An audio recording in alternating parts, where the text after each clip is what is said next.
I was with my little brother in Walmart, and we were in the clothes aisle looking for shirts for my dad's birthday. I'm currently 17, and so it was my little brother, who is 4, and myself shopping. He was hiding in those circle racks that just have enough space for a kid to fit between them. He would hide in them for a little bit, then I would crawl under and grab his feet and spook him, and he would laugh endlessly until he hid again. This time I couldn't find him for a while, so I started to get worried. I called out, "Marco!" because this is how we found each other in stores. He would respond, "Polo!" and I would immediately find him. Except this time, a gruff man's voice responds, "Polo!" and I could hear my little brother whimpering. I bolted in the direction of the man's voice and came across another one of the circle racks, but it was extending a little bit, as if a bunch of jerks had been stuffed in there. I pulled the shirts off the rack and saw this man sitting cross-legged on the bars across the bottom, with my little brother in his lap. The man's hands were over my brother's mouth. The man looked to be maybe in his late 40s and was very unkempt. His clothing worn, and the worst part was that he had his pants down, but thankfully not his underwear. My little brother was crying, and at first I had no idea what to do. Then I realised by some random stroke of luck there was an umbrella thing nearby, so I leaned over and grabbed one and smacked the man with it, screaming at him to let my brother go. Some Walmart employees came over and held the man down whilst I grabbed my brother, and they later called the cops. It turns out the man lured my brother by asking him if he'd like to join the man in a game of hide and seek. He was arrested, but if I ever see him near my brother again, I will kick his ass. If by some miracle he sees this, let's not meet again, for your sake. So a few weeks ago, I was in Walmart with my grandmother. We were walking around and shopping, and it was your ordinary Saturday morning errand run. Whilst we were walking around, I had begun to notice an older man in a few of the same aisles as my grandmother and I. He was in his mid-30s, early 40s, kind of scruffy looking and wearing standard office attire. I thought nothing of it, since it's Walmart and it's not that big of a store. At one point, my grandmother asked me if I need any new bras. For those of you who don't know, Walmart sells $3.98 bras and they're awesome. I told her that I did, so we went to the ladies' underwear section of the store. My grandma went to look at bras, and I went to go see if they had any matching underwear sets, which is when I noticed the man again. I walked down to the sock aisle, and I didn't see him, so I slowly made my way back to where the thongs and stuff were. I was minding my own business when I heard someone walk behind me. I figured it was my grandmother, so I partially turned and asked how many pairs I could get, but she was not behind me. I looked around and saw the guy at the end of the aisle. Whatever, I thought to myself.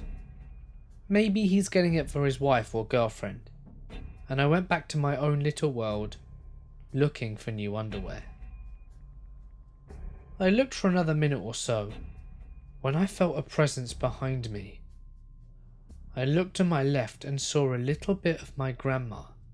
She was just hidden by a rack, and I could see her looking at nightgowns. I decided to stare straight ahead, since maybe someone taller than me was just looking at the underwear that was right over my head, as I'm only 5'1". I felt someone kind of press against me, and that's when I heard the breathing.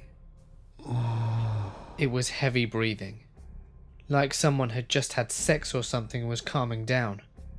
I turned on my heels to see this guy who had been following me with his hand down his trousers, obviously fondling himself. I screamed, "Nanny!" and the guy sprinted away. I told the Walmart security and they told me they had no authority to do anything. That seriously annoyed me. And I just can't get the sound of that guy breathing out of my head. Truly disgusting. Thanks, Walmart. I live in a very populated city, and in approximately a 5-mile radius of my house, there is at least 3 major grocery stores, one of which is Walmart.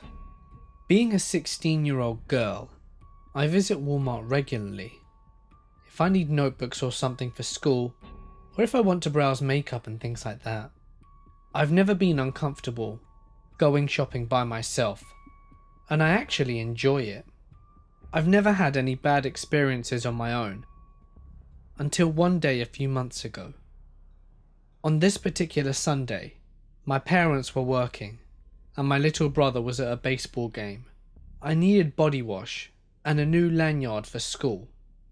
Anyway, I got to Walmart and parked up, just as I had 100 times before. I went in and went straight to the purse section, where the lanyards were. I walked down the aisle, and there was a man looking at wallets hanging on the display. I didn't think much of him. He was probably in his mid-50s, average height and weight, wearing jeans and a brown t-shirt. He just looked like some old grandpa. "Hi there," he said with a big grin. "Hi," I said and grinned back. "How are you today?" he said. "I'm good. How are you?" I said this while still browsing for lanyards. "Great. I'm just doing some shopping today." Another big smile.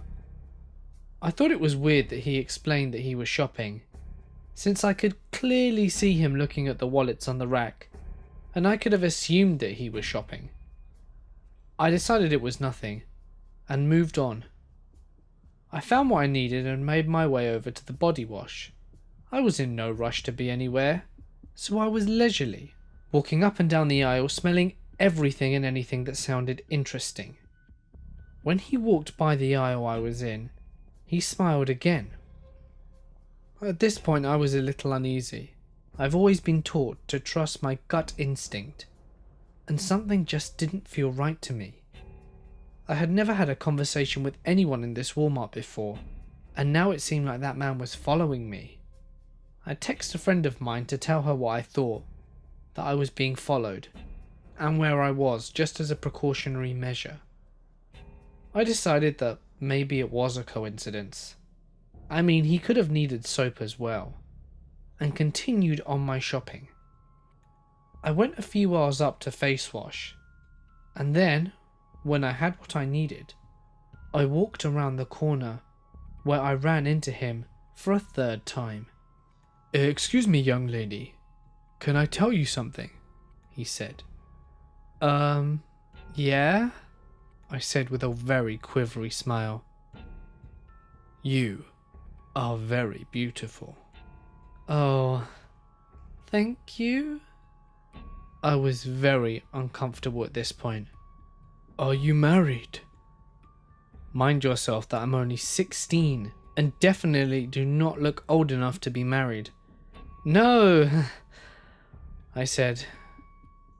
"Me either," he said with a grin, and turned my heart to ice and made my stomach churn. "Do you have a boyfriend?" Yeah," I stammered as I forced a smile and tried to hide my face in fear. I didn't have a boyfriend at the time. He began to speak again when a man, probably 17 or 18, standing in the aisle, perpendicular to us, walked over and said, "Yeah, she does. She's with me." He gave me the biggest smile and stood super close to me as if he were my boyfriend. "Oh, I figured," said the man. He seemed very uncomfortable at the presence of another male. Good luck to you too." And with that he walked away.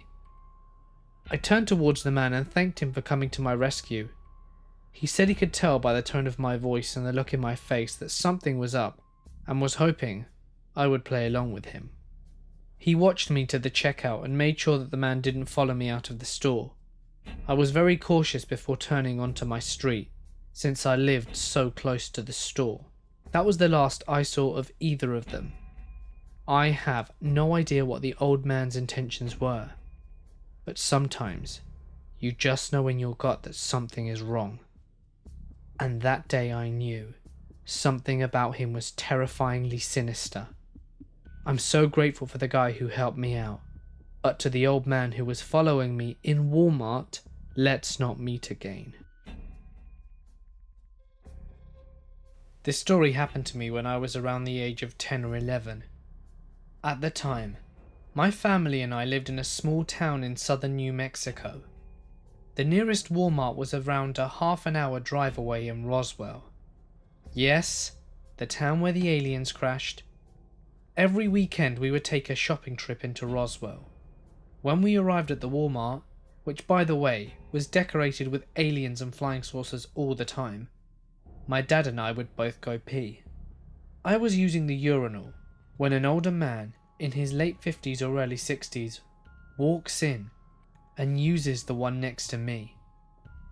Then, without warning, the older guy just leans over and looks right over the partition, and not even trying to be subtle.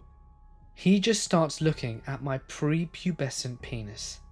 Luckily, my dad had been washing his hands when that was happening. He shouts at the guy, "Hey buddy, just what the hell do you think you're doing?"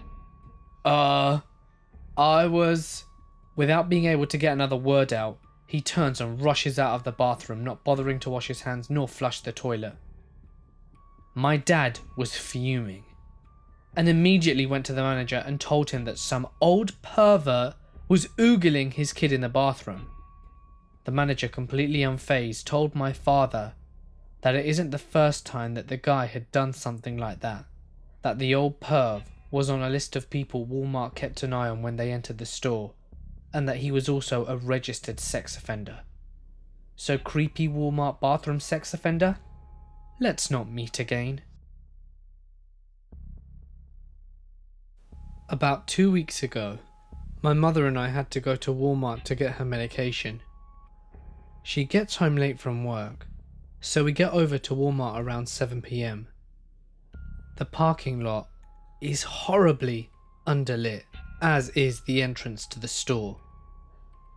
As we're walking towards the entrance, a man walks towards me and pauses, as if he were going to start a conversation with me. He's wearing a cap, cargo shorts and sneakers.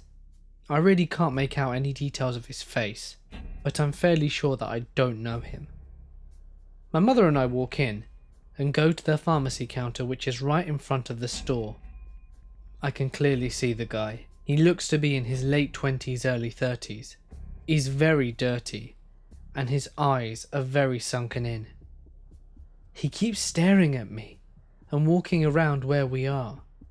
As my mother is talking to the pharmacist, I notice another man start walking with the first.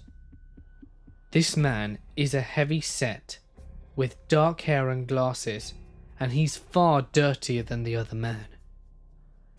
The pharmacist needs a few more minutes to fill in the last script, and so we sit and wait. I tell my mum about the men, and she tells me to stay near her.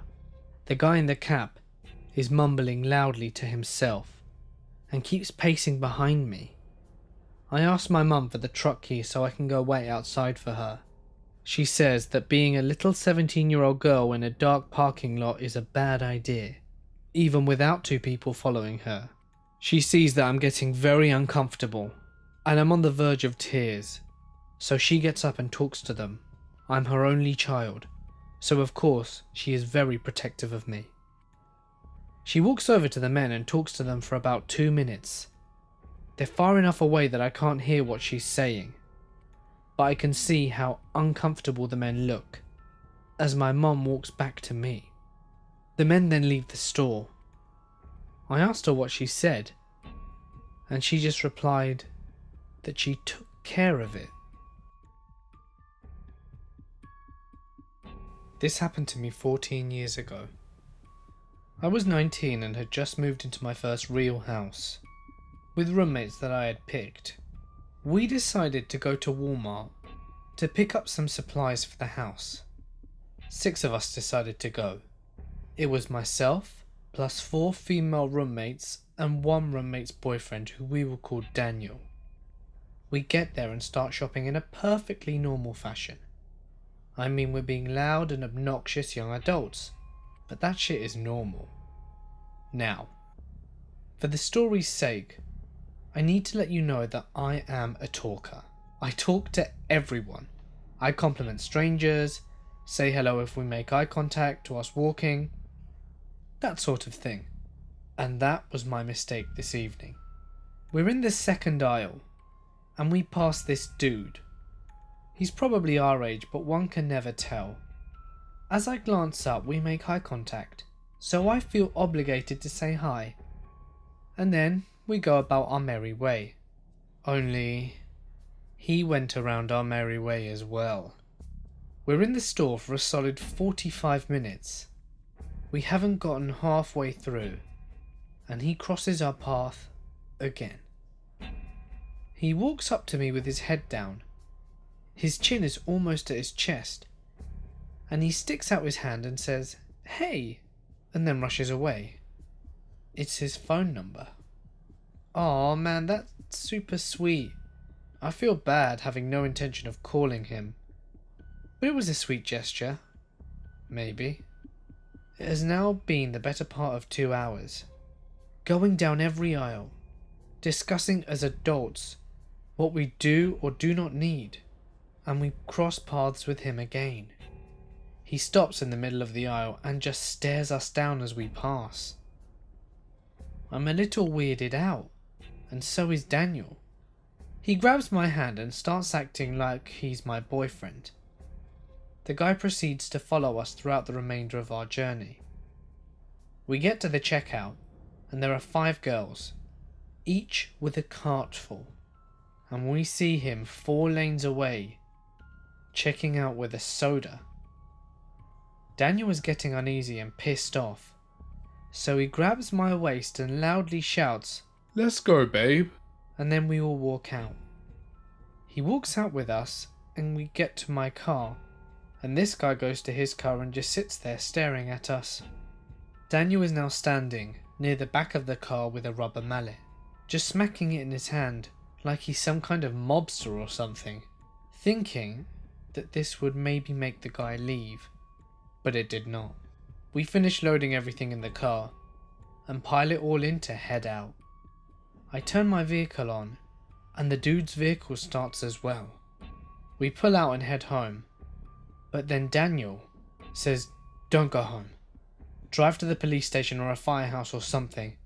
That guy has been tailing us since we left Walmart."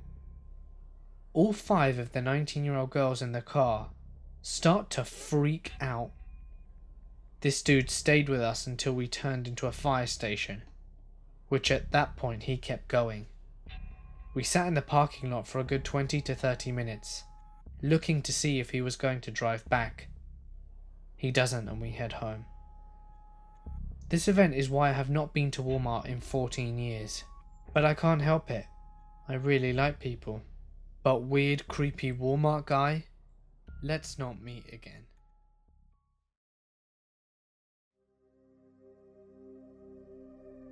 Before I begin, I think it's important to give you a little bit of background. I am currently 20 years old, but when these events occurred, I was between 15 and 17. I had never downloaded Tor and used basic software, as I'm not very tech savvy, nor did I really believe in the hype of the deep web. I never found a red room, nor convincing murders, but I do have some messed up stories. One in particular, revolving around airplane crashes. This site had hundreds of black box recordings, and you could listen to them uncensored. They contained recordings of everything from plane crashes to hijackings. I'm a morbid person, so naturally I listened to a few of them. If you have a weak stomach, I don't suggest ever seeking out this site. You could hear people crying, praying, screaming, in addition to the sounds of crashes and the impacts and gunshots. The worst was a pilot speaking to what sounded like himself during what he communicated to be total engine failure. He was the pilot of a passenger plane carrying 4 families out of China. There are small descriptions of the planes and pilots and what happened under each audio file. In it, you could hear him praying, the controls making frantic sounds, and his frantic, panicked voice slowly receded to a ghost relative of acceptance. I will never forget the absolute fear in his voice, while he spoke what I assume was Chinese, and I couldn't make a sense of his words. His tone told me exactly what he was doing. The movies don't give an accurate description of fear. They don't convey the helplessness of a human trapped in a flying tin can in the sky as it falls back to land. I felt as if I was with him as I heard the plane make impact. I witnessed his final moments through my headphones, and I heard the moment that little black box stopped recording. The description said the plane that crashed held no survivors, and there were over 40 small children on board. I don't know the details of what happened, since the site was just brief descriptions and audio files, but the voices I heard were real people, and it will haunt me for a very long time. This was fairly tame compared to what I found next. Human trafficking, the cattle ranch. Cliché, I know. Everyone and their mothers has some story about human trafficking from the deep web. No, I don't have men come to my door to whisk me or my family away. However, I found a human cattle submission site. Now it is entirely possible that the site was fake and plastered onto the darker crack of the alley, that in the internet is just for lols. But by no means am I here to tell you that everything I saw was 100% real life sites with bogeymen up to no good.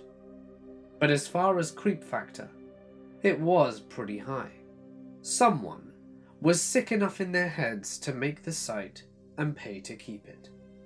Now upon clicking the link, you are brought to a large red flashing 1999-esque text reading, "Welcome to the ranch." And just below you could browse the cattle.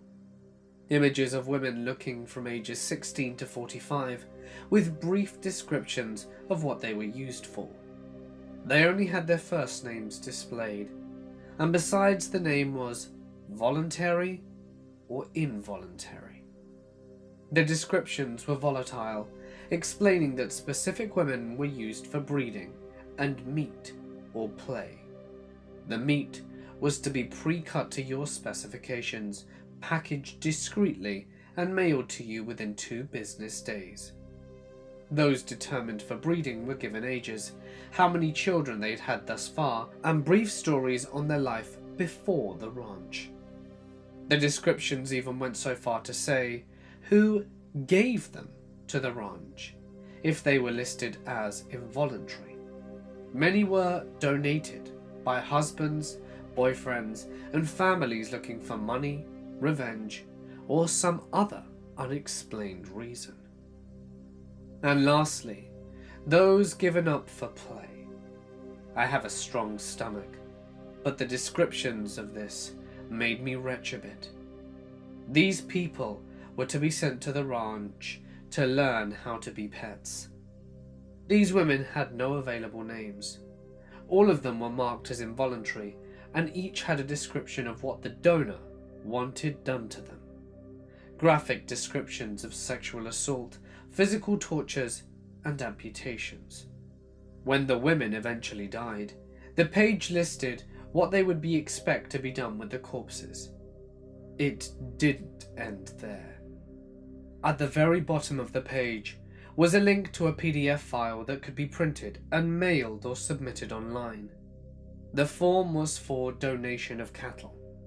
On it, you could list why the person was there, the basic health of the person, voluntary or involuntary, and who you were to the person, and additional notes if you had any.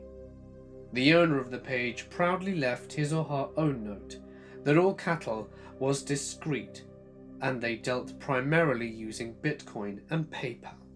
Refunds were prohibited, and ended on a cheerful note of enjoy your meal. I don't know the validity of the site, but it made for an interesting find. This adventure led to the contemporary death of my old Dell dinosaur. It was about a cannibal cult. This is my final entry. I don't know if this cult is exactly cannibalistic, but they alluded to it. I got interested in a creepypasta story called useless.avi. It was pretty popular back when creepypasta was still a big thing. For those of you who don't know what I'm talking about, useless.avi was supposed to be a video of a woman, naked, tied to a bed and left alone with a chimp that was emaciated and abused. As one would expect, the chimp graphically maws and eats her. The video cuts to a naked man in a mask licking a toilet, and then blackness. The video cuts. I had heard a lot of rumors about the video and decided to look into it. Being in high school and working part-time, I had a lot of free time over breaks. In the evenings, I visited forums and chats dedicated to debunking creepypasta, and it all pointed to the video being fake, until I came across a thread titled, "How Useless Can You Be?" I don't remember what site it was on. I pretty much just randomly clicked and crossed my fingers. Anyhow, a user mentioned seeing the video before it was removed on the site, and had saved it. Too good to be true? Yeah, it was a hoax account, but it luckily prompted an active member of this cult to post, and post he did. He had created a web page for the cult he called Revision of Humanity, or something to that extent. On it he had many videos created by the group meant to be art installations to provoke thought regarding human behavior. The cult had simple origins and were self-proclaimed freedom thinkers, out to wreck the US government. However, they took a dark turn when a member wanted to leave, leading to useless.avi, or at least a rough interpretation of it. The poster had the useless video amongst many other short videos. They were all fake, and the members acted as actors, except in Useless. The woman in Useless was a member that wanted to leave. The chimp was a pet of the leader who failed to care for it and lost his temper at it. The woman was truly killed in the video, and it was graphic, although extremely grainy. The poster made mention that the majority of the cult had disbanded after the woman's body was found, and the leader and 10 members were tried and convicted for a slew of crimes including, but not limited to, murder, rape, petty theft, and animal neglect. The poster went on to say that he wanted to recreate the cult, and left on a message board that if you do not understand, then you are part of the problem. Terminate yourself for salvation of the masses. I laughed it off as just another poser, and assumed it was a hoax until I went to exit my browser, and found that my screen had frozen. Fed up after 5 minutes, I resorted to holding down the power button. It would not shut off. I unplugged the damn thing, as it only had power when it was plugged in. The battery was crap, and it didn't shut off. I plugged it back in and tried to exit using the escape key when the screen started violently flashing error messages, and then finally flashing black and white with the words, "part of the problem," slathered all over my screen like sunscreen left on the hands of a toddler. The speakers started blaring static with chanting voices that I couldn't make out, other than a low hum. My screen suddenly went blue with what looked like random codes, and then shut off. I was unable to turn it on for almost 2 weeks. For a month after that, every time I tried to access a web page, the computer would redirect me to the cult page. After about a month, it all sort of stopped. Smart troll using a programmed virus? A genuine cult? I don't know. I don't concern myself with it much. It makes for an interesting story, even if it is boring to deep web standards. I need to buy myself off the deep web before somebody else does. I don't know how much time I have. I saw the offer hours ago. The only thing I can do now is tell you how I happened upon it myself. It's stupid, really. Really stupid. I was trying to impress my friends. We were all enrolled in IT class at our school. We would take turns seeing who could bring up the most screwed up website. It started out by showing our friends websites on the deep web that people could buy drugs from. Drugs that we had never heard of. That got boring really quick. Other friends began upping their content to try and stand out in our game of "I'm more tech savvy than you." They would bring more and more pictures, each more disturbing and gruesome than the last. Pictures of people dying, of people being tortured, and unimaginable things. People that were already dead. One person brought up a very nefarious site, PC.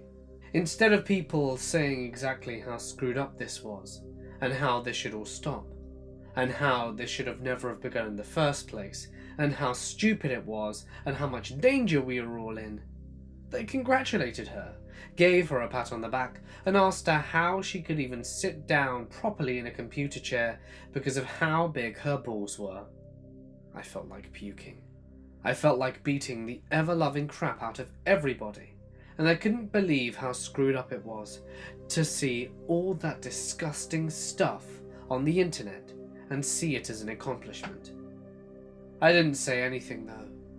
They began to notice that I never showed off anything myself, and I began to get a new nickname at school. School became a living hell for me. My friends began shoving these horrible pictures in my face whenever they could. When I cried and vomited, they claimed they were trying to desensitize me. Everything became too much though. I promised myself I wouldn't venture too deep, that I would only stay long enough to find something that would appease them. At this point, we were long past the point of finding cool drugs and stuff. I knew I had to find something that would hold importance. At this point, I had been on the deep web for 3 hours. 5 hours was what it took to put an offer for me on the deep web. At one point, I remember opening a seemingly blank page. Immediately, the light next to my computer flashed, briefly. I minimized the browser to close Photo Booth, only to find that it wasn't open, and I didn't think anything of it. I was tired and had school the next day, so, bored, I closed everything down and went to sleep. The next few days went the same, until the last. When I walked in, everyone was huddled around one desk, talking in hushed voices. A few of the girls were crying, and all of them were pale and covered in sweat. I didn't want to see whatever had caused this reaction. Nobody noticed I'd walked in, until class had started. I caught several of them staring at me during the class. They had probably planned a new way to make me go home sobbing. I tried to leave the class as quickly as I could, but one of them caught me by the shoulder and spun me around. "We need to talk." His voice was quivering, and his clammy, trembling hands were soaking through my t-shirt. He led me to the back of the classroom, where other students in the same shape as him, or worse, were huddled. He began passing out pictures. When it was my turn, I told him that I didn't want to see whatever they had. "No, you have to see this." Something about the way he said it told me that it was serious, and it wasn't just regular bullying. I cracked open one eye. I saw some girl on the paper, along with some sort of description and a price. I opened my eyes further and saw that it was an ad of some sort. I thought, oh, this isn't that bad. It hadn't fully hit me yet until I read what sort of description it was. "Hi, it's me again, back with some more for you guys. This one looks fairly young, with a bit of extra weight on her. I don't know, I need to get more pictures. I think it was her first time here. She wasn't protected at all, and it was easy enough. But enough about that. For now, her starting price is $118,000. We'll go up and down whenever we get more pictures and do the physical inspection. Anyway, we'll keep you updated." There was a picture of me, staring at my computer intently. I had no social media. The only pictures of me were the ones I had taken with a group, and there were so many emotions swirling through me. One that stood above all was confusion. The crippling fear was lurking in the shadows for now. How had this person gotten this picture of me? My mind went back to the light next to my camera, and one question was answered. Next, the paralyzing fear set in. I felt my heart stop completely, then beat violently in my throat and ears. My stomach dropped. My eyes searched furiously over the paper for any information about me. I felt relief at the fact that my full name, along with my address, weren't there.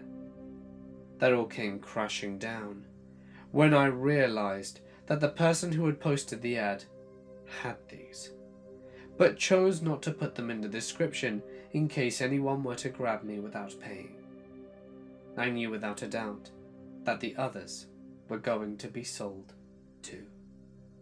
I passed out. I woke up in the nurse's office, who told me I had a fever, and my mother picked me up and took me home. I went straight into my room and locked the door. I haven't touched my PC ever since. I put tape over my phone camera, even though I know my efforts are futile. Everything I hear now is someone out to get me. The only sick thing that comforts me every now and then is that the people that made me do this are going to be sold quicker than me. I don't know what I was thinking, really. I had been drinking with friends and got home drunk. I decided to open Tor, and one link led to another. I ended up on a marketplace website that was selling all sorts of shady stuff. I could buy my own weight in cocaine if I saw fit, and had the money. Though something else caught my interest. A posting said, "Mystery box, made to order, $2.50.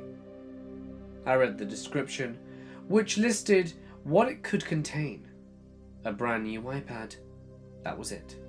That was the thing that made me send the $250 worth of Bitcoin to some random guy in some random place on the internet.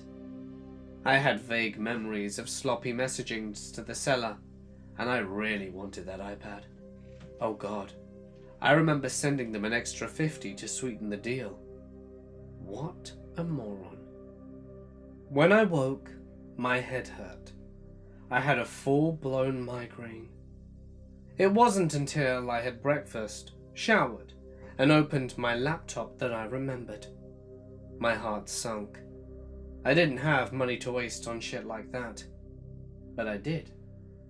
I clicked the button to message the seller to tell them I changed my mind, but nothing happened. I refreshed the page, and as you can imagine, the listing wasn't found.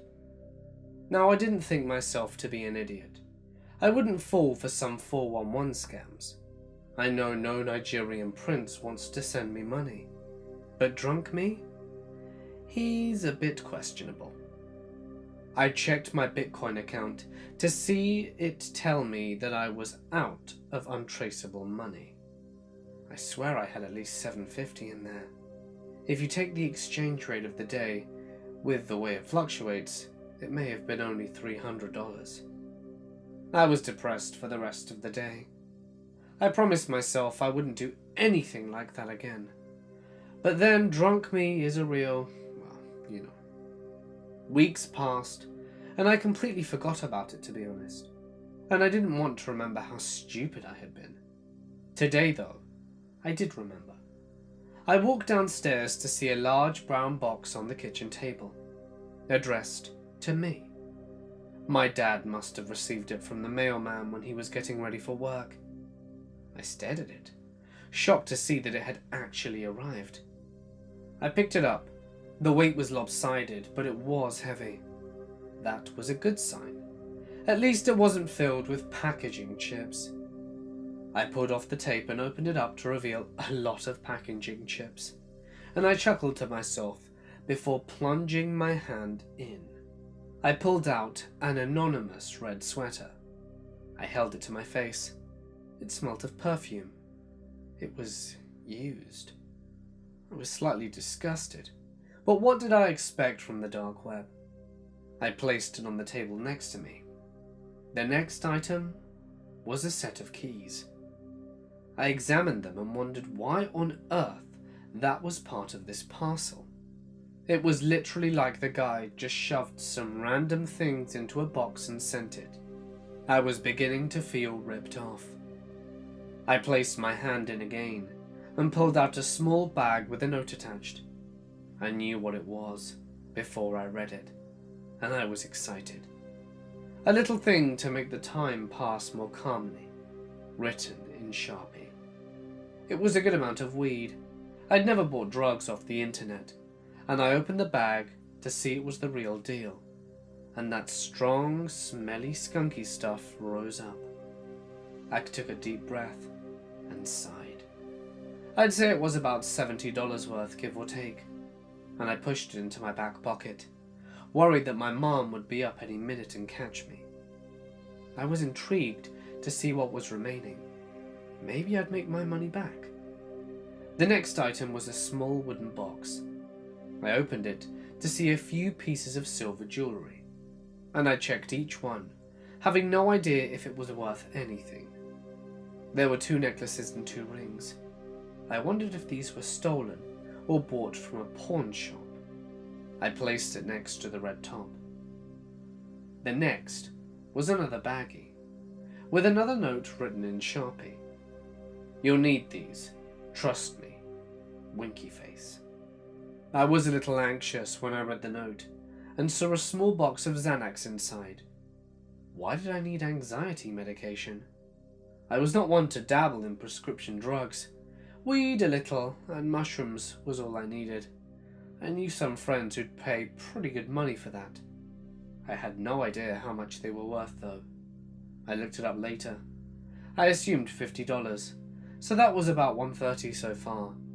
And to be fair, for something off the dark web, if I only lost around half my money, I should count myself lucky. I fished around in the box again, and couldn't feel anything else. I picked it up to feel if it was still heavy, and placed it down and stood up. I reached all the way to the bottom, and felt something large and slender.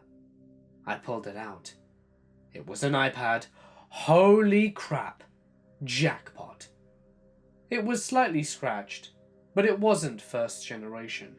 It was light and thin, and it was at least an Air. I was stoked. It was at that point that my mother popped her head around the corner. "Hey honey, did you get a package?"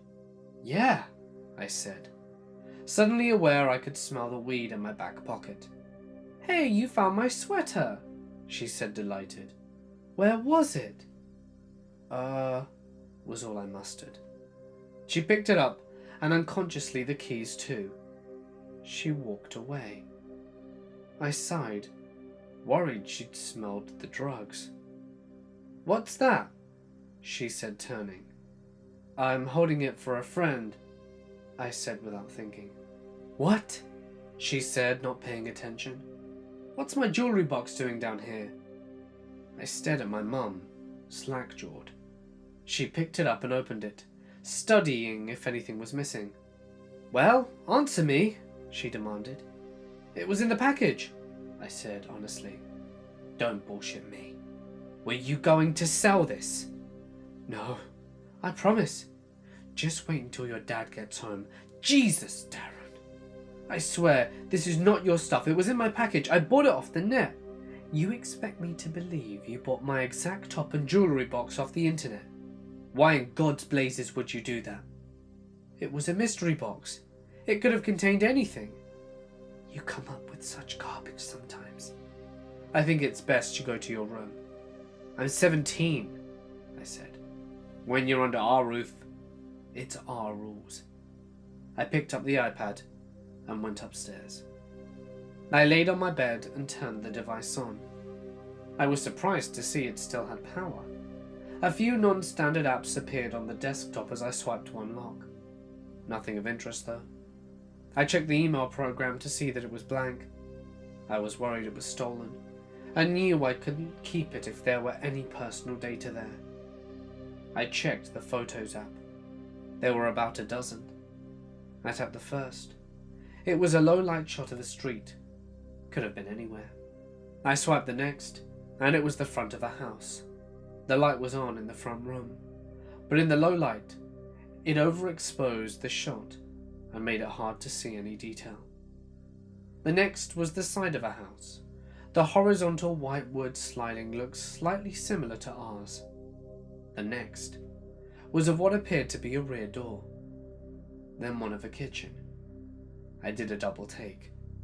The place looked identical to ours. Then one of a living room, the TV bright, and hiding the faces of the people who sat on the couch and chair. Then one of the stairs.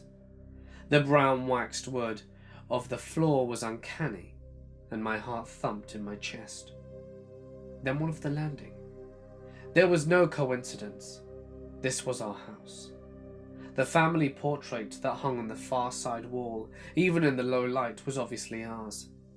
I panicked and didn't want to swipe again, but I did. My mother asleep on the bed, the bed covers pulled. The next few, the covers being pulled apart gently. My mother pulled her legs from the sudden cool air. The cupboard open, a black gloved hand reaching out and searching, the hand holding a red sweater. A dark photo with lines of light obscuring the view. Another dark photo. This time the exposure was better, and I could see it from the inside of the cupboard. My dad was in the room. Then next, my dad is in bed next to my mother. Then one of the bed with my parents asleep. I swiped again and saw the covers pulled back. Whoever was doing this wanted to be caught. I was sure of it. After that, in the hallway again, the black-gloved hand was holding the jewelry box outstretched. Only one photo remained, and it was above a bed with someone sleeping below. It was me. My blood ran ice cold. I threw the iPad to the floor and heard it cracking against the side of my desk. I leaped up and saw the screen stare back at me with a rainbow mosaic of broken LCD and glass. What was I going to tell my parents? They'd never believe me. I'd pulled the bag of pills out of my back pocket and read the note again. "You'll need these. Trust me." I turned it over to read a date. 21/07/2018. It must have been when the package was sent. I read it again and realized that it was tomorrow, Saturday. What does that mean? I have to warn my parents. If you don't hear back from me, call the authorities. I fear the worst. Have you ever found yourself in a position where you found yourself questioning everything you once believed to be true? Perhaps it was something political or religious. Or maybe you found out someone close to you was not as trustworthy or morally upstanding as you once thought. Maybe someone you loved turned out to be a monster. When I was in high school, my father started what he referred to as Project in our basement. He insisted that it was strictly for business, and he wanted everything down there to be kept strictly confidential. The basement would be off limits to everyone but himself. He even went so far as to having the basement walls soundproofed. I admit I found it strange that his job would demand such secrecy from him, but otherwise, I didn't give it any thought. Some of my friends at my high school were into all kinds of kinky videos or shock videos, like 2 girls, 1 cup. So it wasn't uncommon for them to spend time on obscure websites. I had never heard of these, but I spent very little time on the internet myself, typically just to look up NFL or NBA highlights. One particular day, we were sitting at the lunch table, and my friends were talking about the usual bizarre stuff that they were into, describing it in disgusting detail. I was never interested, so I barely paid much attention.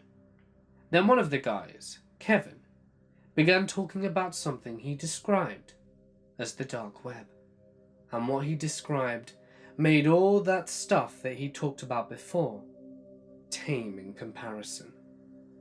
Hitman sites, videos of animal cruelty and mutilation and torture. He even saw links to CP, although he denied clicking them. Kevin invited us all for a sleepover, at which he would show us some of the things he was talking about.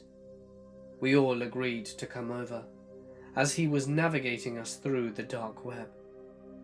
I saw that he wasn't exaggerating anything. Every single horrific thing he described was present.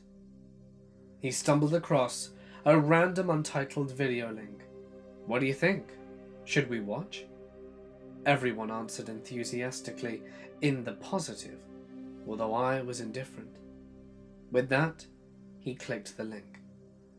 The screen then changed to a very dark room, and for about 30 seconds, all we could hear would be the sound of heavy breathing.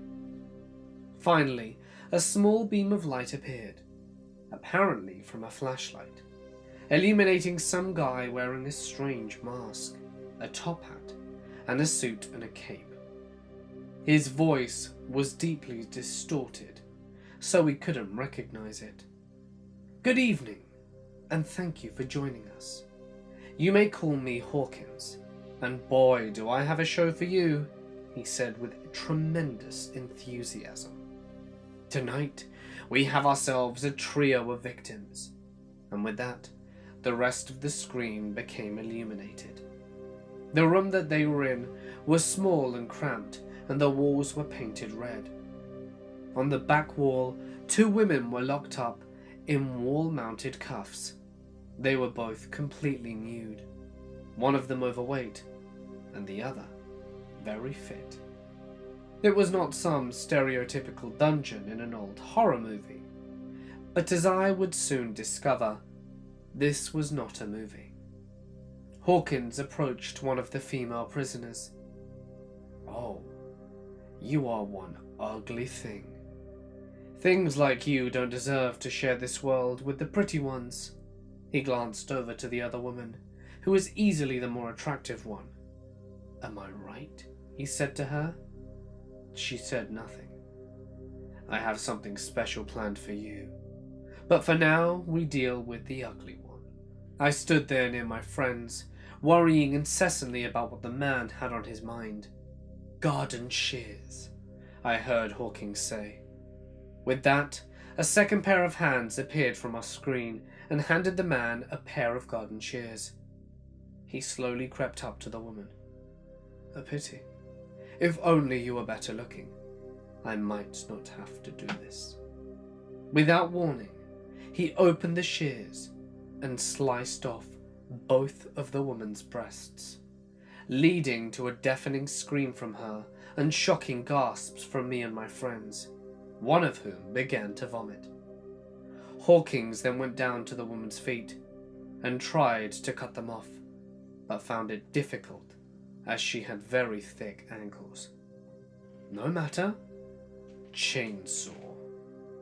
My heart sunk at the mention of a chainsaw. I heard him rev up the thing and slowly cut into the woman's ankles once again, leading to a more prolonged screaming and tears streaming down her face. Hawkins' mask and costume became splattered in her blood, and after slicing off both of her ankles, he began cutting into her abdomen, leading to all sorts of blood and guts spewing all over the place. At that point, one of my friends passed out from the shock. I'll leave you to bleed to death.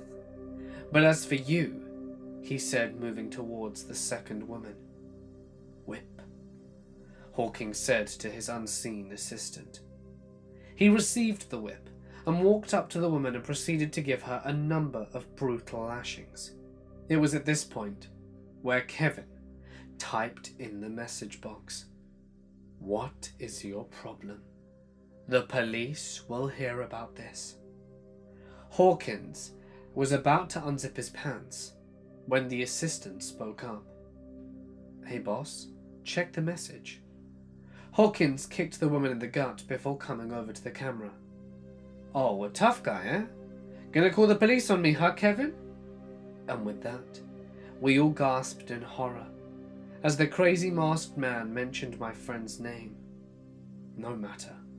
I have all the information I need on you. Looks like I'll be seeing you soon enough. Now if you'll excuse me, I have business to attend to. It was here when Kevin shut off the computer. My other friends bailed, but I chose to stay with him the night, even though I was equally scared out of my wits. Fortunately, nothing happened, but Kevin didn't get any sleep at all. A couple of weeks passed, and it appeared that what had taken place had blown over. Until one Friday night, I was watching the news when I heard a report of a mass homicide nearby. I was horrified when I saw the reporter standing outside what I recognized as Kevin's house. Kevin was reported as missing while his parents and siblings were brutally murdered. My God, they got him. During the night, I woke up to use the restroom. As I walked out, I saw my father coming up the stairs, looking like he had just finished yard work, as his clothing was covered in dirt. "Dad, it's 1 a.m. What are you doing?" I asked. "Fixing a busted sprinkler." "At 1 a.m.? "Why not? Is there some rule that says I can't?" you said sarcastically. "Whatever, Dad." I went back to bed and thought nothing of it. That was until next afternoon. My dad was out running some errands when I decided I was going to be a naughty little boy. I was going down to head into the basement to see what all the secrecy was about. I didn't usually have a rebellious streak, but after what had happened, I was definitely feeling curious as to what was down there. I flipped the light switch on, and so far didn't see anything out of the ordinary. It didn't really look any different from the last time I saw it. Then I looked behind the staircase and noticed something which hadn't been there before. A door.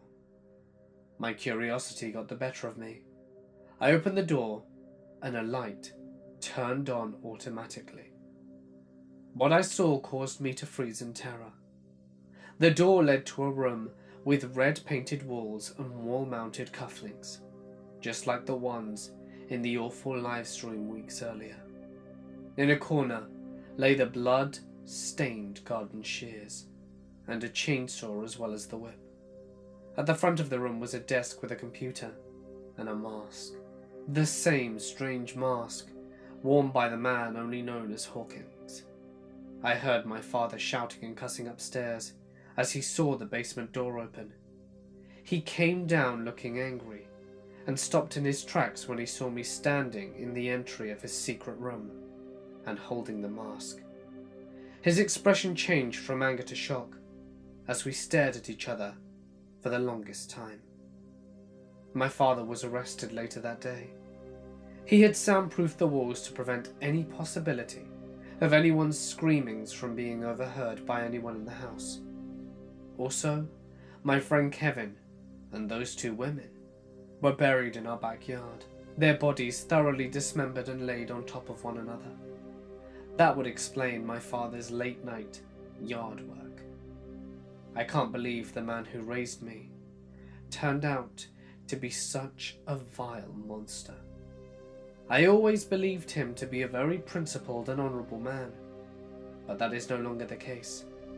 And now I am left to wonder whether or not he passed some kind of bad seed to me, and whether I will too one day snap and become the same kind of monster that he had become.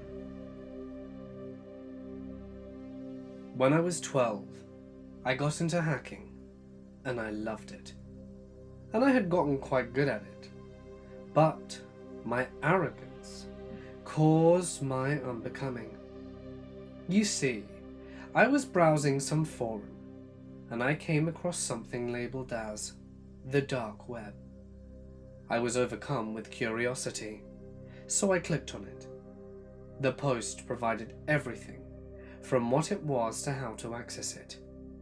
I, arrogant enough to think I wouldn't get caught, proceeded to download Tor browser with no extra precautions and started browsing. All of a sudden, my laptop crashed and froze, and I got hundreds of pop-up warnings informing me I had a virus. Then it shut off. I stared in awe as it turned back on, only with a green light turned on where my camera was. Someone was watching. I got an anonymous message on Skype that read, "You made the biggest mistake of your life." "Who are you?" I responded while panicking and covering my camera with my thumb. "Your new friend." And with that, the chat just suddenly disappeared. I formatted my laptop and made sure there was no remaining malware or viruses, and had a quiet couple of days after that, and was pretty relieved I thought I had defeated him. But sadly, I would come to know that wasn't the case. A week later, I was getting dressed in my room and was completely naked when I got a text on my phone that had no caller ID. It said, "Come closer." Who is this? The text didn't faze me yet though. I thought it was a wrong number, or one of my friends prank calling me. Come closer. Closer to what? I wasn't sure what my friend was messaging me at this point. To the camera. Huh? What camera? Okay, which one of you a-holes did this? I was confused, but I had told my friends about the incident a couple of days ago, so other than the anxiety growing within me, I was consciously trying to convince myself it was a prank. Laptop. I walked over to my laptop still naked and saw the light of the camera wasn't on. I know you're either Joey or Zach. I put down my phone and got dressed, and my phone started vibrating uncontrollably. I'd received 16 pictures of me, all naked. I screamed and ended up breaking my phone screen from the impact. I went off the grid completely. No social media or internet. That was it. Especially mortifying for a 12-year-old girl. When I got back on later, I had no issues or warning signs and was relieved until almost 4 years later. I had gotten a new laptop and I was at my boyfriend's house. We were studying together when it turned into a makeout session. I heard my laptop ding many times and had gotten annoyed and turned around to see what it was. I guess I must have looked like a ghost, because my boyfriend started panicking and shaking me. It was him. He's back. Or maybe he never left. I started rewinding of all the times I've been undressing with my laptop on, every time I've shared something private during a Skype call, and I started having a panic attack. His message read, "Don't forget to use protection," as if I couldn't smell the irony in that. He then continued to harass me for the next 2 years, but it's been quiet for a year now. Until about 4 hours ago, I got a text that read, "Let me in." And then I heard a knock on my door. The door was locked and deadbolted, so there's no way I'm leaving my apartment. I'm safe in here. I called the police 3 hours ago and no one's shown up. I called again half-hour ago. Nothing. I called my boyfriend an hour ago and he said he's on his way, but now he's just not answering his phone. Update. My boyfriend came over 5 minutes ago, and when he saw me breaking down crying, he swore up and down he didn't get a call from me, and we went to the police station together, and there was no record of my call. I don't know what to think. I don't know what to do. I have a story from the true dark net. Tor and protocols like it are an anonymity and plausible deniability source. Actual darknets are kept well and truly hidden, and cannot be found by any means available to the average channeler. Trust me. Just one example, out of maybe 4 or 5 that I have personally experienced with. Do take special note that this involves a great deal of luck. A friend of mine works at a small car insurance broker's office and asked me to fix a problem with his computer not recognizing the office scanner on his network. This is not related, just how I ended up there. I brought my laptop and I noticed a WEP wireless net with high signal strength. Out of curiosity, I turn on a sniffer to pick out the password while I enter the scanner. A few hours later, I'm leaving when I remember the sniffer. I got the password, connected, and poked around. So it's a basic home network. One system online with internet access. No firewall, apparently no antivirus, and for the hell of it, I drop in a back door before I leave. You never know what goodies you can run across. Well, I get home and start really digging through this computer. Just your average home computer. Most interesting stuff are some tax returns. There's a couple of text files that have what appear to be passwords, random characters, and a couple of names. Not much interesting, so I put my worm in it and leave it for maybe future use. Weeks later, I'm arranging some proxies for a few of my bots, when I realize that there are 4 new bots I hadn't set up myself.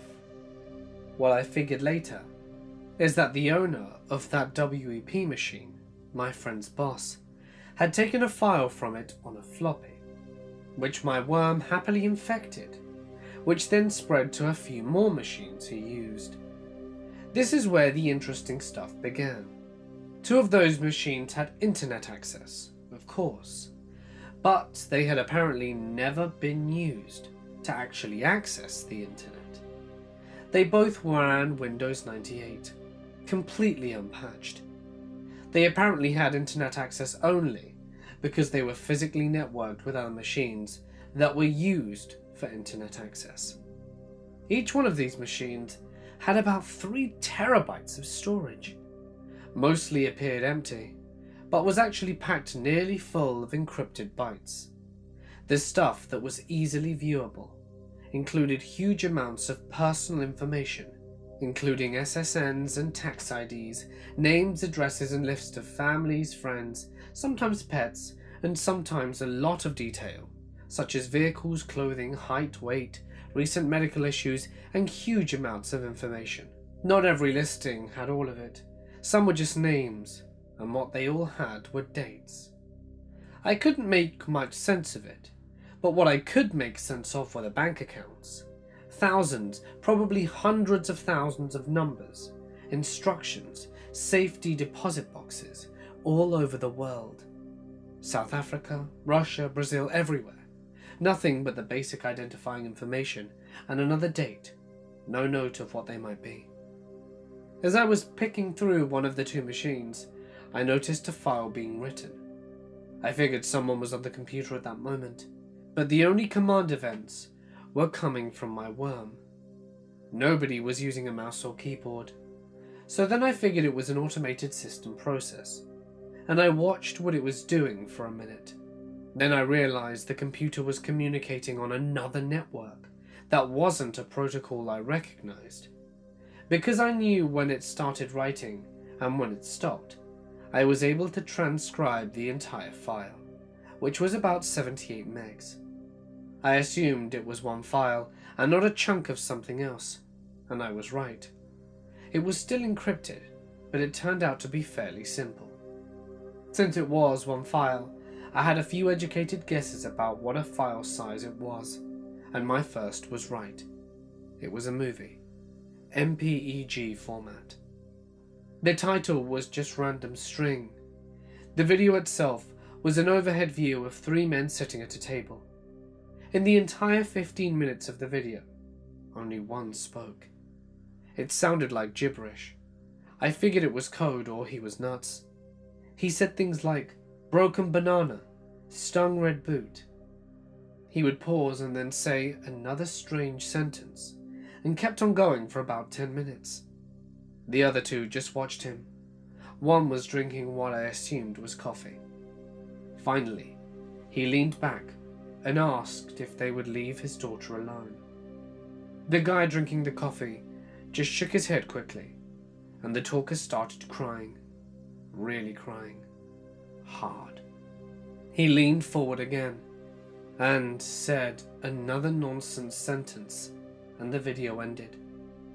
Timestamp was about 20 minutes before the video was uploaded to the machine I got it from.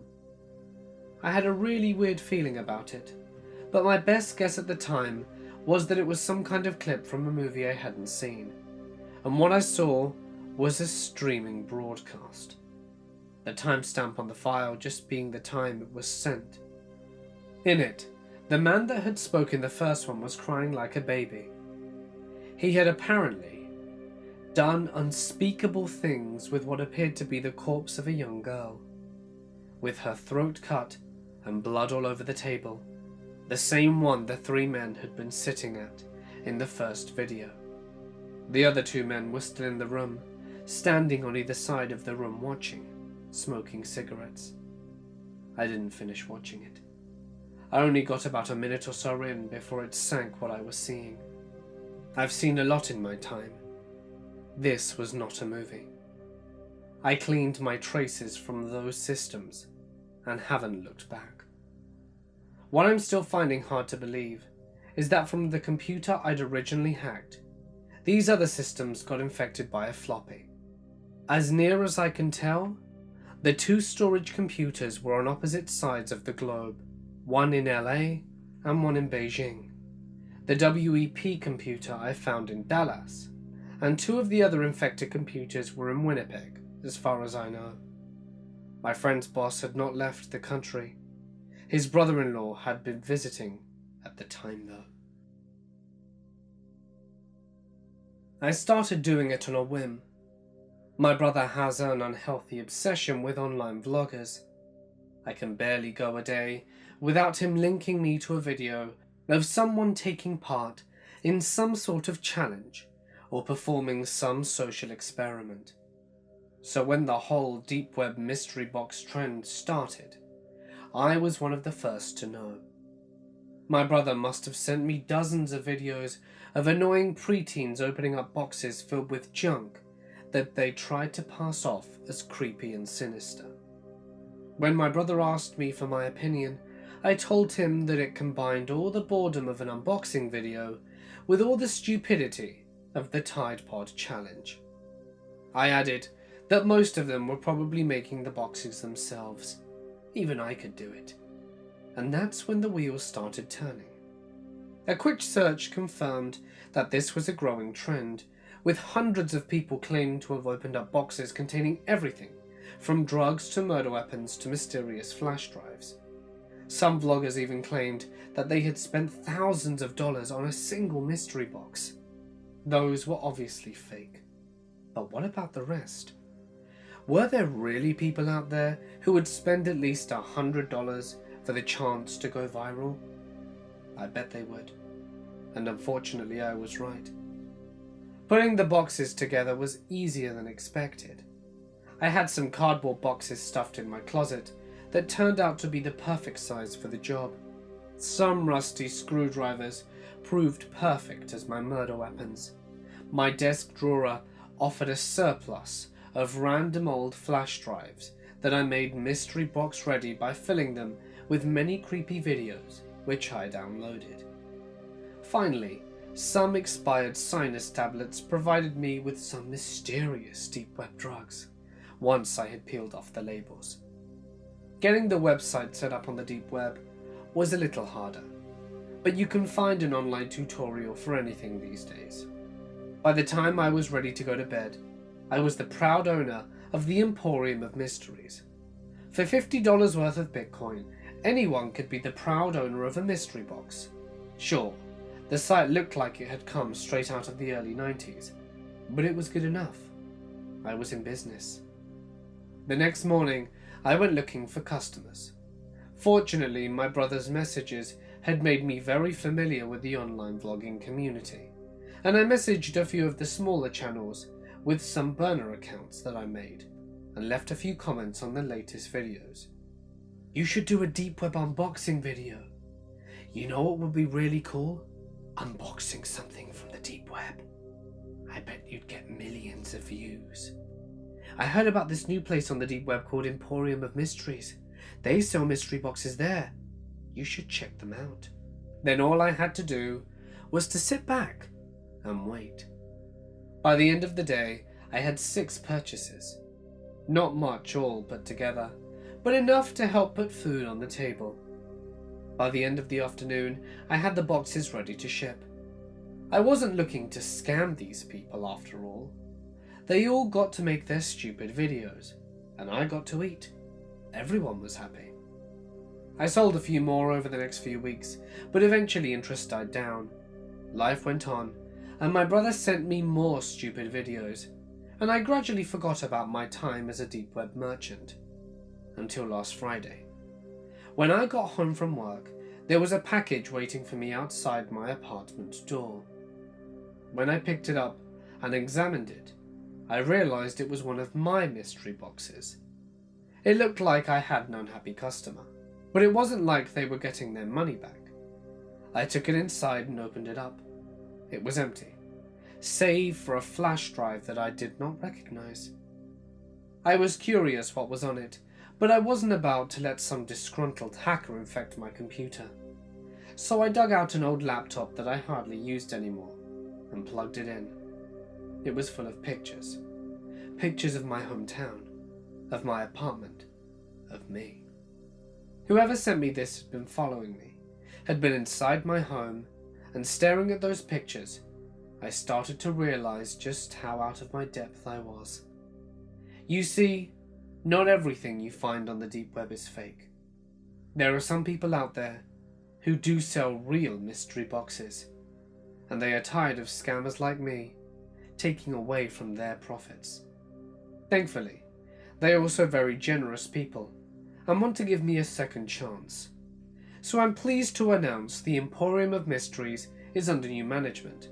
Now, for the same low price, you will receive a genuine mystery box. It will include a special tool from my new partner's personal collection, along with a video instructing you of how to use it, co-starring myself. The body part or organ extracted during the video will also be included as a special memento. Supplies are limited, so search us on the deep web as soon as possible.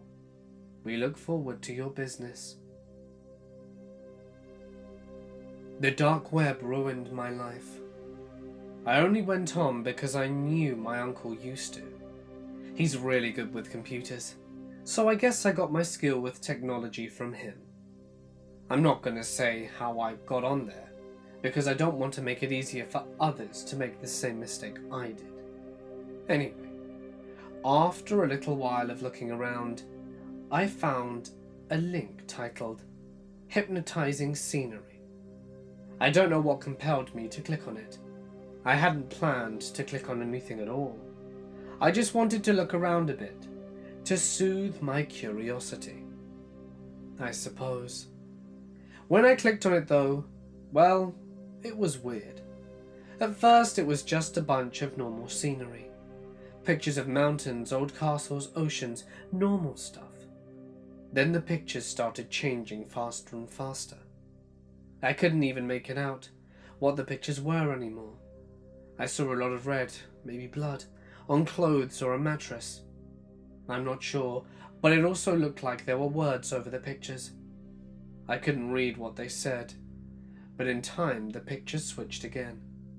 Suddenly, it ended with a blank screen, with white text that read, "Good luck." I feel like I should mention that this was all about 30 seconds. After it ended, I shut everything down and went to bed. The next morning when I woke up, I had this horrible migraine. It just wouldn't go away. When I went to school, everyone seemed so loud and annoying. This one kid, Anthony in particular, was driving me insane. He kept poking me with his pencil, as he did every day. I'd tell him to stop, but he would just laugh.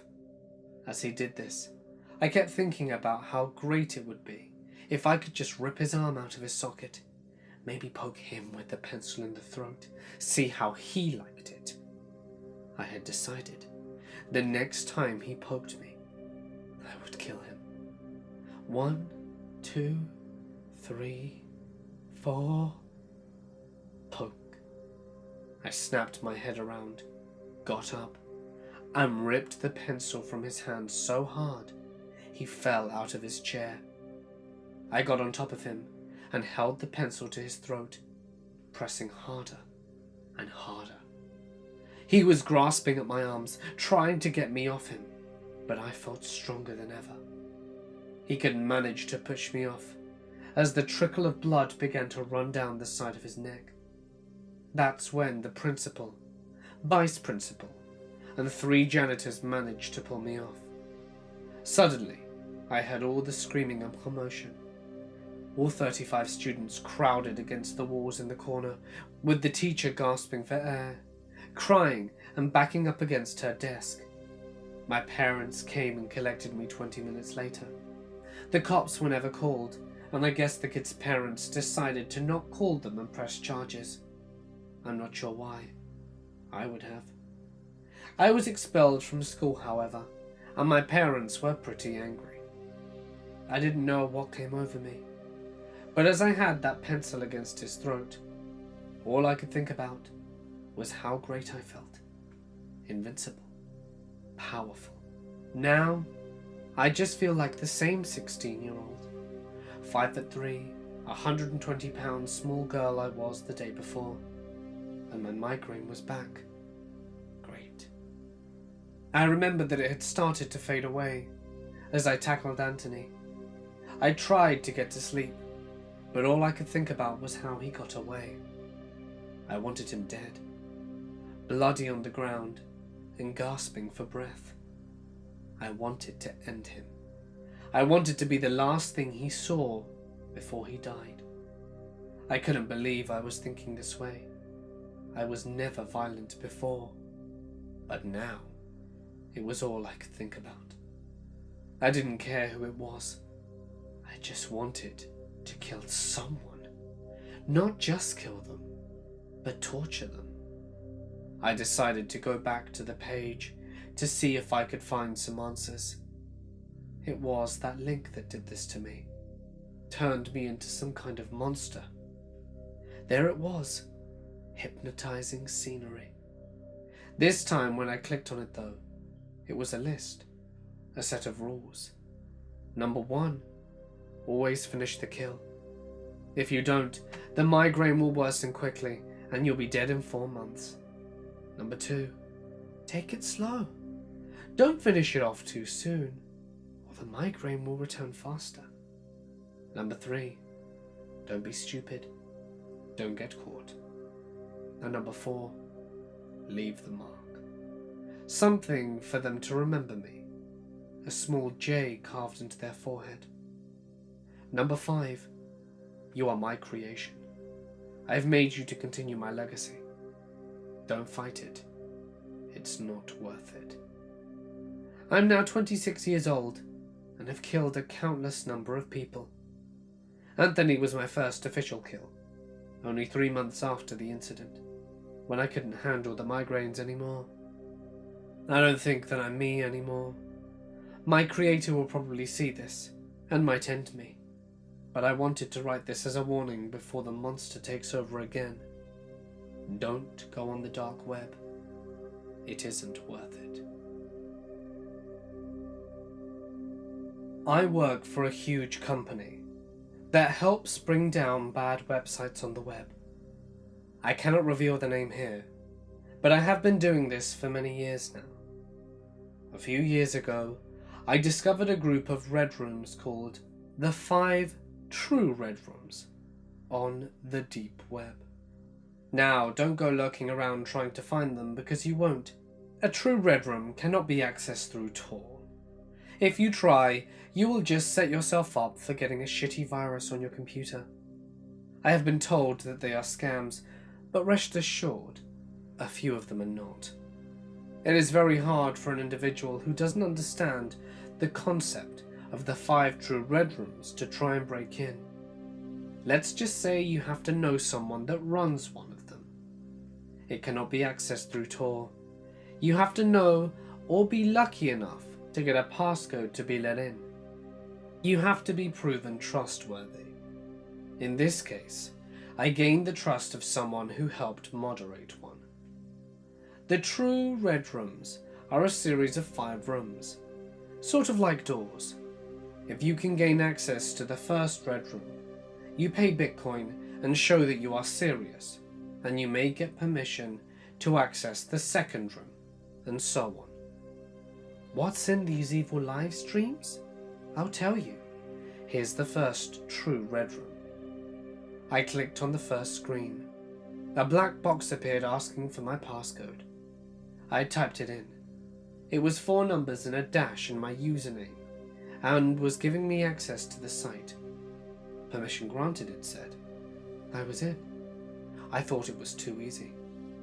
On the first page were a bunch of black video boxes with titles. Some of them were videos titled, "Watch Me Scare Kara," or "Tiffany Gets Spooked." I clicked on the "Watch Me Scare Kara" first. A man with what seemed to be a cell phone camera is pointing it towards the front door. He is inside a home. It looks like he is hiding behind a door, and I can see the living room furniture. A nice leather love seat, and bookshelves are in the room. He is whispering in a foreign language that I cannot understand. He never shows his face. Suddenly the doorknob is turning and I hear keys rattling. A girl in a green nurse's uniform with blonde hair and tan comes in. She is petite looking. She is probably in her 20s. Suddenly, I hear a man's voice scream, "Don't move!" She froze like a deer in headlights, and then screams and drops her keys. A man in all black and a black ski mask is running towards her with a giant hammer. Her arms go up. She screams to block him, and he smacks her in the head twice with the hammer. She falls to the ground, and blood pools on the white carpet. She is completely knocked out. The man points to the man who is hiding behind the door and says what sounds like the word "Don't," both cameras are shut off. If this was real, it was the most disturbing thing I'd ever seen. It did not look fake at all. I didn't know what happened next. I could only imagine. I didn't even want to click on the second video, but I did. The next video is called Tiffany Gets Spooked. It was even worse. This time the camera zoomed in on what looked to be a park. A woman with brown hair and blue jogging suit is running laps around a track. The foreign-sounding guy is sitting in what appears to be his car, and I can see the cracked windshield. He is wearing black gloves, but never shows his face. He is laughing and talking a little, and the girl is still jogging. I wanted to yell for the poor girl to run away and to get out of the park, and I realized there was nothing I could do. She wouldn't be able to hear me. Suddenly the camera shuts off. I think the video's over, but I was wrong. Very wrong. The video comes back on what looks like night vision. It is green and a little choppy. I can see what looks like a bunch of pine trees around. Then I see what the camera is focusing on. A girl is in what looks like a trunk, and she is trying to scream. Her legs and arms are tied and bound, and her mouth has a gag in it. It looks like the same girl from earlier in the blue jogging suit. She is barefoot. I can only see the black gloves and a hairy looking arm. It looks like the same guy from the earlier video. He is in all black and is gently brushing her black hair, and the man holding the camera is telling her to calm down in English. She is crying. Then he begins to pull her body out the trunk. Thunk! He bumps her head by accident on the trunk lid. I feel relieved, thinking it's all a joke, and that she will be okay. Suddenly I feel sickened. I can't believe what they're about to do. The man in black with the ski mask lays her on the ground, and she gives up crying and starts screaming. The camera zooms in on her face. The lights go out on her, and all I can see is darkness. The poor girl has lost all hope. I want to cry, and I fight back tears. They began to tie her wrists to the bumper of the car. The cameraman is still there holding the camera. The other man gets the car. I hear the engine roar. They were going to drag her behind it. And with that, the video cuts off. It's not a very debatable topic when people say that the internet has infiltrated practically every aspect of human life. The internet is everywhere, zooming around us, passing through us, teaching us, and more interestingly enough, changing us as beings. Astral projection has been a part of human culture and mythology ever since humans first began living on planet Earth. Different ancient cultures have drawn different pictures of aliens and UFOs on cave walls and all over the planet, independent of each other's stories and myths. Recent developments in certain areas of fringe science tell us that it's possible that alien abductions and astral projection are inseparable experiences. That alien abduction is only possible through an altered state of consciousness, like astral projection. Although most people nowadays, due to the internet, know at least something about what astral projection is, it is still clouded within myth and confusion. How have humans from indigenous tribes to iPad-addicted first graders experienced this phenomenon without hearing stories of it previously? It is very hard to deny that astral projection is anything less than a very real and natural experience. In 1968, Charles T. Tart did an experiment on a woman who claimed to have an out-of-body experience every night when she slept. Over a period of 4 nights, he conducted this experiment and found that during astral projection sessions, The participant reported leaving her body, floating above her bed, and being able to read a 5-digit number placed overhead out of her sight.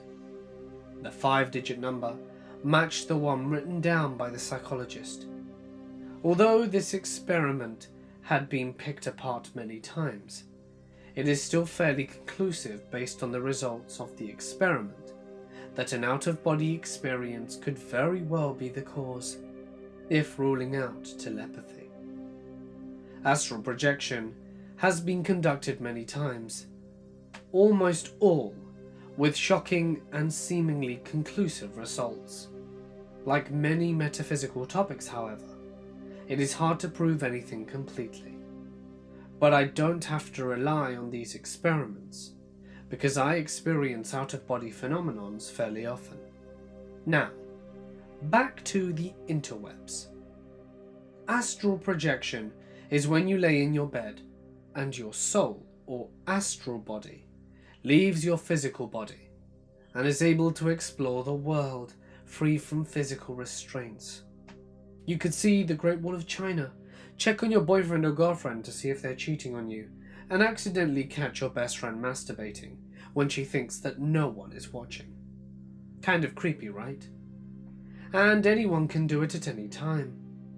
With all of these things you can do, it seems like no one in their right mind would waste such potential for fun by spending their out-of-body experience surfing the internet. But that's what I did. And that is what my story is about. I woke up in the night with a tingly feeling over my body and a loud humming in my ears. I felt alert and awake and full of energy. Without thinking, I got up and went to my computer. But my computer wasn't my laptop. It was an old monitor with a rounded glass screen. I realized now that it was the archetype of the computer. I guess the collective unconscious of people visualize a computer as an old Windows machine. I looked back at my bed, and yes, like I thought, I was astral projecting, because I touched the mouse and the screen lit up, revealing an old, cluttered desktop with a green background. The OS looked like a mix of Windows and Mac OS, which I thought was very cool. During astral projection, you are fully conscious, and some report the dream to be even more vivid than real life.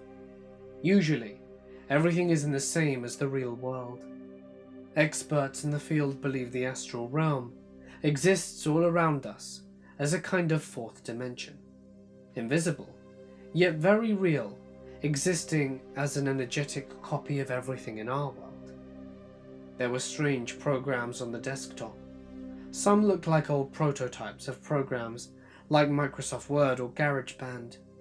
Some of the icons that had never been designed showed a small square photo with a skull and small blocky words underneath it that said, "No icon." I clicked on the Internet Explorer one, and a black box popped up and displayed a white loading bar. Do you remember going on the internet on phones before smartphones were around? And how all the pages were simplified into blocks of text and images? That's what this looked like. An old cell phone's internet rendering skills. The tail of the mouse pointer dragged for a very long time, leaving a slow streak of white flowing every moment. It seemed like everything in the computer was being played in blurry slow motion and looked very eerie. Everything was black, green and grey. I clicked on the search bar and a list of popular websites came up. I clicked Google and it took me to the page, but the word Google wasn't in colourful letters. It was just black Helvetica that said Google very plainly. I clicked on the search bar and it flashed black and nothing happened. I tried to type and no letters appeared. So I went to the above search bar and tried to type again. Nothing happened. So I guess you can't type anything in Astral Google. It kind of blocks you for some reason. I looked at the list of popular sites and clicked one that said https graveyardtwitter.com. It took me to a page that looked like Twitter, but there were no background images, and the bird in the upper corner looked like an emoticon bird, and everything was typed in white blocky text against a black background. I saw a list of celebrity usernames, and then to the right, shockingly enough, my username.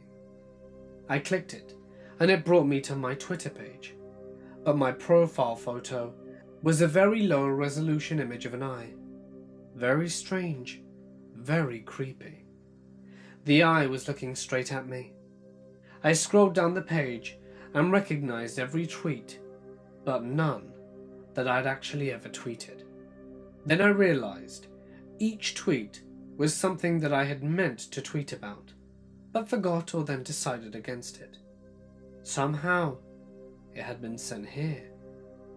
I clicked on my photos and blurred grey .gif images, labelled with pixelated numbers.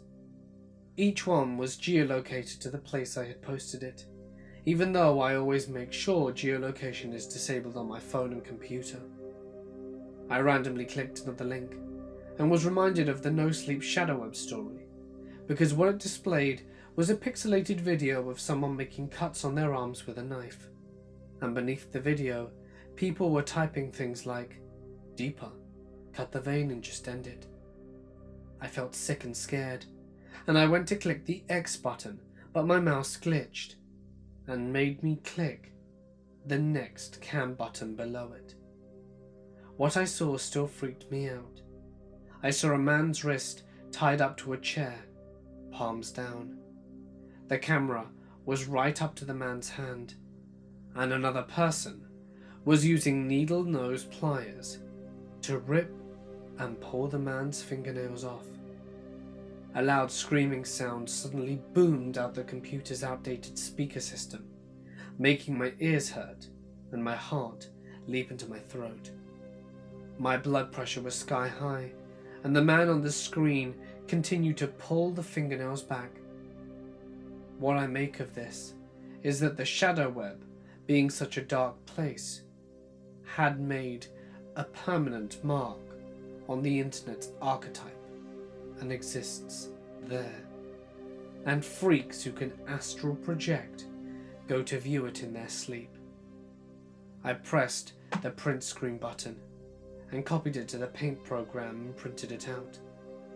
I wasn't thinking that this won't actually print. I'm not in the real world. I was thinking that I had to show this to the police. I was too freaked out to think about how logical this was. The printer did its thing, and I went to press the monitor power button to try and wake up from this. But then I saw a folder on the desktop labelled Humanity. Its icon looked different to the others, newer. I clicked on it and found many folders with names. It was almost like it had named everyone ever born. I clicked the first letters of my name on the keyboard, but the screen flashed black like it did before. So I scrolled down until I hit my name. There were about 20 entries, so I expanded the Date Created tab and found the one with my birth date on it. I clicked on it. It wouldn't open. No matter what I did, it wouldn't, and the screen just flashed black every time I did. So I decided to look at my grandpa's folder. He had died years before, so I scrolled down and found him. And as soon as his folder opened, a video of him popped up on the screen, and he was crying and shaking and yelling. The sound from the speakers was terrifying. It sounded like a mix between a computer glitching out, an air horn, and a human screaming. I couldn't have exited the tab fast enough. I sat there crying and shaking, wondering why that happened. I soon got up the nerve and clicked on another random person's folder. All it showed was a picture, as if taken from their webcam, of them calmly surfing the web. In the folder there was a text file, and when I opened it, it had info about them, where they were born and when, and under death, there was nothing. I decided to see what would happen if I clicked on someone else who was already dead. So I put in Albert Einstein's name, and immediately, a video of Albert Einstein himself screaming and shaking violently with his eyes bulging out of his head and his mouth wide open came up. I closed it quietly and realized that everyone who was dead had a .mov file in their folder instead of a picture. For some reason, an image I had seen on Tumblr popped in my mind. It was a picture that said, "What would the world look like if we could see internet and radio transmission waves?" or something like that. And there was grey fuzz lines through everything. And somehow, I made the connection that because of the waves from Wi-Fi and radio and cell phones, when we die, they surround and torture us because they penetrate the astral world as well as the physical one. I turned off the monitor and buried my head in my hands and told myself to wake up. And suddenly I did, in my own bed. It was about 3 a.m. I was shaking all over, and my mouth had that all too familiar watery feeling taste, and I immediately vomited all over my blankets. I was scared walking through my house. I felt like something was there with me, and everything I saw was racing through my head. I didn't sleep at night, and the buzzing and screaming sounds were all I could hear. The thing that horrifies me the most is that the next morning I saw a piece of paper face down in the printer. I picked it up. It was the photo I printed, only completely grey with faint lines running through it, and my laptop computer was extremely hot. I truly believe in astral projection now, and ever since I've been researching it like crazy. Most of the time I'm too afraid to sleep, because I don't want to astral project again. I don't know what caused me to think that radio waves and Wi-Fi can actually torment our souls when we die.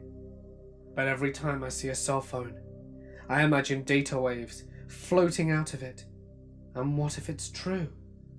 Why would everyone who had died been screaming? With everything good the internet has brought us, I keep thinking, what if there's something darker about it?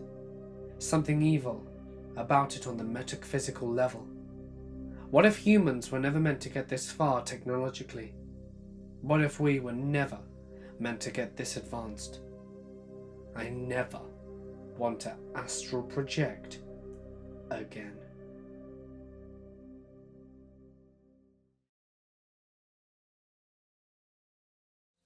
I went camping with the summer program when I was 16. 12 other guys being managed by 4 adult men, and we were having a great time. S'mores, hot cocoa, campfire stories, the works. We all had to be in our tents and either sleeping or awake, but quiet, by 11. I was in a tent with 2 other guys, staying up later and just talking typical teenage guy stuff.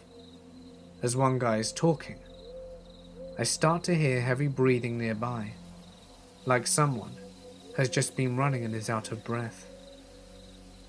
I ignore it and keep listening. I figure I'm just a weird kid hearing things, or that one of the guys in the next tent is making the noise whilst he sleeps. Then we hear, "Please, help me," from outside. It didn't sound like anyone in the group. It sounded like an old man out of breath. We all went dead quiet and listened to this guy's breath, then asked again with a whimper at the end. I don't know what possessed this guy near the front of our tent, but he turned on a flashlight and opened the inner flap, but kept the outer zipped and looked out. We just see a pair of bare, old and scabbed pale legs standing there. It looked like this guy had been walking nude through the woods for some time. He asked for help and kept standing there. We were all paralyzed with fear. But the guy at the front managed to say, "Keep walking down the trail. A ranger will be there soon." The guy stopped breathing and said, No rangers. They keep me here." It was at this point someone else finally spoke up. A chaperone came out of his tent with a flashlight and cautiously asked him how long he'd been there and what happened to him. The old man didn't answer, just started sobbing and ran off into the woods. We saw by the flashlight that he was completely naked and emaciated. This was maybe 7 or 8 years ago, when I was 20, and in a really bad way. I had been screwing up my life via heroin for the past year. But after a lot of help, love and luck from friends and family, finally, I was getting my head cleared and was almost there, above the black tar hell I had gotten myself into. I decided to get out of the city and drove 2 hours out to a smaller town in Missouri, where Google Maps told me a small campsite by water was. I knew that there shouldn't be very many campers because it had just gotten cold and was around 40 or so that night. Nearly there, as I'm driving down a misty morning road, just a picturesque straight 2-line highway. There's this object laying in the road about half a mile up. I slow my approach and can see this shaggy mutt just hanging out. I stop and rolled down my window right next to it, and she came up, licked my hand and wagged her tail a bit. She seemed to expect something of me. She had no tag, no tattoo for Chip, and was just a dog with no name. Naturally, I popped open the passenger side door for her, and she was so glad and hopped in. So now I've got this dirty but friendly companion with me for my little excursion, the dog with no name. The entrance to the campsite was only a half-mile further. As I suspected, there was no one around. I just dropped a 5 in the honor box and picked the closest site to the stream. I set up my tent, the same one I did set up for years with my dad as a kid, collected some dry sticks, and started a fire. The dog with no name just circled the campsite, looking content enough to sniff some leaves and roll around in the mud. I went to check out the rivulet, about 30 feet wide. It had a man-made stone dam that you could walk across. To the west was the deeper part of the river, sort of pooling at the dam. Then maybe an 8-foot drop to the east into calmer streams. Instantly, I wanted to go on, cleanse myself, symbolize, baptize, whatever. I grew up Catholic, so that kind of shit runs through my head to this day, though I'm far from religious. The dog sees me scoping out the whole time from the campsite. I can't bring myself to do it though. I'm hugely disappointed in myself. But it's cold, it's brackish, and I don't have a towel. So I go back up to smoke some cigarettes, eat hot dogs, and pet the dog with no name. Night falls quickly after all this meditation, and I roll inside the tent to sleep. My buddy sleeps inside the tent, next to the sleeping bag. This dog was awesome. And I wake up in the middle of the night for no reason. I can't put my finger on it. And my main source of warmth, the dog with no name, is missing. I slide out the tent, as I assume I left it unzipped, and there she is, just sitting there waiting for me in the pitch black, wagging her tail. I feel very strange, like something is happening here, and someone/something is telling me to get back down to the river and do the damn thing. We walk down the short trail together, surrounded by Missouri black. It's even colder than before, but I start to strip anyway, standing on the chilly stones of the dam. The dog with no name sits on the edge of the river again, just watching me, a slight wag. I'm now stark naked as can be, staring into this black pool that looks like supernatural ink. I should mention here that I hate swimming in the water. I can't see the bottom of it, and my fearful imagination takes over and I freak out. In other words, I stand naked on the dam for over 10 minutes, before I finally mustered up the balls and just dive into the blackness. It was cold as hell and scary as shit.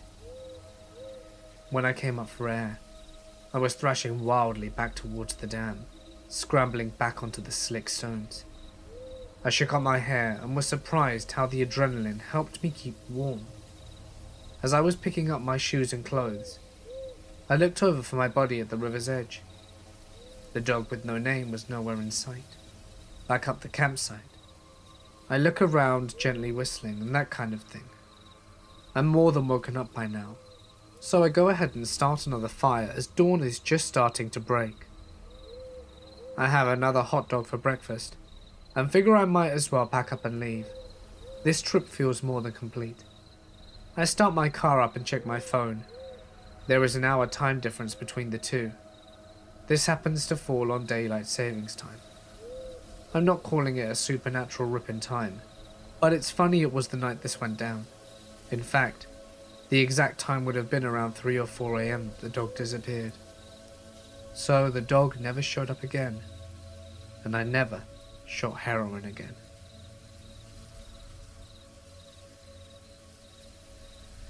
Whilst prospecting out here in the Caribou region, I came across a set of rock piles, known as Chinese piles, out in the middle of nowhere. These being here means someone did a lot of digging back in the old days. So I started working, and after an hour and a half had about 10 grams of gold and was having a happy dance, when I noticed the small standing stones on each of the rock walls. Each stone had several Chinese characters on them, and in a moment of dread, I realized that they were graves. I put the gold in a glass bottle I found nearby and left it behind. I also took down drawings of the symbols to show to a local historian, who later confirmed my suspicions that yes, they were graves, and they likely hadn't been seen in over 150 years. Chinese miners believe that if a miner died on site, the ground became cursed by the fallen miner's spirit, so they wouldn't continue to mine the area, and they would tell anyone who they met in the area that it had been worked out. Sometimes they would do extra work to make it look like the site was finished off, so people wouldn't end up digging up their comrades. I've been back several times, but I won't dig there out of respect. The site's super creepy in the morning fog. You can almost see people's outlines sitting around the piles. One of the stories my boss out here told me involved some sketchy folk from Prince George back in the 70s, and went with them looking for some mining gear to steal, so they could claim jump a site a few kilometers down the road. My boss went down this forgotten path into a clearing with 2 ancient bulldozers and a small cabin. The rest went to the bulldozers to see if they ran whilst my boss went into the cabin and was greeted by a skeleton, laying in bed with a bullet hole in his head. They brought in the cops, and they figured the guy had been there since 1935, since that was the last date on the papers inside. I went to the same cabin with him a few weeks back, but the place had been burnt down by quad bikers. So, as a kid I lived about 100 miles away from the nearest town, at a house without electricity or running water, which is the works in the Colorado Rockies. This place was in the absolute middle of nowhere, and we frequently sought all kinds of wild animals, ranging from elk, deer, coyotes and cats. Our property and a bunch of other neighbours' properties bordered national forest roads, so to keep people off our road, we had to gate about 1.5 miles from our house that we drove through before we reached our house. This time of year, we are the only people up there, as all the other homes are hunting cabins, long empty by this time in late winter. Now, this was not the type of gate that you could drive around if you forgot your key. There were tons of trees all around it, with barbed wire, ditches and such, so anyone wanting for off-road around it would basically have to build a new road around this gate. Well, one night, my mother, brother and sister and I pull up to the gate and we cannot find the key. It's gone. So one of us, i.e. me, has to walk all the way back up to the house in the pitch black to fetch the spare key and make their way back down. Now, it's recently snowed in January and it is totally dark. You can't even see your hands in front of you dark. And with the new snow, you can't hear anything either. There are a few clouds in the sky, on and off to let some starlight through every once in a while. But it's dark, and of course there isn't a flashlight either. So off I go. First you walk through around 200 meters of trees, then it opens up to a huge meadow, which then narrows back down again to trees for another 200 meters, and then opens up again into another huge meadow, which on the other side of is our house. I set out and everything seems fine. I'm just irritated that I have to do this. I'm about 15 years old at the time and a little angsty teen that is peeved off at the slightest chore. I was not thinking about my surroundings in the slightest, but as I'm walking, I get that feeling that I'm being watched as I'm halfway through the first meadow. That deep, creepy dread that something is right behind you and you can't see what it is, made it 1,000 times worse by the lack of light and lack of being able to hear. My first instinct was to run, but I knew that if there was something, I was just going to provoke it, so I kept going, and then stopped to try and listen, as I heard a crunch echoing my footsteps. Holy shit.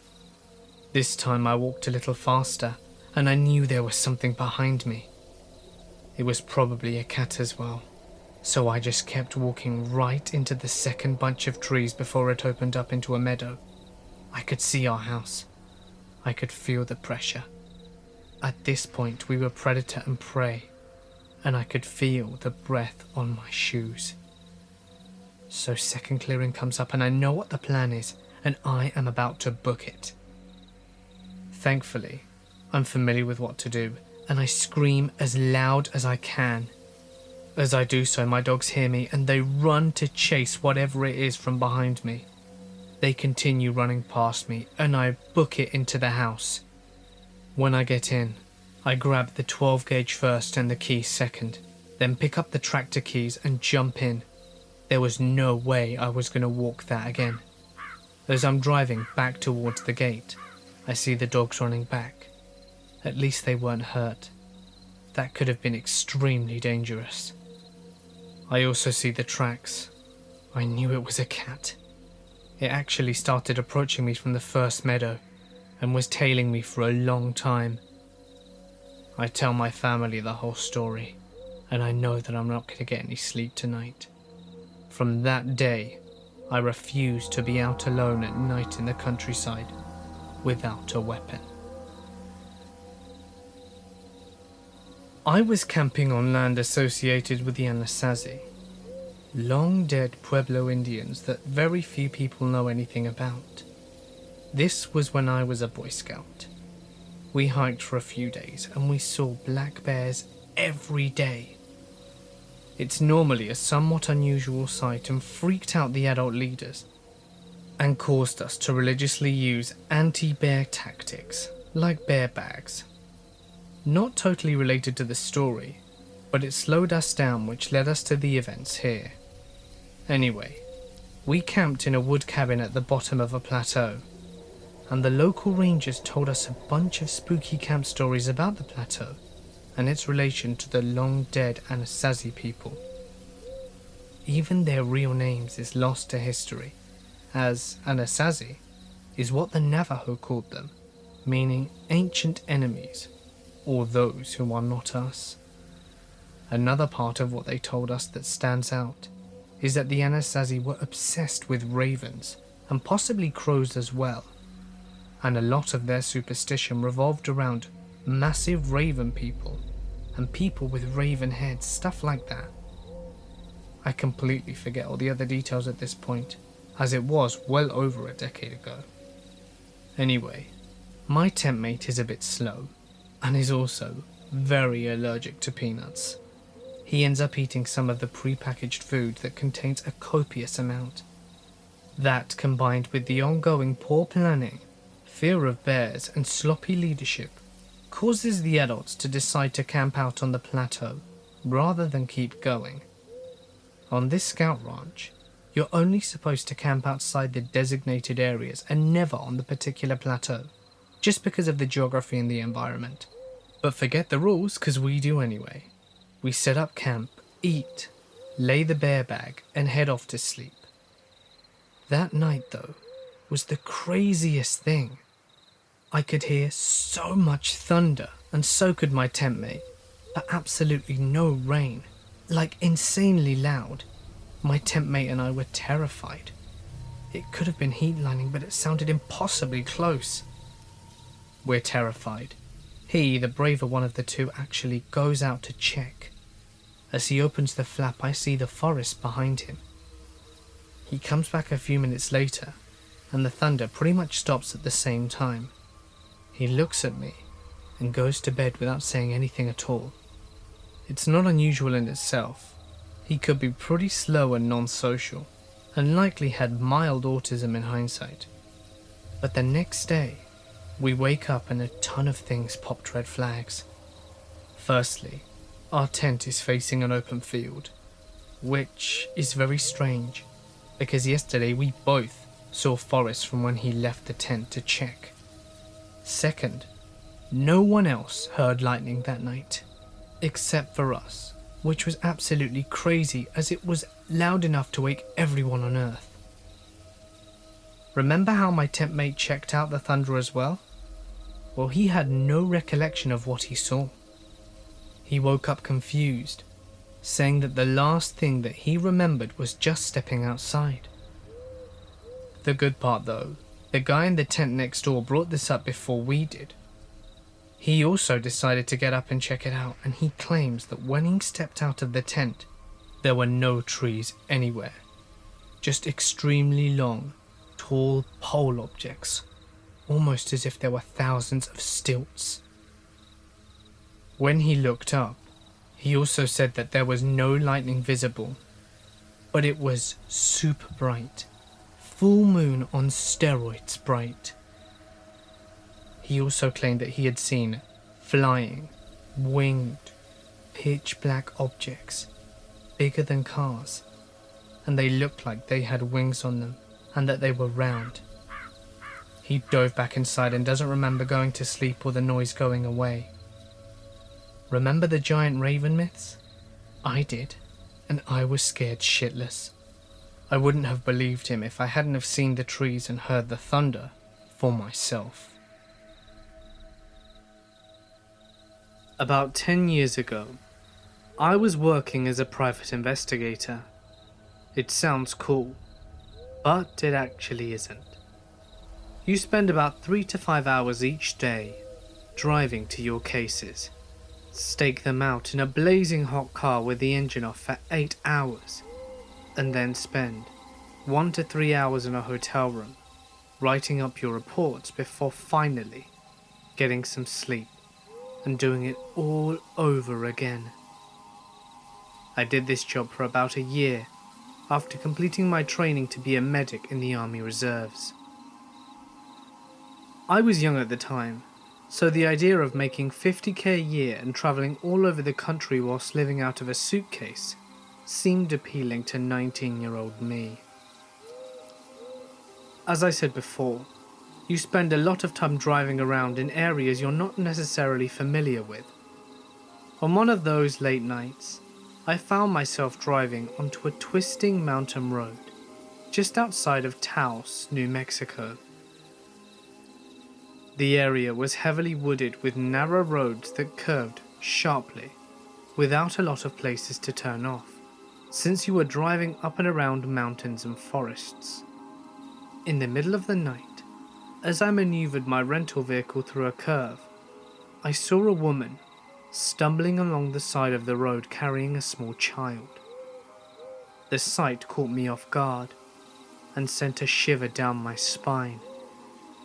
It was so unexpected and so out of place. There were no houses nor buildings around me, and it was around 2 a.m. and pitch black. This unnerved me, but what sent the shiver down my spine was the way she moved. She lurched along with what I can only describe as a shuffle, straight out of a George Romero zombie flick, and she didn't look up or acknowledge me as I drove by. She just stared aimlessly at the road in front of her. You have to remember that I was 19 years old, and fresh out of a year of extensive army training. I was in peak physical shape, and I thought I was Billy Badass at the time. I had spent a month working in trauma centers as part of my training, so I still don't often get freaked out or scared, but seeing this did scare me. I drove on for a minute or two thinking about what I'd just seen. Who was she? What was she doing here this time of night? How did she get here? The more rational part of my brain took over, and I came to a horrifying realization. I had been driving for about 1.5 miles past her, and I hadn't seen any homes nor businesses, nor had I come across any places to turn off since I had seen her. And it had been about 10 miles since I had come across a place to turn before I saw her. This wasn't normal. Something was wrong. I realized that she had to be hurt or in trouble. Perhaps she'd been in a car accident and was in shock. What if the child she was carrying was hurt? I was a medic. I had trained for a year to help people. Sure, I was scared and unnerved. But how would I feel if they later died of exposure out on the mountain, and I was too much of a coward to go back and help? Wouldn't I also be scared the first time I saw combat, when my friends were depending on me? I had to man up and turn around. And as soon as it was safe, I did so. I drove back to where I'd seen her, half relieved and half horrified when I could not find her. I traced the road 6 times. Where could she have gone? There was only a small area on the side of the road and guardrails for miles. I drove, turned around and drove, and turned around and drove, and turned around and drove again. I was obsessed with finding her. Part of it was out of concern for her child.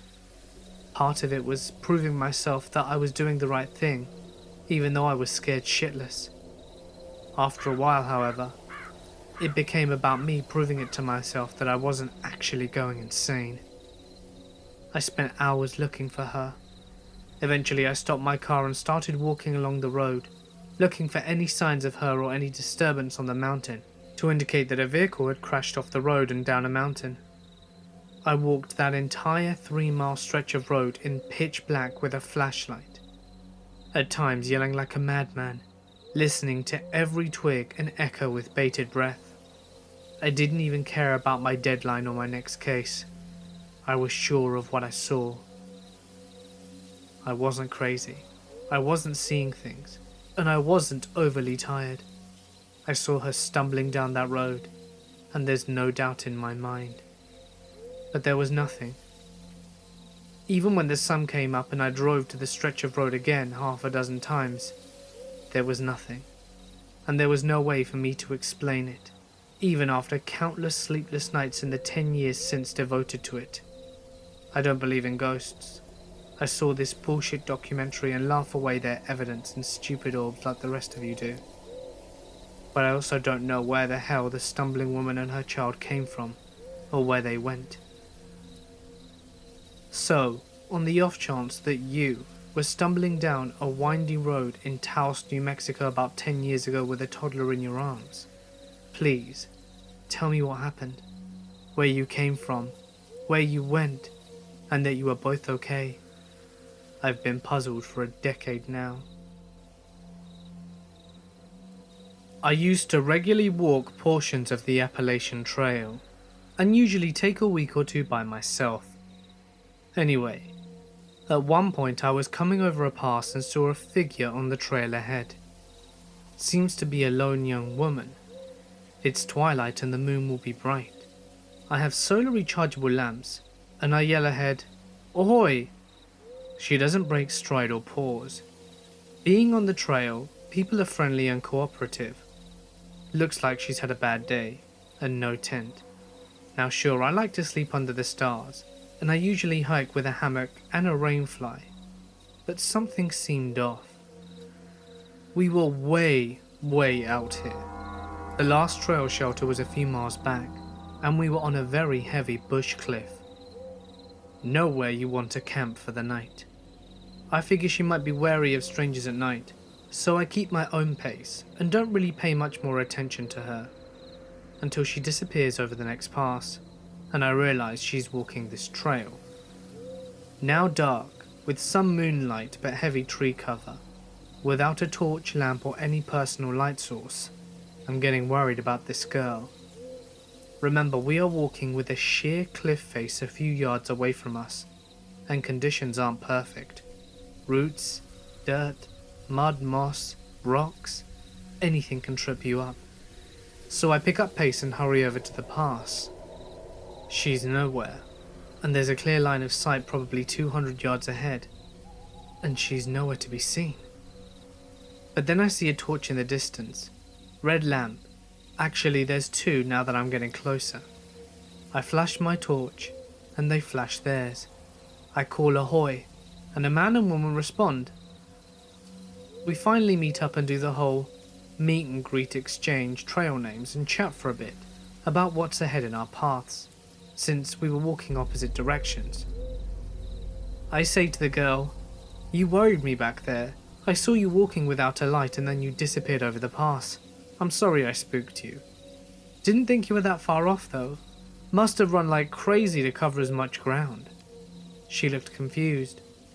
"What are you talking about?" I explained everything, and she said that she hadn't seen anyone on the trail for at least 3 miles. There was no one reported missing, no abandoned campsites, nothing. I followed up with state police and rangers. Nothing. Who the hell was on the trail ahead of me, walking at night with no light, minimal gear, and then to just suddenly disappear when there's only one way to go along the trail? I'm still clueless. I used to work security, and several years ago I was assigned to a remote construction site where a summer camp was being built.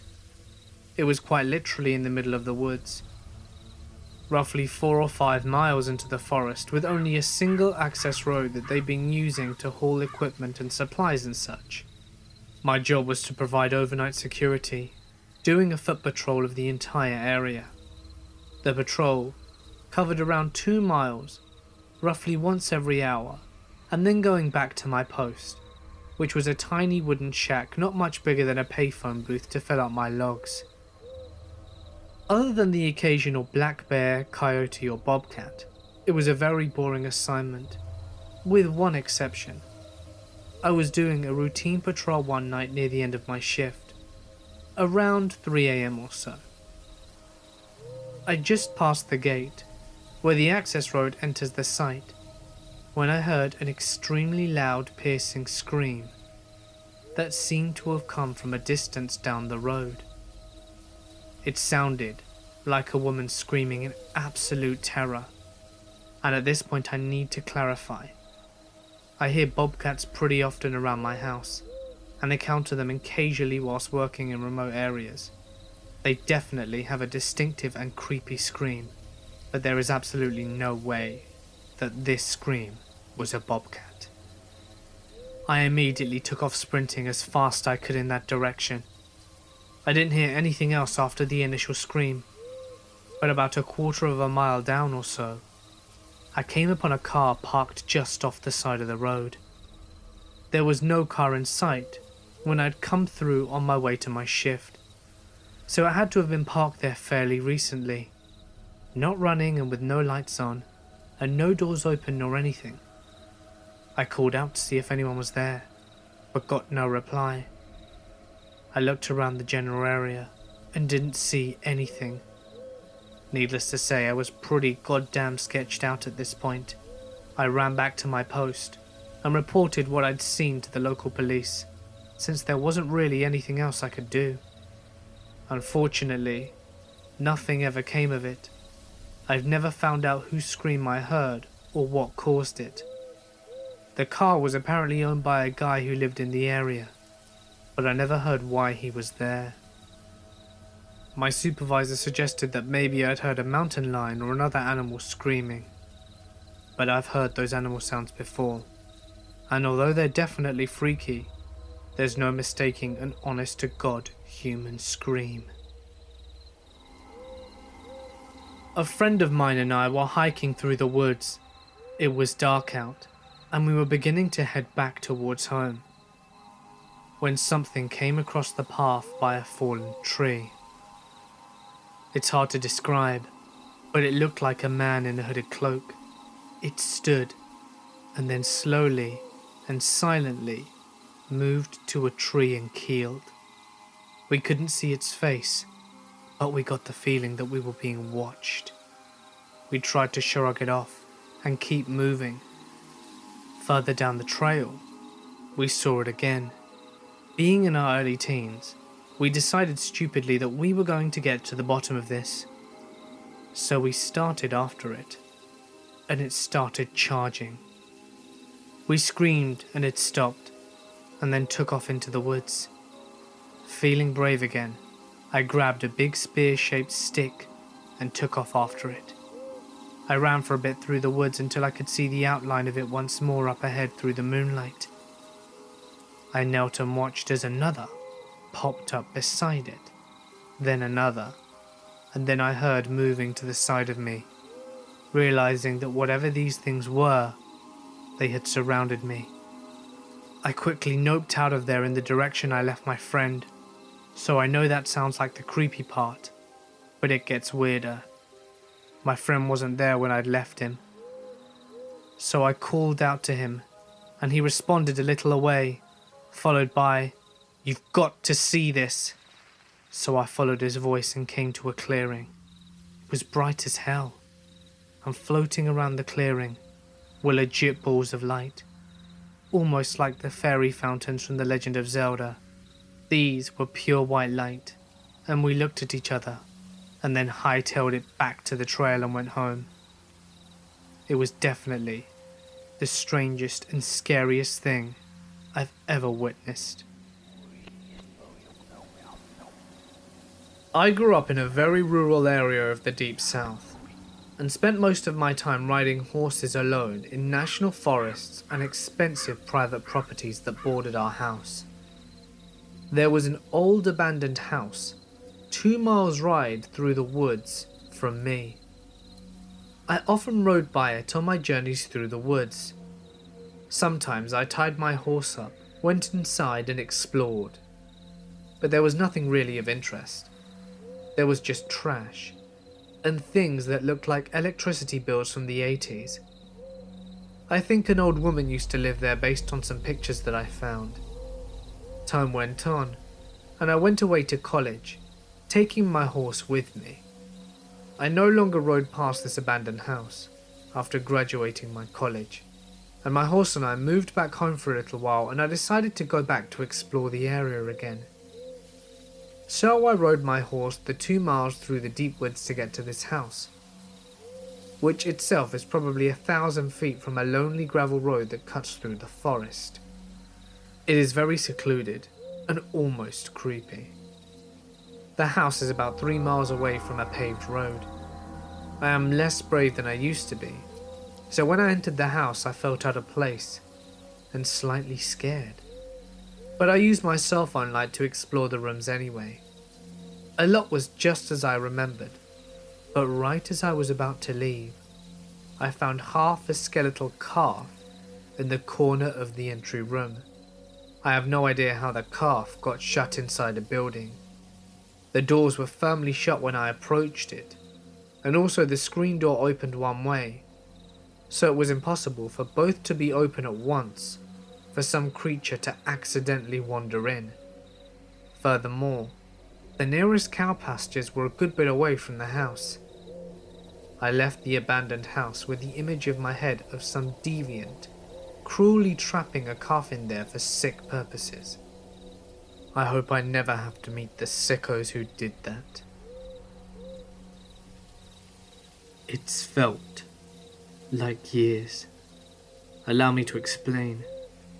It was a vivid summer day, and I had taken a short notice trip to Arizona, trying to find some relief from the tiresome sunshine state on the other side of the nation. I only decided to leave when I was hit with a rather heavy day at work. My boss decided to chew me out for running late, despite the massive car crash on the motorway. A customer yelled at me because they didn't know what a Gmail was. Yeah, because I can definitely control traffic. And yeah, I definitely want to explain to you what Gmail is. I hate working customer service, so I called in sick and caught a last-minute flight to Phoenix. Phoenix. Yeah, Phoenix. Nice and far away from the hell I called home. I wish I'd never decided to do that. Around 2 days into my trip, I decided to head up to Zion Canyon for some sightseeing.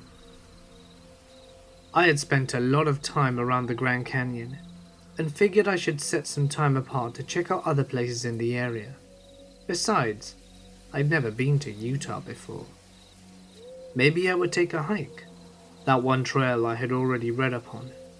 Angel's Landing looked dangerous, but it would be something incredible to experience, and certainly worth it if I made the summit. I turned on Google Maps, and my rather shitty Android fumbled around with it until finally it picked up the location. The voice of a robotic woman began to speak. It was the damn GPS lady. She guided me through several backwater roads with twists and turns and roundabouts, until she stopped with a final sentence. Head on Highway 89. Continue straight for 184 miles. Alright, seemed easy enough. As I finally approached the highway, I was absolutely in awe by the view. No more buildings remained, only the wild, barren landscape of the southwest. Mountains peaked in the distance, covered by desert shrubs. Old trailers and abandoned houses dotted the landscape. Everything was so beautiful compared to the constant headache that was Florida. My eyes soaked up the desert views, relieved that for once it wasn't just endless miles of swampland. I felt so isolated. I was free from civilization for miles. But something was wrong. The desert didn't feel real to me. The sun was too bright, the mountains too still, and the sky too blue. The whole landscape seemed too picturesque, as if it were straight out of a postcard. It felt as though it were all a facade to drag me into something, and it was not unlike something straight out of a fever dream. You know those mornings as a kid where you wake up with a pounding headache and sense of false reality? I'd been driving for hours, and the scenery just seemed to remain stagnant. I was so sure I'd spent the entire damn day on the road, but the sun hadn't moved an inch. Was I hallucinating? God, when was this road ever going to end? Speaking of it, I'm still here. I've been driving on this road every day. It only keeps on going and going. I've been seeing the same road signs over and over. There's no civilization around. I've tried knocking on those trailer doors, but no one's ever home.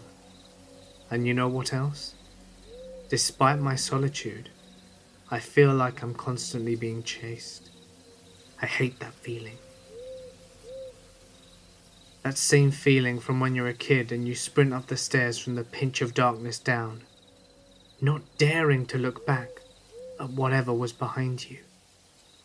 That feeling when any source of noise of your house was enough to make you jump and run for your life. The source of the noise for me was the booming. And that feeling is always here. Every once in a while I hear a booming, as if someone is going at it with a gigantic drum. I slow my car down, and the booming gets faster, closer and louder. And that feeling, every time I slow, the feeling grows stronger, as if whatever it was is getting closer. It's like whatever that something is hunting me down, almost testing me, and every time I stop the booming gets louder, as if it's targeting me. I don't know what that is, but I feel like it's dangerous. I don't know what chases behind me, but I know better than the kid who runs away from his basement door the first chance he gets. Running away from that something, but that something is behind me. I don't know what it is, but it's got me trapped right where it wants me to be, and I can't get out.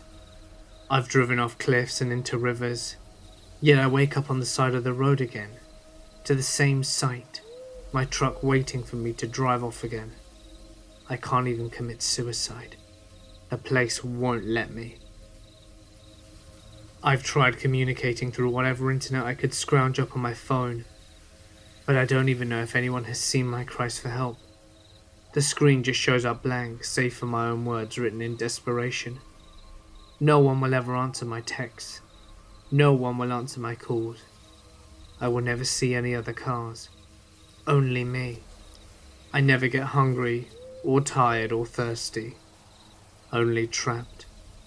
It's like time hasn't passed. Time hasn't passed. Everyone is gone. Something's chasing me, and I'm still writing this. I think I've been in the same spot for too long.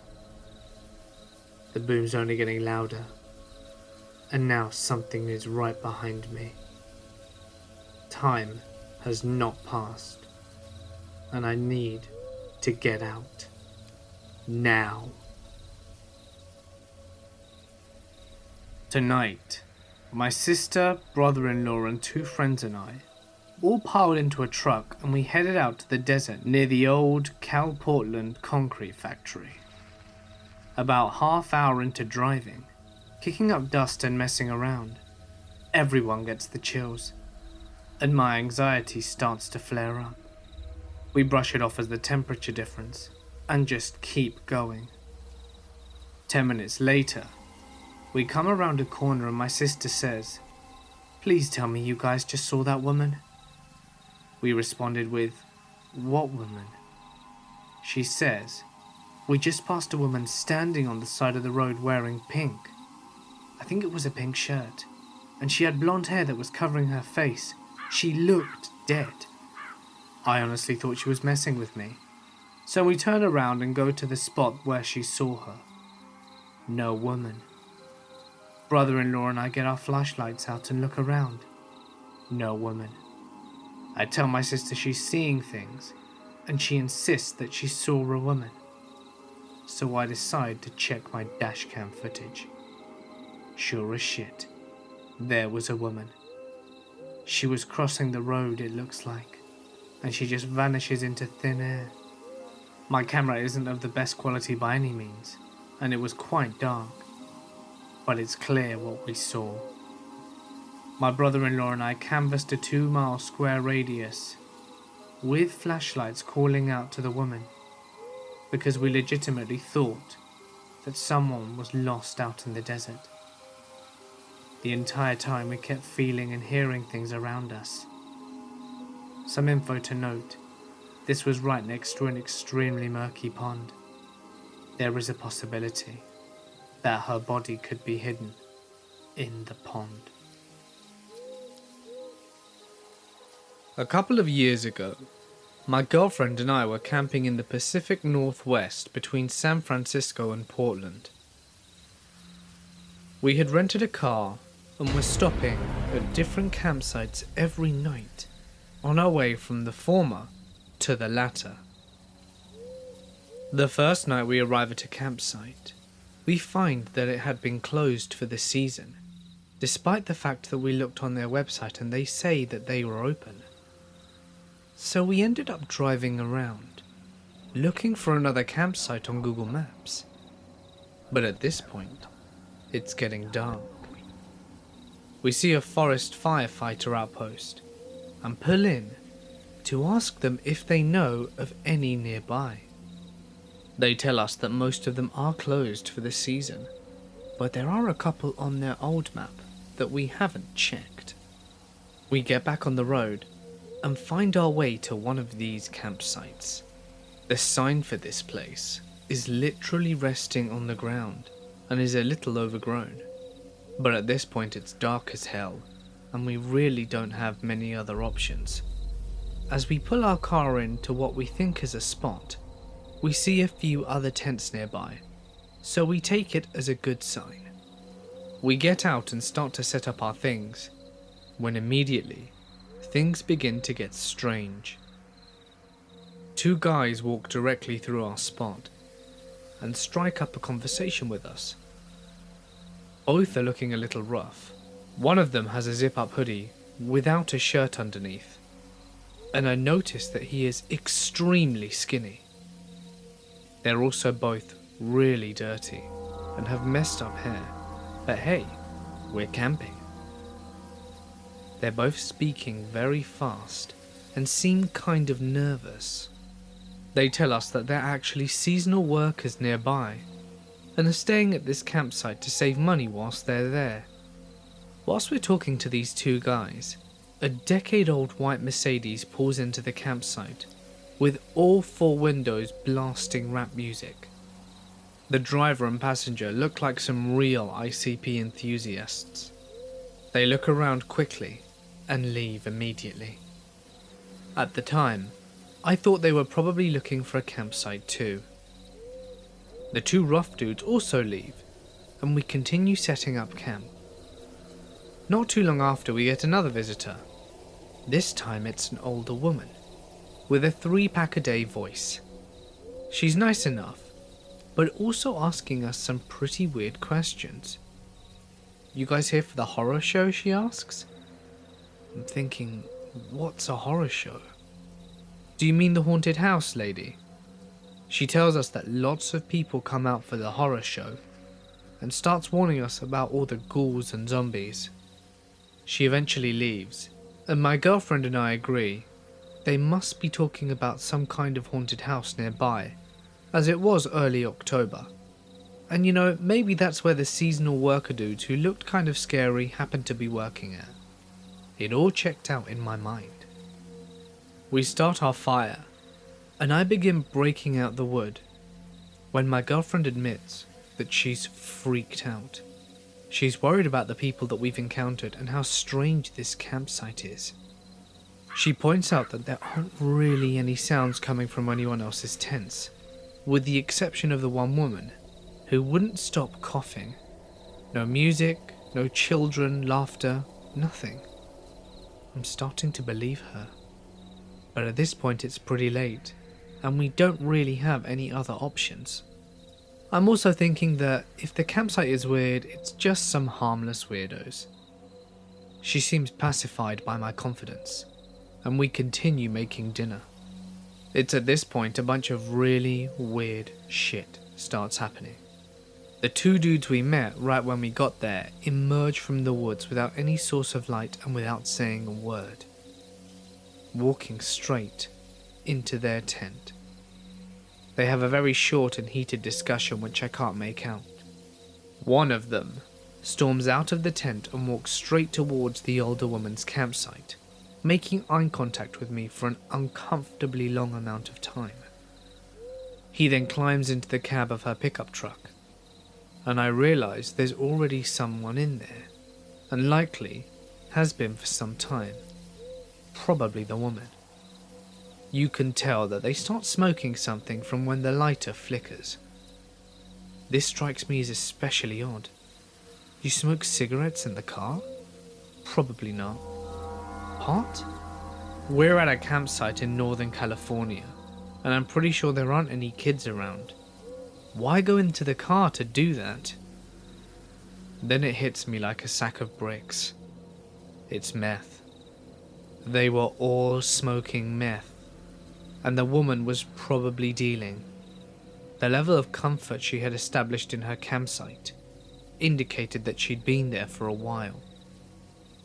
Meth explained why everyone was looking like emancipated zombies. It explained the juggalos driving through, getting spooked, and leaving. It explained the strange erratic behavior and constant coughing from everyone. This was clearly some sort of live-in meth village at a closed-down campsite in the backwoods of Northern California. It's at this moment that I realize the second guy is skulking around the edge of our campsite, clearly trying not to be seen. I conceded to my girlfriend that I also wanted to leave. We packed up everything very slowly and normally, trying to make it look like we were just putting away food and putting our fire out for the night. With only the tent left, I tell my girlfriend to get into the car and get ready to back out of the spot. The second I pick up the tent, the woman's truck starts up and her lights turn on. They were blindingly bright circular lights on a rack. I throw the tent into the trunk as fast as I can and I tell my girlfriend to back up. I'm standing behind the car to guide her, but also making it very clear to whoever's watching us that I have a hatchet. I was so on edge that if Mr. Rogers caught me off guard, I would have buried that thing into his skull. She throws the car into reverse, hits the pedal, and the car doesn't move. I can hear the engine revving, and I see the car lurching, but it's not going anywhere. For a split second I think they've slashed our tires somehow. This is how horror movies start. Suddenly it hits me. The parking brake is likely on. It was. She backs up, gets on the main path, and I jump in the passenger seat. As we drive out there, we can hear them start screaming about something. Once we get onto the main road, we do a Chinese fire drill. And I drive down the road at warp speed to the first bed and breakfast that we see. It was lovely. It was June 1987, because it was the baseball season after the Bill Buckner disaster. My girlfriend's parents owned the place. It was in southeast Idaho. It was a pretty big place with lots of acreage. The guy who was the full-time caretaker for the place had just quit, and my girlfriend's dad went out there to find a new caretaker. But the new caretaker couldn't start for 1 month. Her dad offered to pay me $1,200 to go out there. Free food, satellite TV, and all I had to do was keep an eye on the place and feed the dogs and the horse. I had never been out west, so I took him up on it, and it sounded better than doing landscaping. I spent the time reading, exploring, playing the dogs and riding the horse. It was completely uneventful, until that night. After the knocking stopped and dogs stopped barking, I eventually went back to sleep. I didn't freak out that much because there were 2 German Shepherds inside with me, and I had a gun. I kept it on my nightstand. I had been drinking a little but was not drunk by any means. There were several neighbours that were a few miles away. I was kind of thinking that someone had just driven down the wrong driveway. Next morning at the crack of dawn, I opened the front door to let the dogs out and see a white Chevy Nova sitting in the driveway. It was near the small cabin for the caretaker. The cabin was around 100 yards from the main house. I called my girlfriend's dad and asked him if he knew anyone with that make or model of car. He said he didn't, and he called the police directly. Police show up, ask me a few questions, and walk around the property for an hour or so. The car was locked, and the police had it towed. I have no idea if it was broken down or not. There was only 1 set of tire tracks coming into the house. A few days later, my girlfriend's dad called me up to say the guy who owned the car was missing, and to call the police if anything weird happened again. I have no idea who the guy was at all. Don't know how long he was missing or when he was reported missing, or who reported him missing. He was just missing. My girlfriend's dad didn't know much about it either. After about a month, I go back home. The girlfriend and I break up shortly thereafter. I see her out of town a few months later and ask her if she ever found out what happened to the guy. All she knows is that the guy was found dead, apparently killed himself 30 miles away. The suicide happened several months after that incident at the house, and he was found a couple of days after that he'd killed himself. I asked her how he did it, where he was found and who found him, and I got nothing. And I never saw her again. I am an extremely outdoorsy female and love to spend a lot of time in nature. I spent the better part of my early 20s living in the remote northern locations and exploring a lot of Alaska, Yukon, and BC. I have many odd, frightening, and bizarre stories that came from my time in the north, and this is one of them.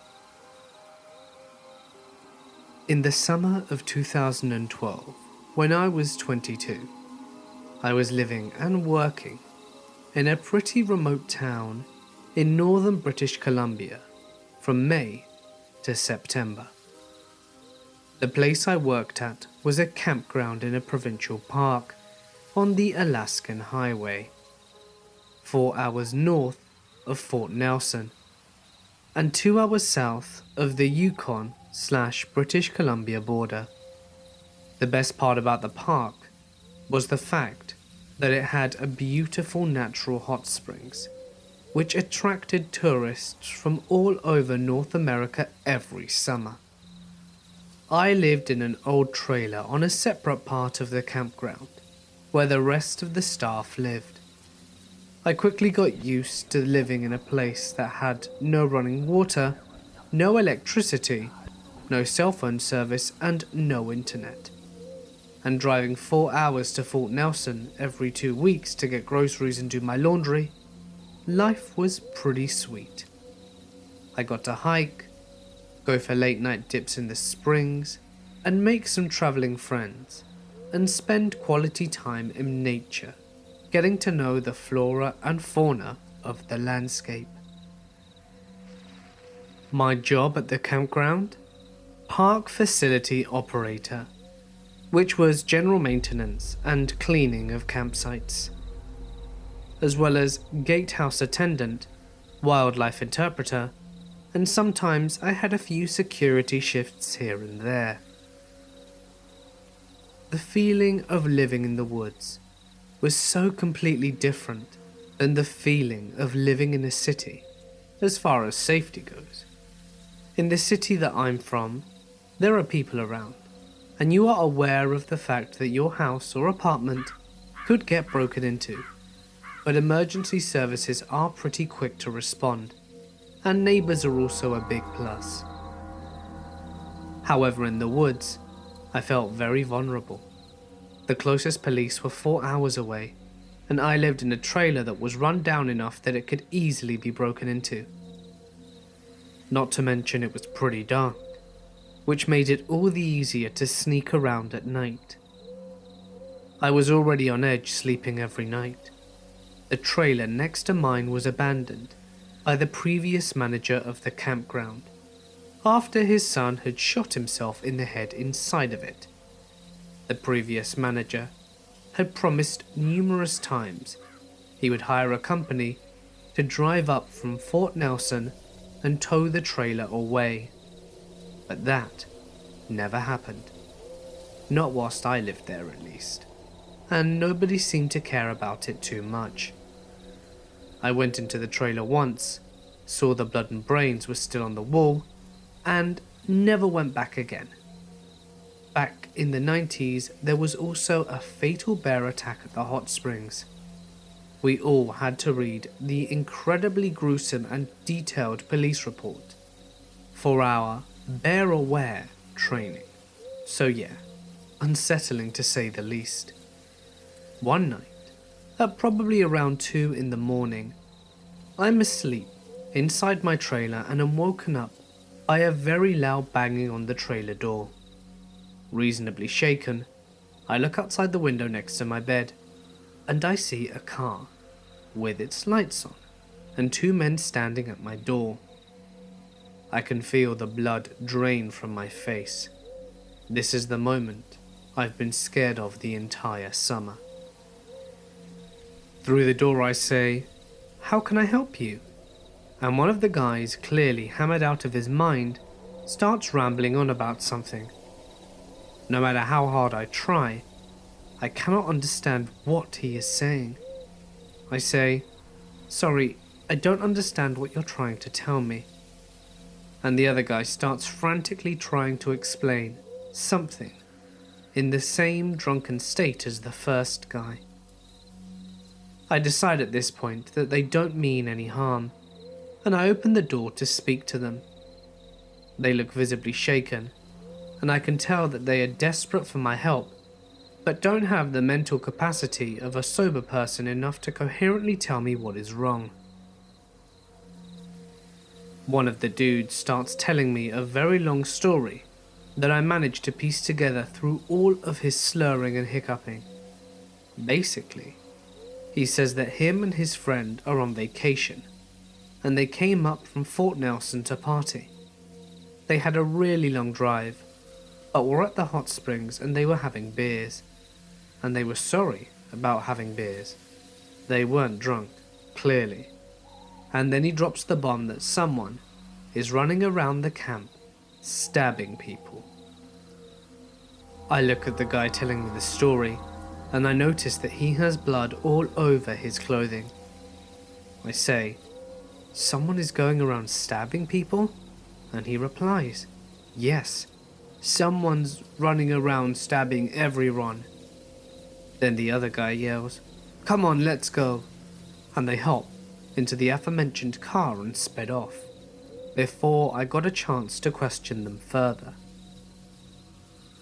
Now I'm standing at my trailer door, in the darkness, alone, thinking that there's a maniac running outside wielding a knife.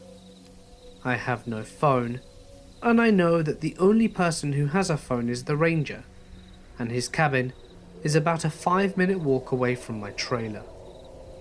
I remember at that point that I do have a radio, so I run inside my trailer, lock the door, and try and get the ranger on the radio.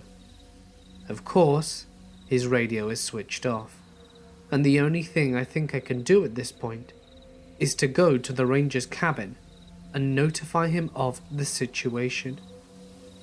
I slip out of my trailer and run through the darkness across the maintenance ground, past the creepy suicide trailer, and through a thicket straight towards the ranger's cabin.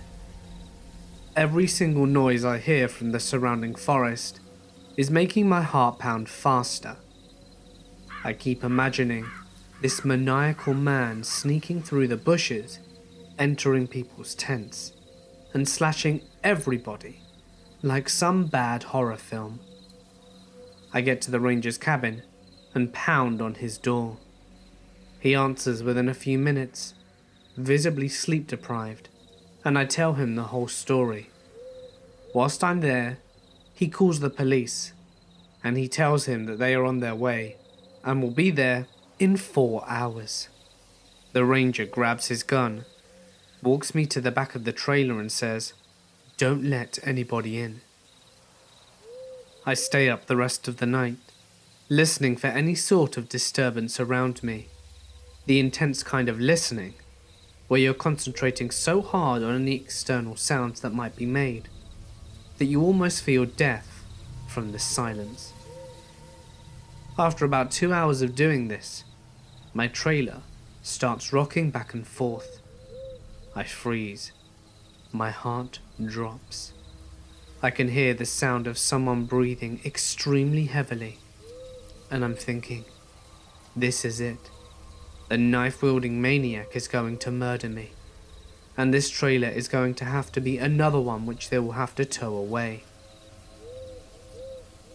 I'm just sitting there on my bed, in my trailer as it's rocking, waiting for the maniac to stop tormenting me and just break the window and stab me. I am listening intently to the heavy breathing, and that's when I hear a grunt, a very non-human sounding grunt. I get a feeling that it's not what I think it is, and I peer out of the window, and I see a bison is scratching its back on the side of my trailer, causing it to rock back and forth. The RCMP get there around 6:30 AM and proceed with their investigation for about 10 hours. They close off the springs and the entire campground turns into an episode of CSI. We don't hear anything about what took place during the night until the investigation is over. Apparently, there was a guy at the springs who made a lewd comment about one of the females in another group, which resulted in an argument. The guy disappeared and returned an hour later with a knife, stabbed 2 of the guys in the group, and booked it back to Fort Nelson. Not before stopping at my trailer with his buddy to tell me, of course, of the incident. Yeah, one of the guys at my trailer. He was the dude stabbing people. My guess is that him and his friend stopped by my trailer to try and make it look like they were innocent. Drunken logic. The 2 guys that were stabbed survived, which is good. For many days following this incident, I was cleaning up blood-soaked clothing and rags from all random places over the campground. So, knife-wielding maniac, let's not meet again. From 2012 to 2013, I did a lot of hiking in and around the coastal range of Oregon. I would frequently go out by myself for days, and coming to town to restock on food if necessary. It was commonplace for when I was in town to spend the whole day hiking back the 4 hours to where I was camping at dusk. The trail I took wasn't well traveled and looked more like a deer path than anything. I had chosen my campsite for its lack of foot traffic and its serenity avoiding conventional locations. I only had a cell phone on me during this period of hiking and camping, no bright clothing, and no GPS nor tracking device or emergency beacon, which probably wasn't the smartest idea looking back. There were times I heard and saw things whilst out in the forest that I didn't recognize by sight and or sound, but nothing came close to the incident that I had in May 2013. I had just done my usual restock in this small town some 6 miles from where I had decided to camp for the night, and I spent the day in town as usual. I started walking back to my camp location at about dusk. Half of the walk, I choose to use dirt roads, until veering off on the deer trails that I used earlier in the day. By this time, it was completely dark, but it was clear out and possible to see the trail just using the moonlight. I don't listen to headphones whilst hiking. I've always thought it's wise to be able to hear what's around you in the event of there being a predator, whether that be man or animal alike. I was mentally doing some calculations for the next day's hike when my mind is literally stopped mid-track. I hadn't heard anything, and I don't hardly make any sound when hiking. If I'd heard something, I would have known. For some reason, be it a sixth sense or survival instinct, I'm not sure, but I was jolted quite suddenly out of thought and made very aware of the fact that I wasn't alone on this trail. What was odd to me, especially, is that even though I had heard nothing whatsoever, no light wind, no birds, I knew acutely that something was behind me about 30 yards down the trail. I still to this day have so many unanswered questions about how I knew this. Standing really still, I turn around and look down, but I don't see anything in the trail. But I feel it. It's honestly really difficult to pin down exactly how to describe what I felt, because I hadn't felt that way before or since. I was standing straight up, fight or flight, and my logical mind was saying that there's nothing out of the ordinary, whilst my senses were saying to get the hell out of there. Again, looking back, I'm remembering I have no idea what to say. It's really hard to express. It was like I was being taunted, and I felt it. The presence of something or someone was down there in that trail, and for some reason, I knew that it knew that I knew it was there, even though I couldn't see it. That's what scares me. I knew, and it was bright enough out for me to see 30 yards down the trail with no problem. There was nothing there, and I felt as if I were being called or beckoned to come closer. This was maybe 30 seconds into looking down the trail. I was panicking, but I still wasn't sure what to think, because I wasn't seeing anything threatening. So I turned around and started walking at a quick pace. I don't know what else to do. I knew that if it was in fact a guy out to kill someone, he was probably going to end up killing me on this trail, or in my tent after following me back. So why run? I would say it was not even a minute into the quick trek back that I heard what can only be described as a sound like rushing or swooping air, and then what seemed like a rake sliding across the dirt trail. The former sound happened right after the latter. These sounds happened together at about half a second apart for 4 times.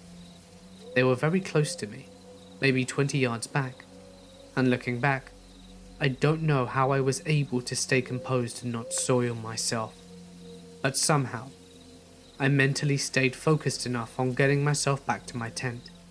I ignored the panic and just kept walking quickly, not looking back. Whoever or whatever it was that followed me the majority of the next hour, I kept heading forwards and didn't look back. A few minutes from my camp location, the fight or flight instinct gradually but succinctly left, and I crawled into my tent and didn't sleep a minute that entire night. Morning came, and I picked up and left. I grew up on the countryside, right next to a national park, frequently visited by nature lovers and bird enthusiasts. It was the kind of park where you're not really allowed to bike or ride horses, only walk or run. But 10-year-old me felt that this was a stupid rule, and so I did anyway, because the trails were perfect for it. I knew fully well that I wasn't supposed to do that, and was caught a few times, but nothing much came of it, apart from a half-hearted, "Don't do it again." And of course I did. Until one day, something frightening happened that made me stop. My family were horse breeders, and I would often take them on horse rides, usually into the Forbidden Park. This day, very early in the morning, the first day of summer holiday, it was beautiful outdoors, misty and foggy, yet a sky that promised a sunny day ahead. Since it was so early, before 6 a.m, I knew that there wouldn't be anyone on the trail to see me. So I set the horse off at full speed along the trail. I only slowed down on the part of the trail that got steep on one side, leading down to the river, because the thought of one step too close to the edge was too much even for a kid with next to no non-existent risk assessment skills. Suddenly the horse came to a halt and refused to take another step. I grew up with horses all my life and knew that this usually indicates that you need to investigate. Is there something with the hooves? Did the horse spot something that spooked it? So I checked and the hooves were fine, but the horse didn't move an inch. and that's when I saw it. Someone had set a trap. A thin, sharp metal wire across the trail, in perfect neck height for an adult. I stopped and looked around, but didn't see anyone. The wire was well attached to 2 trees and impossible for me to remove, so I led the horse around it. And, to do so, I had to walk up a bit into the wooded area on the side of the trail. That's when I heard the singing. The song is called Hey Tom Tegubar, and it was that particular melody, but the lyrics were different and sung in a muffled, sniggering voice. Imagine Smeagol from Lord of the Rings. Today I only remember parts of it, but translated it would have been something like, "Hey, all you runners come here passing, let the lifeblood pour out." I, as silently as I could and with my heart in my throat, backed away and got up on the horse and hurried back the way I came as fast as I could. I knew I had to tell someone about it, but at the same time wanted to avoid admitting to riding a huge and very forbidden horse on those protected trails. So now I had a problem. The old stories about a mad old man living in the shed in the woods, a shed that was once a cottage for a local hunter, came back as I hung on the horse for dear life. I got home and told my older brother what had happened, and he went back there with me in tow. We found the wire trap, and after a while of searching, we also found a spear-like pole in the ground, right on the spot that you'd land after you came running and jumped over the fallen tree on the trail. That's when we called the police. The area was searched and several similar traps were found, but no sight of the old man. The following summer though, there was big news in the local paper about spear-like poles being found right under the water's surface, directly under the little tower you're supposed to dive from at the lake. And black garbage bags filled with big rocks were found on the narrow bridge crossing the river, so that if a car had hit it, there's a chance that it would have gone off the road and straight into the water. When I was about 10, me and my friend were walking on a road near the river when we spotted a tipped-over canoe.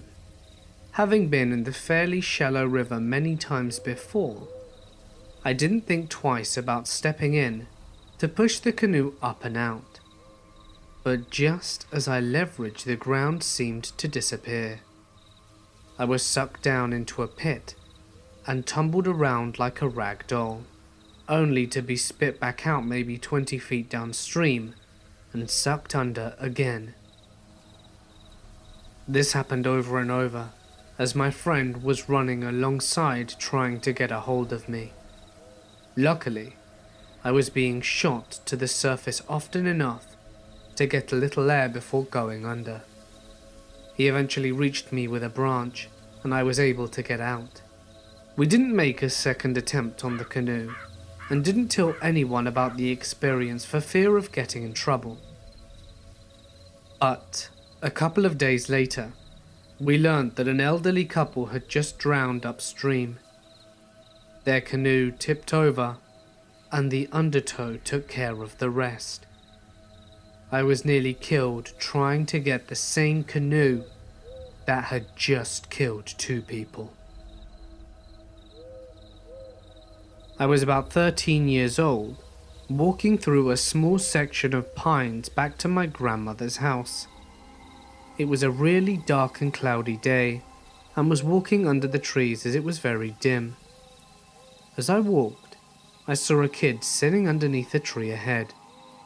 This was a relatively rural outskirts of a small town, and there were only a few kids that lived around. I walked up to him to see who it was, as I didn't think I recognized him, so I stepped closer. It was a young boy, head down, gaunt and skinny. He was wearing burlap or wool pants, a ragged dress shirt, both very dirty and dingy. He had what looked like 2 little tin can wagons or cars, and was pushing them around in the dirt. as I got closer, almost right in front of him. A feeling of absolute dread and sickness washed over me, and all of a sudden, I felt like I was going to throw up. "Hey," I kind of stuttered. He looked straight up at me, and I froze like a stone, ice cold. In one quick move, he grabbed up his wagons and jumped to his feet, and circled around the back of the tree. It was quiet. I felt fine all of a sudden. I walked up to the tree, and he was gone. When I hiked alone frequently, I used to see flashes of colour out of the corner of my eyes. It happened often enough that I learnt to pretty much ignore them. I dismissed most of them as birds, small animals, or my imagination. The ones that still caught my attention were the red or blue ones, and one time, pink. The bright colours were more hard to rationalise away. Carbon Glacier in Mount Rainier National Park, June 5th, 2001. I remember crossing the suspension bridge on my way to the Carbon Glacier, and it looked to be in very poor condition and was missing a couple of boards, forcing you to take a large step. The second missing board was right in the centre of the bridge, where you're furthest from the ground. My sister crossed first, and stopped about 3/4 of the way across. She turned around slowly, looked back at me, and yelled for me to step on 2 slats at a time, as one just broke under her foot. I froze at the second missing board, and it took me several seconds to take that long step across the hole. We decided to use the lower crossing to avoid the suspension bridge after. These days, it was the only way to go since the trail on the other side of the river washed out. We were having a good day talking and laughing and telling stories. My sister was in the middle of a story when a flash of white went past my peripheral vision on the left. I ignored it, but what I couldn't ignore was the fact that my sister had stopped talking. I turned to ask her what was wrong, and she was pale. She said someone was walking up the trail and just disappeared as they approached me. She was visibly shaken and upset. I chose not to tell her about the flash of white, as I had seen it at the same time. We were both teary and shaking, and hiked out pretty quickly and very quietly. It took me several years before I spoke about it again. When I told my sister about the white flash, she couldn't remember any of it, as she completely blocked out that day. 2 years later, in an effort to see the standing file account at Washington State, I was given permission from the Highline School District to hike on their property to the old Stampede Pass lookout, now at Camp Woskowitz in North Bend. The woman at the office told me that I should hike around the property after visiting the lookout. It was a beautiful sunny winter day. I hiked to the lookout and then started down a different trail. The trail was fairly open, with a lot of salal. I heard a little girl laughing off in the distance, and assumed that someone else was enjoying the trails like me. Not a moment later, there was a flash of pink. I'd never seen pink before, and it gave me quite a fright. I looked into the woods and saw nothing. My stomach turned and my eyes teared up. I decided I'd had enough of Camp Woskowitz, and quickly headed back to my car. I was babysitting in a very remote house in the middle of nowhere, up in the mountains on the coast.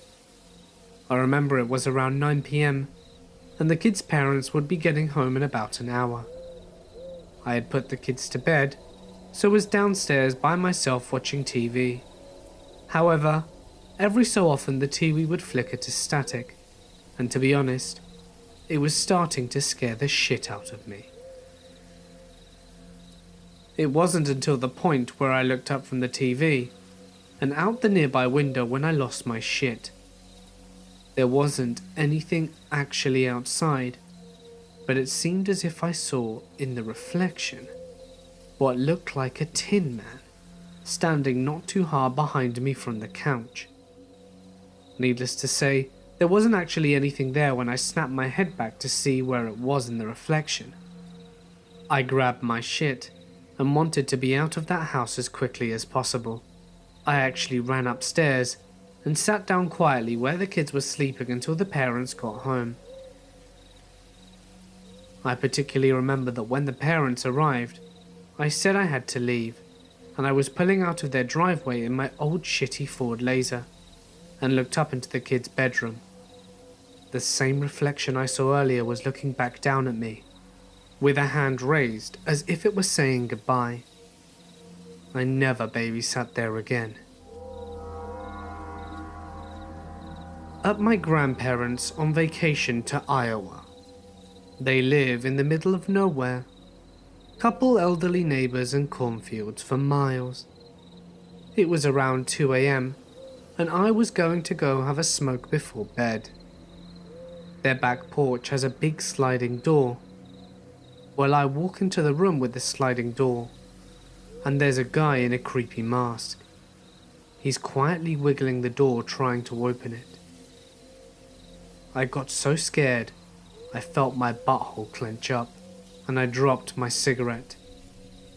Right then, the guy freezes and looks right at me. He pauses, then starts frantically shaking the door trying to open it, like this dude was trying to rip the door off the house.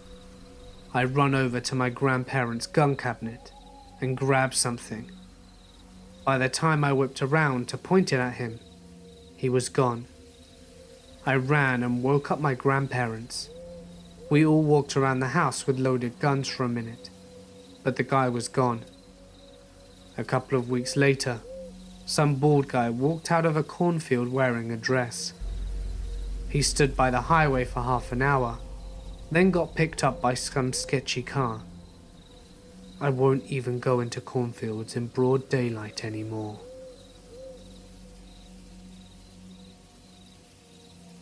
This happened when I was 10. There were 5 or 6 of us spending the night at Charlie's house.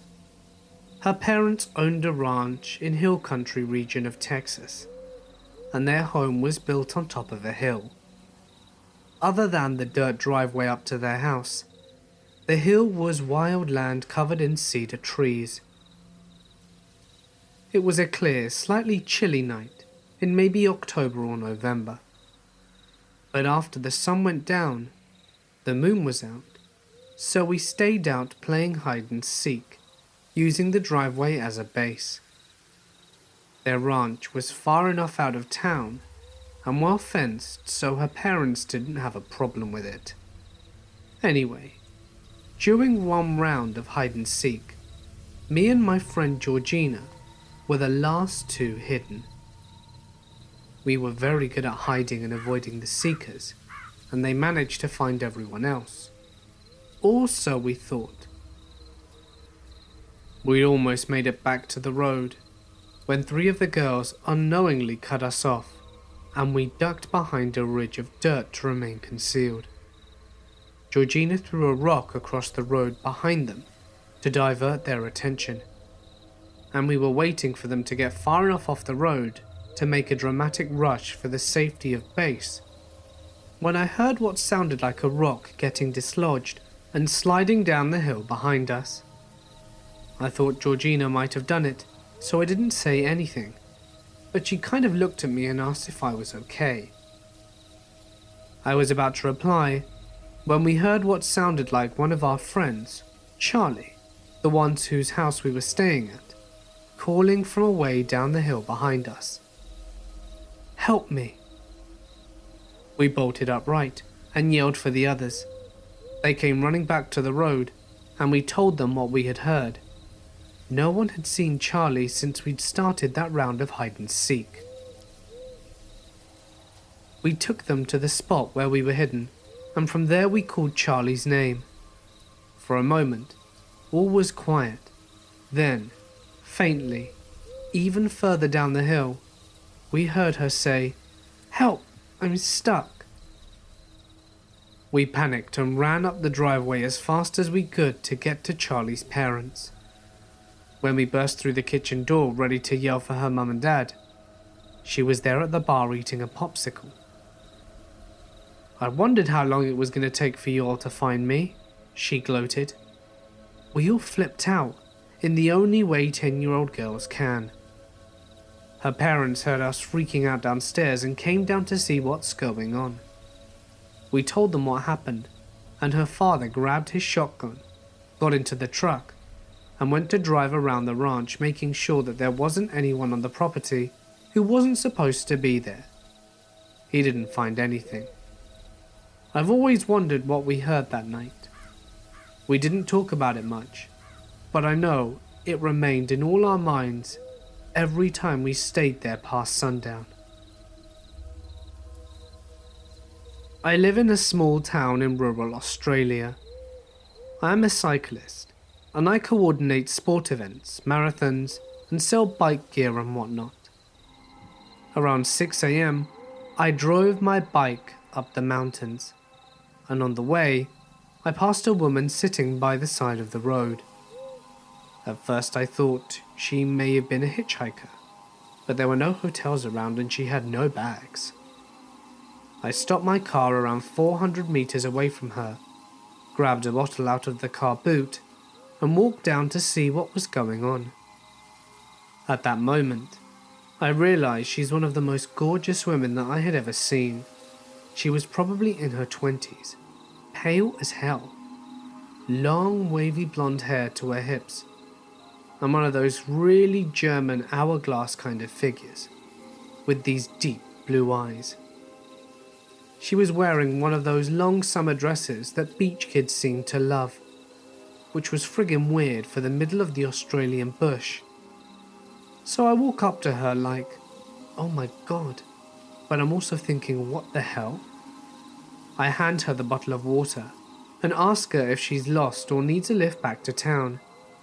She just stares at me, doesn't take the water, and doesn't blink. I think, oh shit, is she some kind of crazy? So I ask her if she ran away from somewhere, and she just says, no, and hadn't blinked yet. So I ask her if she's waiting for someone to come pick her up, and she says no again. I ask her where her house is, and she says, here. Keep in mind I am halfway up a mountain, and there are no houses here at all. So I was kind of starting to get creeped out by this lady. I walk back to my Jeep, and I was going to start driving back down the mountain and call the cops and get them to come pick up this lady. And she follows me. I was like, look, are you sure you don't want me to run you back to town? And she just says no again. So I'm all like, look, I don't feel comfortable leaving you here in the middle of nowhere. Please let me take you to the police station. And she just turns around and walks off into the bush, miles from anywhere. And I'm sitting there like, what the actual hell? And then I started to get really scared when the bug and bird noises started to come back. It made me realize I hadn't heard a single other sound whilst I was speaking to her.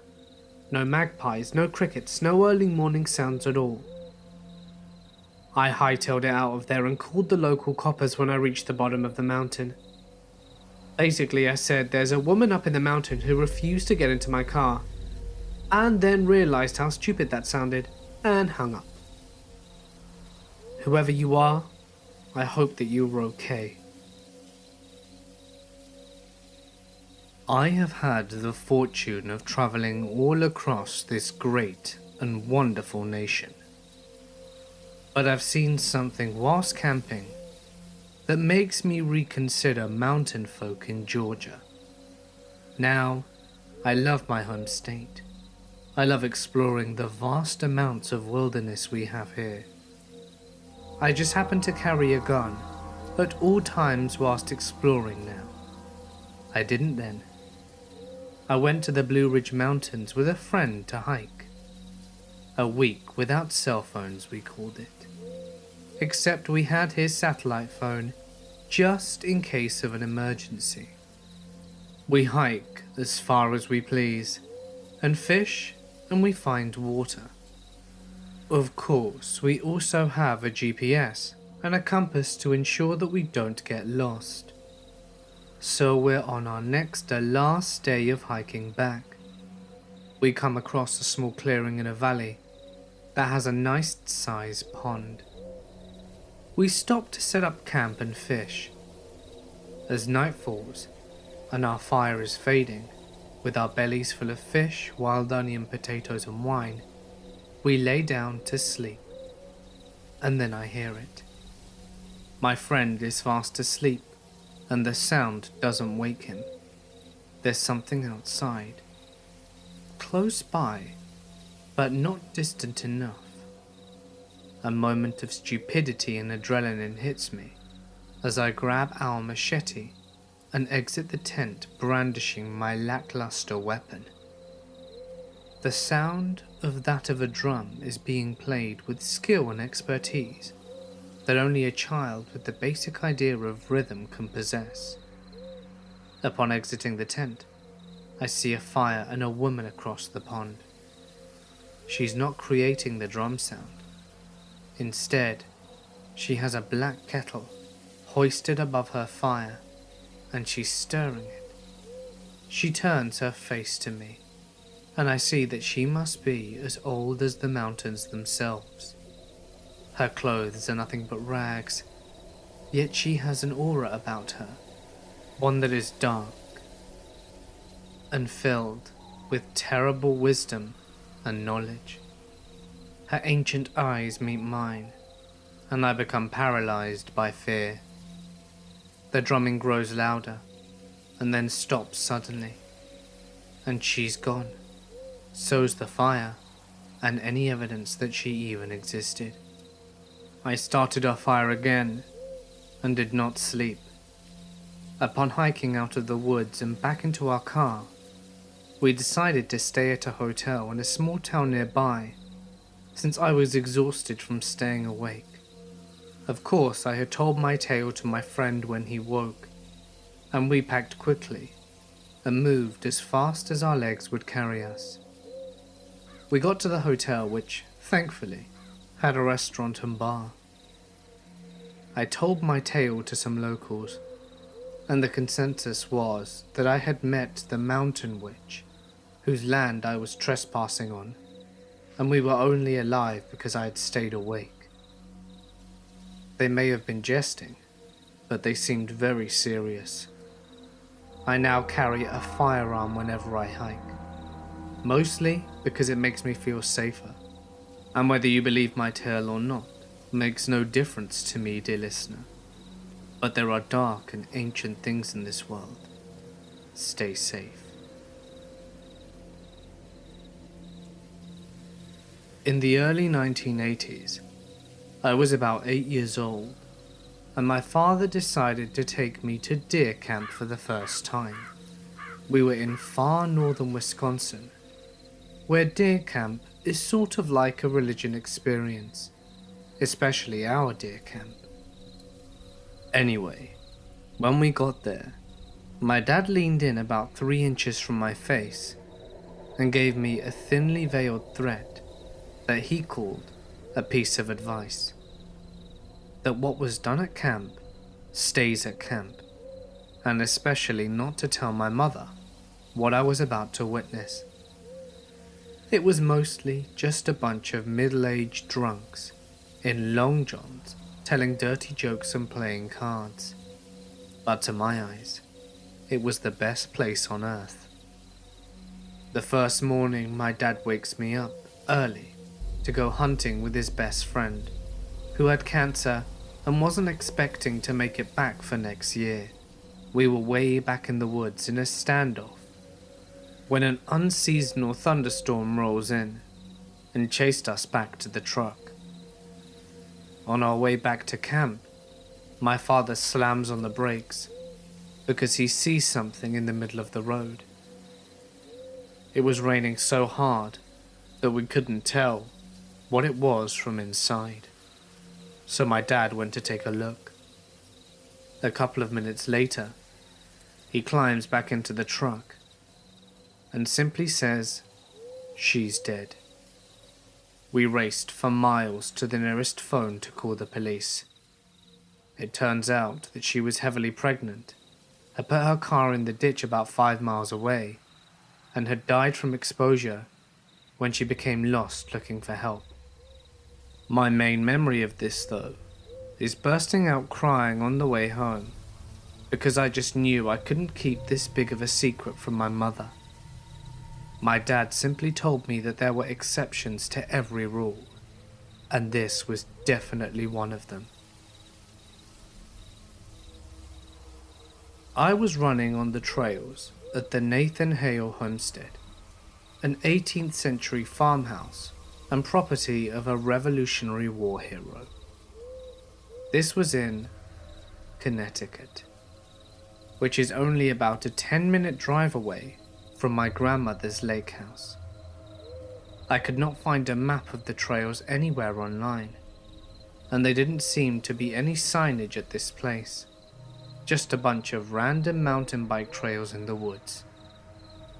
I was only going to run 4 miles, so I estimated that I would run for about 30 minutes, using my watch to keep myself on track. So I ran around the trails for a while, and nothing seemed too out of the ordinary. It was around 9 on a Monday morning, and the only sounds were the distant hums of Route 31, birds chirping, and the occasional squirrel or deer that scampered off whenever I came near. The trail seemed to wind around a lot. If not for my better than average directional skills, I could have easily gotten lost. About 20 minutes in, I saw something strange about 50 meters off.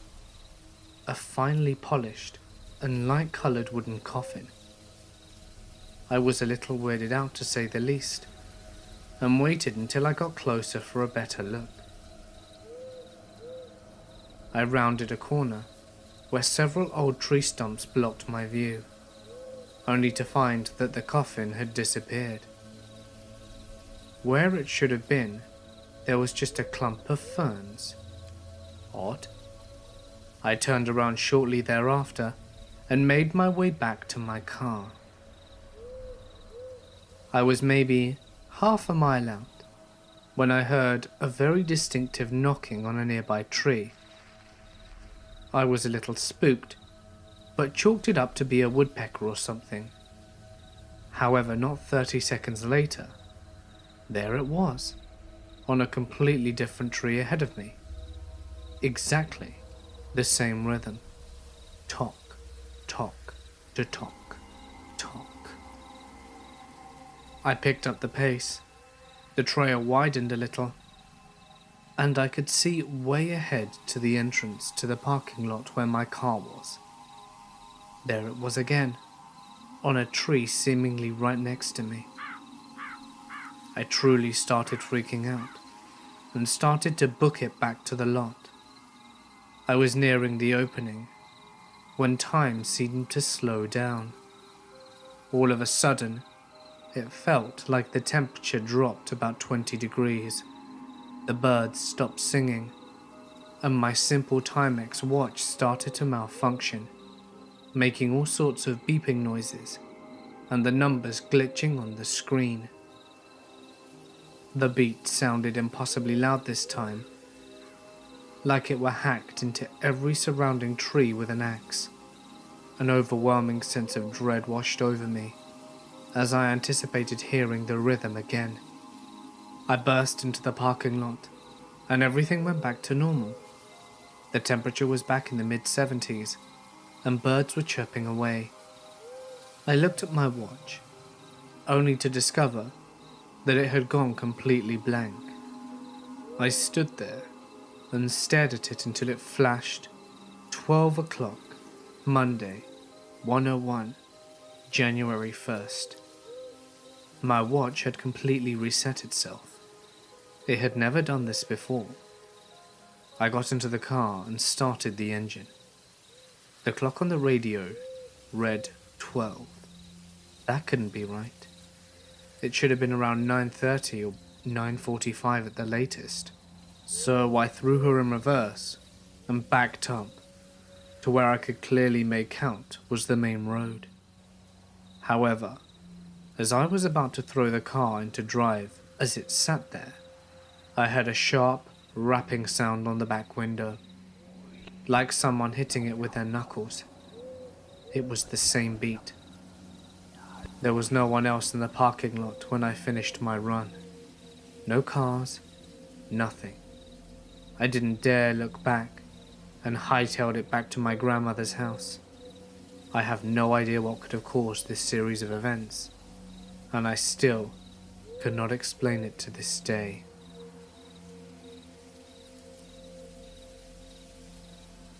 I was geocaching once, and as I was wandering through the woods, I came across a small patch of trees that had Mr. Potato Head faces nailed to them. I was a 15-kilometer drive from civilization, and nowhere near a trail. As the cache was deep in the woods, I contacted the cache owner, and he swore that they weren't there when he put the cache together, and it was his private land, so nobody should have put them there. The other instance of weird was up when I was hitchhiking, and decided to set up camp off in the woods not far from the highway. I had a fire, ate, and set up my little tent, and fell asleep without problem. I woke up in the middle of the night due to some heavy breathing outside my tent. I listened for a bit, scared shitless, and then some movement, and the sound was gone. I woke up the next morning, and there was a photo of my family stuck with a nail to a tree right beside my tent, and fresh footprints in the dirt. Being the idiot that I am, I followed the path of the footprints, a kilometer or so back into the woods, where it ended at a road. Across the street was an abandoned house, and while checking out the house for anything useful, I found several other photos of people from the photo, individuals, headshots, and notes apologizing for not protecting them or being there for them. I got a feeling like I wasn't alone, and decided to make an exit. And as I came out of the house, there was a pickup truck in the road watching me leave. He offered me a ride back to the highway, and some food and drink, and told me all about the family that lived there, and how they had all died. Apparently, the father had an accident whilst driving, and struck an oncoming vehicle, with the mother and 2 kids inside it. He lived, but everybody else died.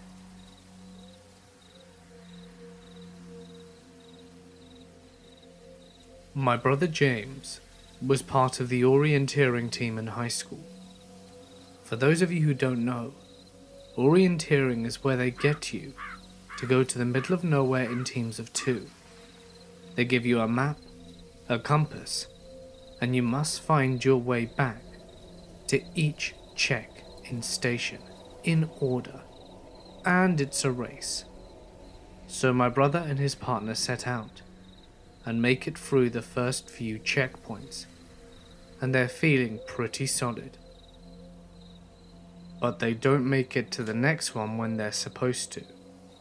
They double check the map, do some math, and figure out that they miscalculated some angle or another, and are now almost off the edge of the map. They recalculate and set off in a new direction. Keep in mind, the line was never intended to be part of the orienteering run. This is unexplored territory, and they came across what my brother said could only be described as a crater. A deep bowl in the forest devoid of trees. And at the center was an ambulance. They are in the woods, miles upon miles from any road, and there is an ambulance that looks like it's decades old sitting in a crater. So, being teenage boys, they decide to investigate it. My brother said that the forest was well on its way to reclaiming the vehicle, that it was rusted and covered in plant life. It looked out of date, like it was coming from the 40s or some bygone era. In the back, the gurney was still there, but bent in the middle, like something had smashed it. There were brown smears on the walls that could have been rust or dirt or shit or blood. They both got a horrible feeling from the place and took off out of there. My brother thinks he could probably find it again, but flat out refuses to.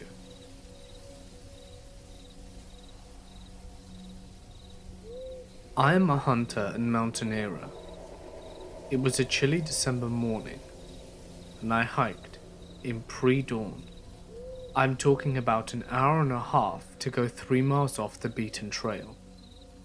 I got to my nest, and about half an hour before sunrise, and started to settle in.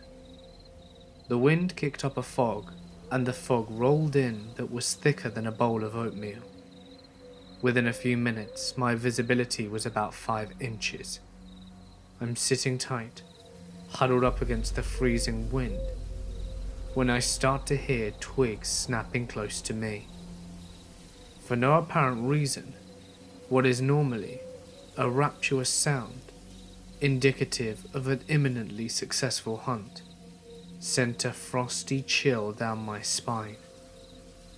I chambered around in my 30-30 as quietly as I could, and lay flat on my back, tucked against a fallen tree. The rustling was moving closer through the fog, but I couldn't see anything. The sun was starting to peek over the mountains to the east, and visibility was starting to increase. The rustling of twigs and leaves was sporadic, sometimes directly in front of me, sometimes behind or beside me.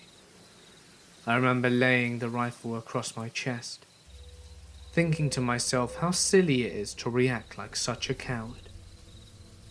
I rationed with myself that bears and mountain lions are a rarity where I was, so I had likely stumbled into a herd of whitetails that had bedded down and decided to sit up. The rustling stopped immediately, as it was fully dawn by now. I was looking through the fog for the outline of my prey, which I had assured myself was literally around me. It wasn't. Seemingly nothing was. By now the fog had faded away, and it was apparent to me that I was alone in those woods. I hunted all that day, without seeing as much as a squirrel. Around 3 in the afternoon, after fighting the wind in an abnormally cold day, and not wanting to hike out by flashlight, I decided it was time to start back to the truck. Walking out of those woods was the most uneasy I had ever felt. Lawfully, once you make your way back to the trail, you're supposed to clear the chamber of your rifle. But not that day. What is normally a stroll through the woods, I undertook with the seriousness of an animal being stalked. I would walk, then stop and listen, and I never heard or saw anything during my retreat, but I could feel eyes on me. I was about 100 feet away from my truck when I rounded the last corner and saw, hanging at eye level from a tree by a noose, a stuffed bear in a blazed orange jacket. I am a giant, broad-shouldered outdoorsman, but that one shook me up something fierce. It was early 1984. My two friends and I went to the Wildwood campgrounds on Long Island with my family. It was a safer time back then, so we thought we'd explore the forest. We went up to the cliffs, looking down at the beach, and back into the woods, soon becoming bored, so we headed deeper in. The woods were dark, tangled and overgrown with weeds and brambles. It was obvious the area was not used or even explored often, as it was so dense, so we started heading back. We noticed something upon our return, a house in the middle of the forest, most windows broken with a sagging roof, old and out of place, with no road leading to it, and no power lines either. It had a mailbox at the front, as well as a brick chimney. We entered the small home, of only a few rooms on the ground level, and a gaping hole in the floor showed an exposed basement below. A rotting wooden table, surrounded by peeling wallpaper of roses that sat next to the kitchen. There was a collection of old things, and what I identified as a very small, white gas stove speckled with corrosion. The stairs up and down looked unsafe and rickety.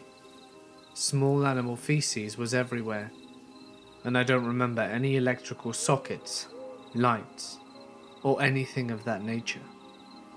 It must have been from the early 20s or 30s, and the forest had begun to grow around it.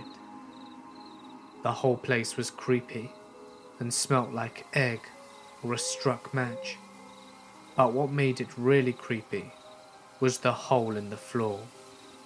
We could only see part of it, as the floor bowed, and we feared getting too close. We could see on the basement floor that there were hundreds of playing cards, but only red ones, hearts and diamonds. I'd guessed that they were all red, everything else was really dark. They were poured up in a heaping pile. For why, or if anything was underneath them, we will never know, because it scared us for some reason.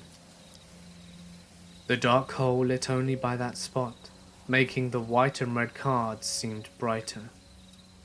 They were clean, they were new, and we got the hell out of there. I live by a small river, and my friend and I always spoke about putting a boat on it one night, and just letting the current take us downstream whilst we fished all night. Well, a few years ago, we finally did it. We loaded up the boat with our fishing poles and a case of beer, and headed out around 10 p.m. We put the boat in up the river, and my friend's girlfriend drove the truck home. The trip was only about 4 miles in a straight line, but throw in the curves of the river, and it was doubling back on itself. The actual trip was more like 15 miles. We'd been told it'd take about 6 hours, so we got to the river around midnight and expected to be home before 7 a.m. The river was really low that night, but we didn't expect it to be an issue. So we shoved off. The first few hours passed pretty normally, and we caught a few fish, but we passed a cutoff, and the river current just slowed to a halt. Around 2 a.m, we hear this faint groaning noise off in the distance. We didn't think much of it at first, because we are both campers, and we're used to the forest noises. As we keep moving slowly down the river, the groaning noises keep happening, and it's getting louder. I can't even really accurately describe the noise itself. It was a very throaty, groan/moaning sound, with a short duration. I say it was like a zombie noise, but it was very distinct, and at times it sounded like a man groaning in pain. For the next half hour, the noise got louder, until it felt like it was literally just out of sight on land, and it was loud. So I mentioned the river was really low. Well, at this point in our trip, the river walls were nearly vertical and 10 feet high. The sound is at its loudest right now, but as we go down the river, it doesn't get any quieter. We aren't moving past the groaning. It's following us in the darkness of the forest. We're both getting weirded out about it, and we're both assholes, and we're amplifying the situation by coming up with all kinds of scary things that it could be. It's a zombie, or a dying man trying to yell for help, a banshee, a ghost, or could it be a serial killer messing with us? Maybe it's a siren trying to lure us off course. As it nears 3 AM, we're way behind schedule. To say I'm on edge is an understatement. I was trying to play it cool because my friend was playing it cool, and I didn't want him thinking that I'm a pussy. We're shining our flashlights into the forest, and we're watching as things scurry off in the darkness as the light hits it. The groaning is still going on. The loud groaning happens about once a minute, and something there is a quieter, slightly different sound that happens in between. The sound is finally behind us, but it wasn't getting much quieter. With the sound behind us, we figured we were in the clear, but we weren't so lucky. About 5 minutes later, we hit a log jam, and our only choice was to go ashore and carry the boat around the debris. There was one problem. We couldn't actually get out of the river. As mentioned, the river walls were 10 foot high, and our only choice was to go back up the river a couple of 100 feet to a low spot and carry it all the way around. Now, I was really dreading about getting out of the river. It's dangerous enough walking down the riverbanks in the pitch blackness, and I didn't need a zombie banshee serial killer making it worse. So we turn the boat around and head back towards the sound. We pull the boat out of the river and the sound just stops. This is it. It is definitely a serial killer taunting us. And now that we're out of the water, he's moving in for the kill. There is no more acting manly and unafraid. My friend knows I'm freaked out, and I'm sure that he is too. The boat is usually kind of heavy, but tonight it feels lighter than ever. We're practically jogging that thing down the muddy banks. Everywhere we look, we see what is ducking behind a tree and staying out of the light from our flashlights. We finally get past the log jam. We're putting the boat back in the river, and whatever is following us is right behind us. I'm in the boat, and my friend is getting in. He pushes us off out the river and runs around and yells into the darkness, "What do you want?" At this point, the Loch Ness Monster steps into the light and says, "I need about 350. Okay, that part didn't happen. But we get back on the boat in the river, and the noise has suddenly stopped. But we're both ready to go home. We run the motor until we get to a bridge. My friend calls his girlfriend and gets her to come pick us up 2 hours earlier than expected. She asks why we cut the trip short, and he makes up some bullshit excuse about the river being too shallow and blocked up with debris, because neither of us wanted to admit that we were grown-ass men being scared of the dark. I never told anyone else I know about this, and I don't think he has, but we still mimic the sound every now and then, and any strange noise is instantly referred to as a zombie banshee. I live by a small river, and my friend and I always spoke about putting a boat on it one night, and just letting the current take us downstream whilst we fished all night. Well, a few years ago, we finally did it. We loaded up the boat with our fishing poles and a case of beer, and headed out around 10 PM. We put the boat in up the river, and my friend's girlfriend drove the truck home. The trip was only about 4 miles in a straight line, but throw in the curves of the river, and it was doubling back on itself The actual trip was more like 15 miles. We'd been told it'd take about 6 hours, so we got to the river around midnight and expected to be home before 7 a.m. The river was really low that night, but we didn't expect it to be an issue, so we shoved off. The first few hours passed pretty normally, and we caught a few fish, but we passed a cutoff, and the river current just slowed to a halt. Around 2 a.m, we hear this faint groaning noise off in the distance. We didn't think much of it at first, because we are both campers, and we're used to the forest noises. As we keep moving slowly down the river, the groaning noises keep happening, and it's getting louder. I can't even really accurately describe the noise itself. It was a very throaty, groan/moaning sound, with a short duration. I say it was like a zombie noise, but it was very distinct, and at times it sounded like a man groaning in pain.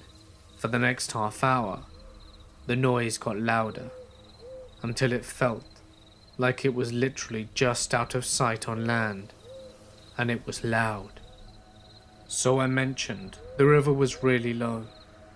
Well, at this point in our trip, the river walls were nearly vertical and 10 feet high. The sound is at its loudest right now, but as we go down the river, it doesn't get any quieter. We aren't moving past the groaning. It's following us in the darkness of the forest. We're both getting weirded out about it, and we're both assholes, and we're amplifying the situation by coming up with all kinds of scary things that it could be. It's a zombie, or a dying man trying to yell for help, a banshee, a ghost, or could it be a serial killer messing with us? Maybe it's a siren trying to lure us off course. As it nears 3 a.m, we're way behind schedule. To say I'm on edge is an understatement. I was trying to play it cool because my friend was playing it cool, and I didn't want him thinking that I'm a pussy. We're shining our flashlights into the forest, and we're watching as things scurry off in the darkness as the light hits it. The groaning is still going on. The loud groaning happens about once a minute, and something there is a quieter, slightly different sound that happens in between. The sound is finally behind us, but it wasn't getting much quieter.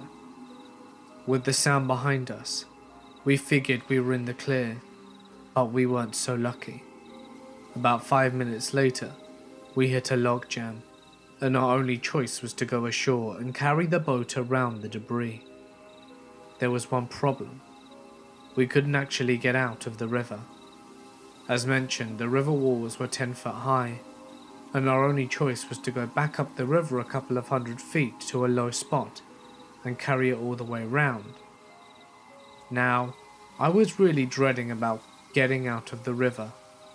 It's dangerous enough walking down the riverbanks in the pitch blackness, and I didn't need a zombie banshee serial killer making it worse. So we turned the boat around and head back towards the sound.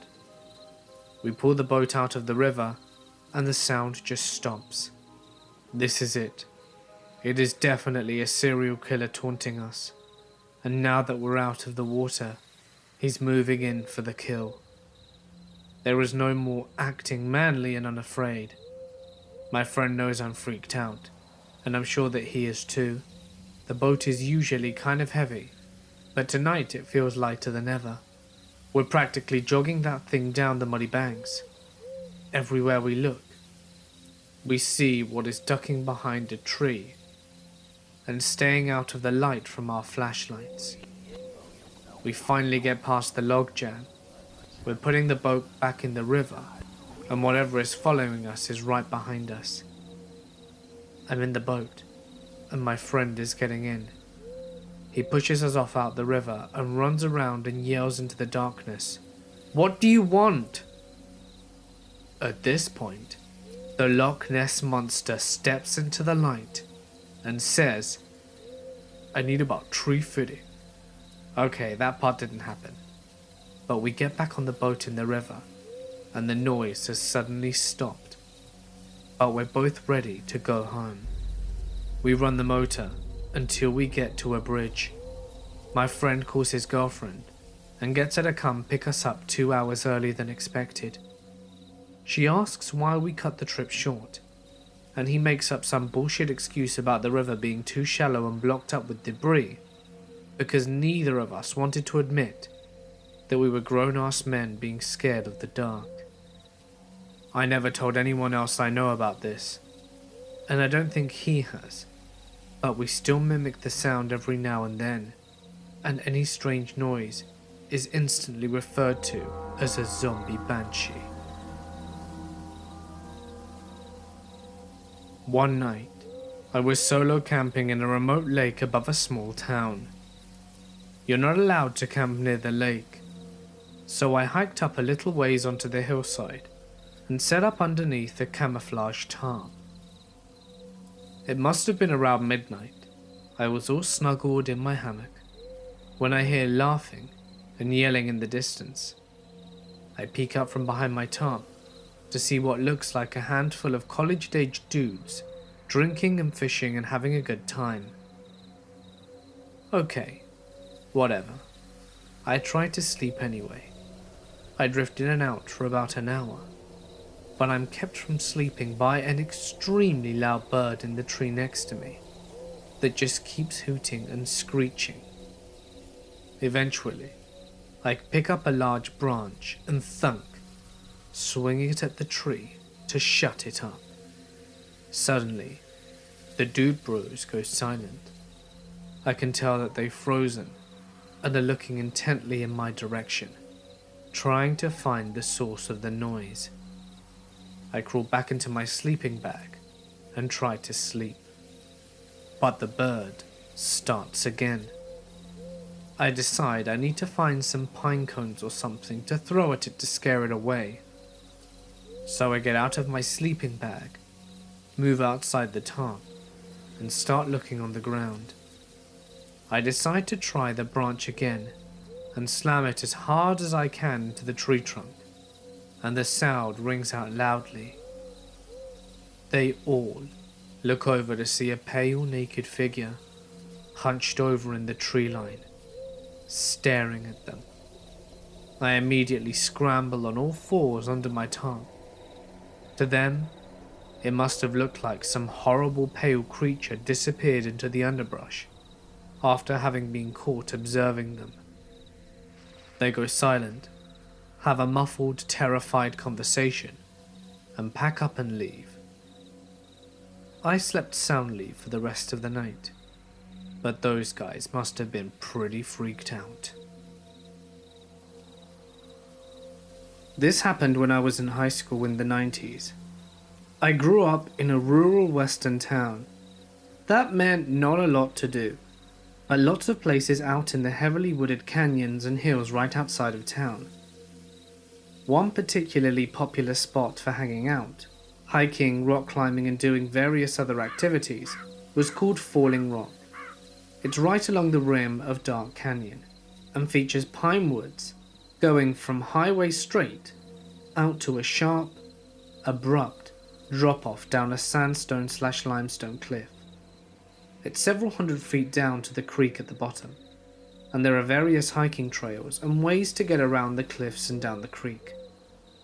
I went there frequently with friends in high school, not to smoke weed or drink or whatever, but because the place was also held as sacred by the Lakota, and by proximity, by teenage wannabe Wiccans like me. We'd see their red prayer bundles up in the cedars all along the cliffs, and to me and my coven of fellow dumbasses, that made this an obvious place to try and visit and contact spirits. I hiked it enough to become very familiar with the area, especially with a deep overhang that was almost like a shallow cave. It wasn't visible from the top of the cliff or from the main hiking trails, I only learnt about it after someone showed me how to get to it by scooting down a steep incline between two particular pine trees on my butt.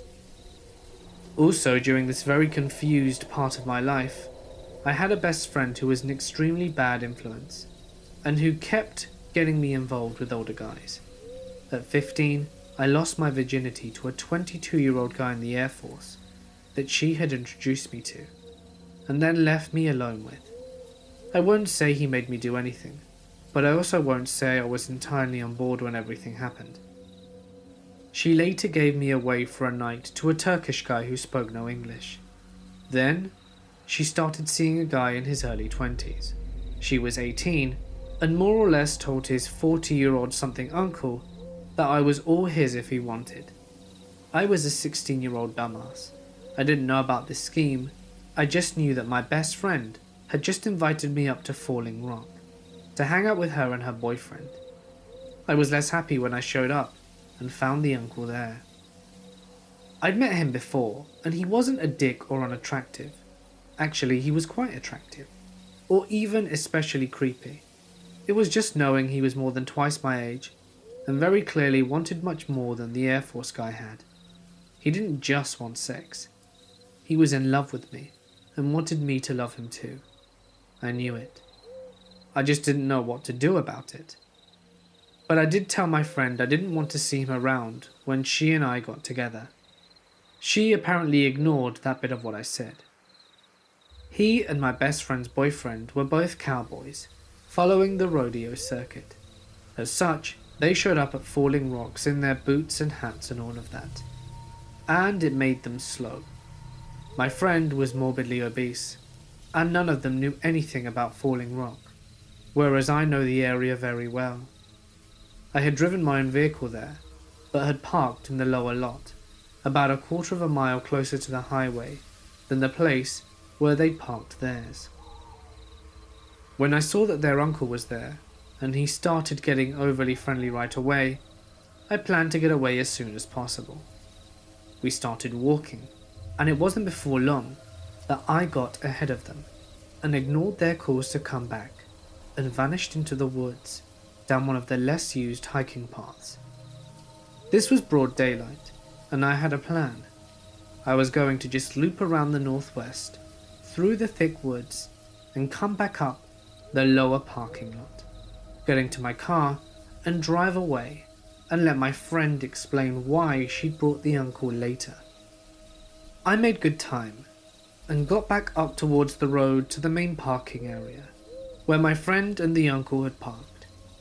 I was almost there when I saw another guy close to the uncle's age, but slimmer, blonde with a beard and a camouflage coat on, coming up from the trail in the parking area.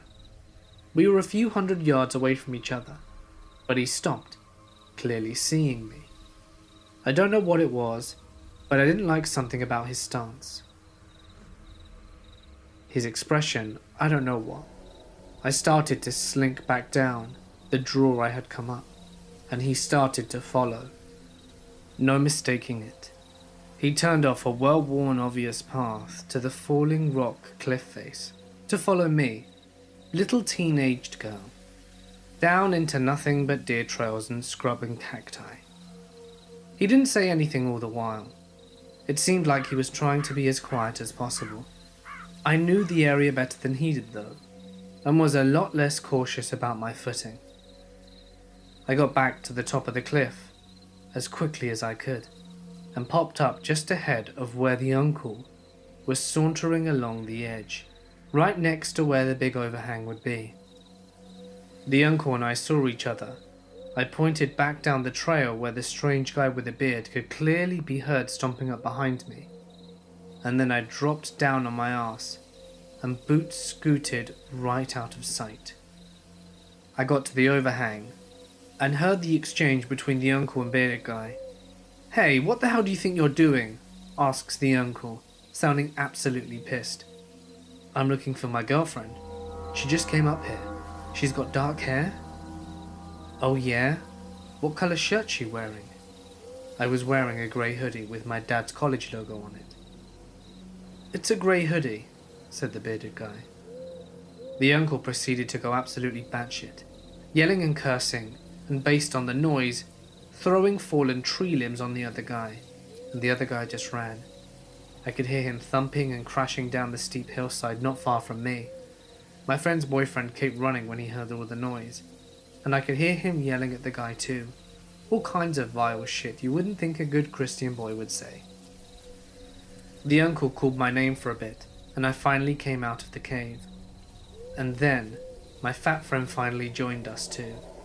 It was a weird day to have your sort of stalker save you from someone who seemed to really have it out for you. But I'm pretty sure that's just what he did. I wish I could say something better by him, but all I really did was disappear. I didn't talk to my friend for over a year, long enough for her to dump her boyfriend and for the uncle to go away with him. I don't know what happened to either of them. I don't know if I could recognize them now, as I'm twice the age I was then. I do wish them well though, but still, would rather not meet again. When I was around 13, I went camping with my Girl Scout troop. This wasn't uncommon for us, as we camped often, at least twice a year. The only difference was that my troop had the privilege to camp out 2 nights in a cabin. The cabins were not big. I was 5 foot, and if I were to lay down widthwise, we only had about 3 feet of walking space between the bunks. Each side had 2 sets of bunk beds, so there were 8 beds in each cabin, and there were 4 cabins. We had a large troop, so we occupied 3 cabins including the mums, who stayed the night with us. During the day activities we went on as normal. Other troops came to spend the day, and we did arts and crafts and archery, and other sport-like events. This ended around 7, when all the other girls went home. Around this time, we cooked dinner, ate, spoke, and then started a fire. We sat around and had girl talk like normal, ate doughboys and marshmallows until 9, when we had to go to bed due to the camp's curfew. In my cabin, I had my 2 best friends, one in the bed below me, and the other in the bunk across from me. We had bunks that were the closest to the window. To imagine the cabin, just imagine a rectangle with walls, and a screen door. Now, go into the screen door, and on either side of you, there are, as I said, 4 bunks, and at each end of the corridor or window. My mum was sleeping in the cabin across the way with my troop leader and the other mum. Soon we're all asleep, but my friend Lisa, who was below me, isn't very good at sleeping outside, and was soon awake and sitting on the edge of my bunk, poking me. I cracked my eyes open and shone my flashlight at Lisa, then at Tara, who was sitting across the way. She was awake as well. Since we weren't technically allowed to be awake unless we were using the bathroom, we decided to go get my mum, who would take us through the trail to the bathroom just to let Lisa catch a breather. By now, the fire was basically out, and we had my flashlight as our light source. So we bundled up, because New England is freezing at night, even if it's spring. As we were getting dressed, I put my flashlight in my mouth so that I could use both hands. But out of the corner of my eye, I saw a shadow. I thought it was my own, and Camp was playing tricks on me, but I looked anyway. My scream may have broken all the rules in camp about curfew. My entire cabin was up. My friends were screaming, and my mum and my leader were trampling over each other to get into the cabin. When I turned to look at the shadow, I saw what was actually a man staring through the window. I don't know how long he was there for, and when I started screaming, he took off. My troop leader talked to the ranger the next day, and he said that he would talk to the night ranger, but we never got any other answers other than maybe it was an animal. Either way, we never went camping there again, and this incident still haunts me to this day. So, creepy pervy man, let's not meet again. The man who told me about his terrifying experience in the Colorado wilderness is one of those distant relatives that everyone has. They're your third cousin twice removed, or something to that effect. I'm not positive how exactly we're related, but he is an incredible guy. Greg is a decorated Green Beret with a silver star to his name that he earned by capturing the leader of an Afghan sniper cell without incurring any casualties. Despite his status as a huge badass and his not unconsiderable size of 6'3" and 200 pounds, Greg is a teddy bear. He is an extremely humble and kind person. I've had a lot of experiences in the outdoors, having lived in Colorado for most of my life. And Greg and I have had extended conversations about our adventures in the woods at my grandma's house for Thanksgiving. We were sitting on the couch, wearing tacky holiday sweaters, when the conversation turned to hunting. Greg mentioned offhandedly that he used to be an avid hunter, but had an experience that turned him off it. He said he doesn't even like guns anymore, something I found surprising coming from such an accomplished soldier. I pushed him to tell me what happened, and thought he seemed uncomfortable with the idea, but he finally relented and did tell me. I'm going to switch this to first person now, to tell it to you in the same way that Greg told this story to me. It was late October, which means elk season up in Indian Peaks Wilderness, and I went up there to bag a few elk and just relax for a few days by myself. I parked the truck near a trailhead about 8 miles from where I wound up setting up camp, and was looking forward to a nice weekend in the woods with some peace and quiet after packing all my gear in and getting ready. The first morning, I was in my deer blind, about 20 feet up a tree, with a cup of coffee and my rifle. The sun had just come up about an hour ago. About 50 yards from my tree, the tree line ended and opened into this big meadow where a lot of the elk tended to roll through, and I could sight my rifle pretty well through the trees and see most of this big grassy area. Perhaps a couple of hours had passed, which isn't really boring in the deep woods. I just drank coffee from my thermos and listened to all the life around me, feeling the woods getting ready for winter. I couldn't believe my luck when I glanced over at the meadow and saw a large group of elk had started grazing in the meadow. The silent animals plodded along, oblivious to me watching. Among the group was one of the most beautiful elk I had ever seen. It's what was called a monarch, which means it had antlers with 8 points each, something really rare. I quietly clicked the safety of my rifle and sighted it.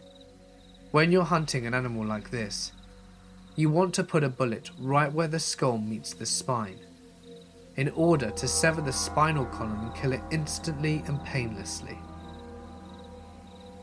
The focus, when you get it in the zone, is incredible. I swear I could feel the firing pin punch forward, and the bullet would leave the barrel as I pulled the trigger. That beautiful elk went down silently, and all the others scattered for the tree line. I was ecstatic about the shot and the elk as I climbed down out of the blind and set off for the meadow. I had left my rifle in my blind, something I regretted soon, and had only my small knife on me to gut the animal and drag it back to camp. As I was making the short walk between my blind and the meadow, I noticed that the woods around me were completely silent. Some of this is normal after you fire a gun in the woods, but for it to drag on this long was unsettling. I thought nothing of it, and continued to walk the short walk through the dense pines. As I was about to clear the trees and step into the meadow, I noticed something odd.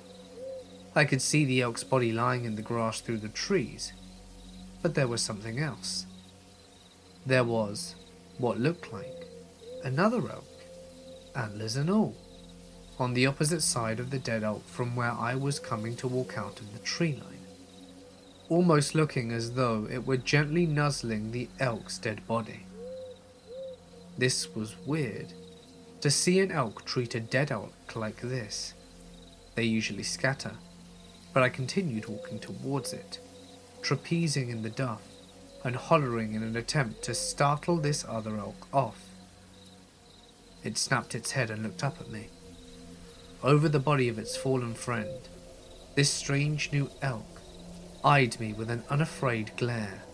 I say glare because it didn't feel like an animal looking at me anymore.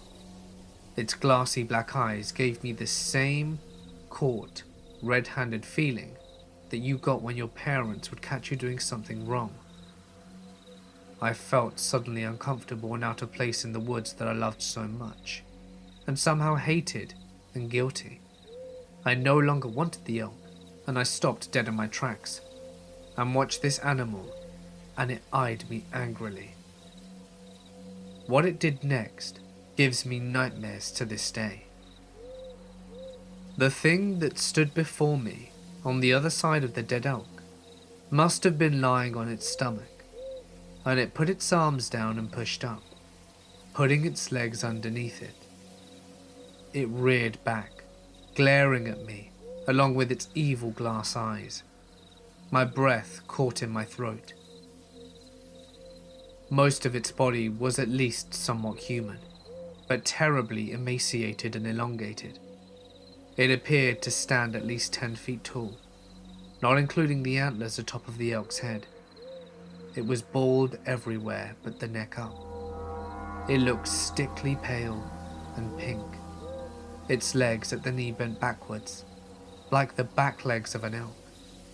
This horrible, skinny, naked, unnatural thing just stood there, glowering at me, with a hatred that was palpable. The woods around us were silent. It might have been a second, minute, or hours. I felt the disapproving parent feeling shift. I felt more like an ant under a shoe. I took a step back. My boots felt 10 pounds. My body felt numb, and the noise of my footstep was ear-splitting. I took one more, and then ran. Running through thick woods is tough, but I ran faster than I have ran in my life. I passed under my blind with my $4,000 rifle sitting in it, without even slowing down. I ran all the way back to my camp, which must have been a mile, before I stopped and took my breath. It took me another minute to dare to look behind me. I was alone, but the woods around me were still silent and brooding. I wanted more than anything to pack up and go home, but I knew that I could not make it back to the car before nightfall, and I didn't want to be exposed at night. I cooked an MRE in my tent and stayed there for the rest of the night. When night fell, I wrapped myself in my sleeping bag and tried to sleep, but I couldn't stop myself from starting at every little noise. I kept thinking about possible rational explanations for what I saw. Maybe there's a crazy guy out there who found an elk head and is wearing it around scaring people. But no explanation I came up with quelled the maddening feeling of fear that I felt, the horrible sense of being hated and guilty and far from home. And nothing explained why that thing was 10 feet tall with inverted knees. As soon as the sun came up, I ran back to the blind and took it down. Then, I ran back to camp with my rifle and pack, packed everything up, and hiked out. I've never fired a gun in the woods since, and I don't intend to ever again. I'm not a spiritual person, but if that wasn't something in the forest telling me to leave it alone, I don't know what is. I can take a hint. I don't think I'll ever know exactly what that creature was, but I know what I saw. Next time you're up in the woods alone, be quiet, be respectful, and don't kill anything that you don't have to. I thought at first that Greg's story was too far-fetched to be true, but as he told it, I saw how truly scared he was. This confident, softly spoken military man was stuttering through his story, hand shaking and face pale. I still don't know what to make of it. But the area he said it occurred is one I'm quite familiar with, and it can be an eerie place. Sometimes, being alone in the woods can feel like anything but. It just might be that there's some force out there, some inhuman creature who guards the woods. Just in case, I take extra care to be respectful whenever I'm among nature. You never know who could be watching. I'm not convinced there is an afterlife, or such a thing as ghosts or demons, but I once saw something in the woods that felt so unnatural, it made me second guess how I see the world. I was hiking up a hillside, thick with trees, in the middle of the night during a long weekend. Some friends and I decided we would hike to the top of the hill and light off some fireworks. Approaching the hill and surrounding the base of the hill was a rolling grass valley. It was around midnight, full moon, and a light mist, something straight out of a horror movie. The strange part was, I wasn't nervous or scared or anything. I was having a great night with my buddies. I didn't have any of my defenses up. My buddies and I just hiked in a straight line through the rolling grass valley approaching the hill, when something caught my eye. On my right, I saw a tall, shadowy figure standing perfectly upright on the top of a small grassy hill. It was standing there right next to a large dead tree.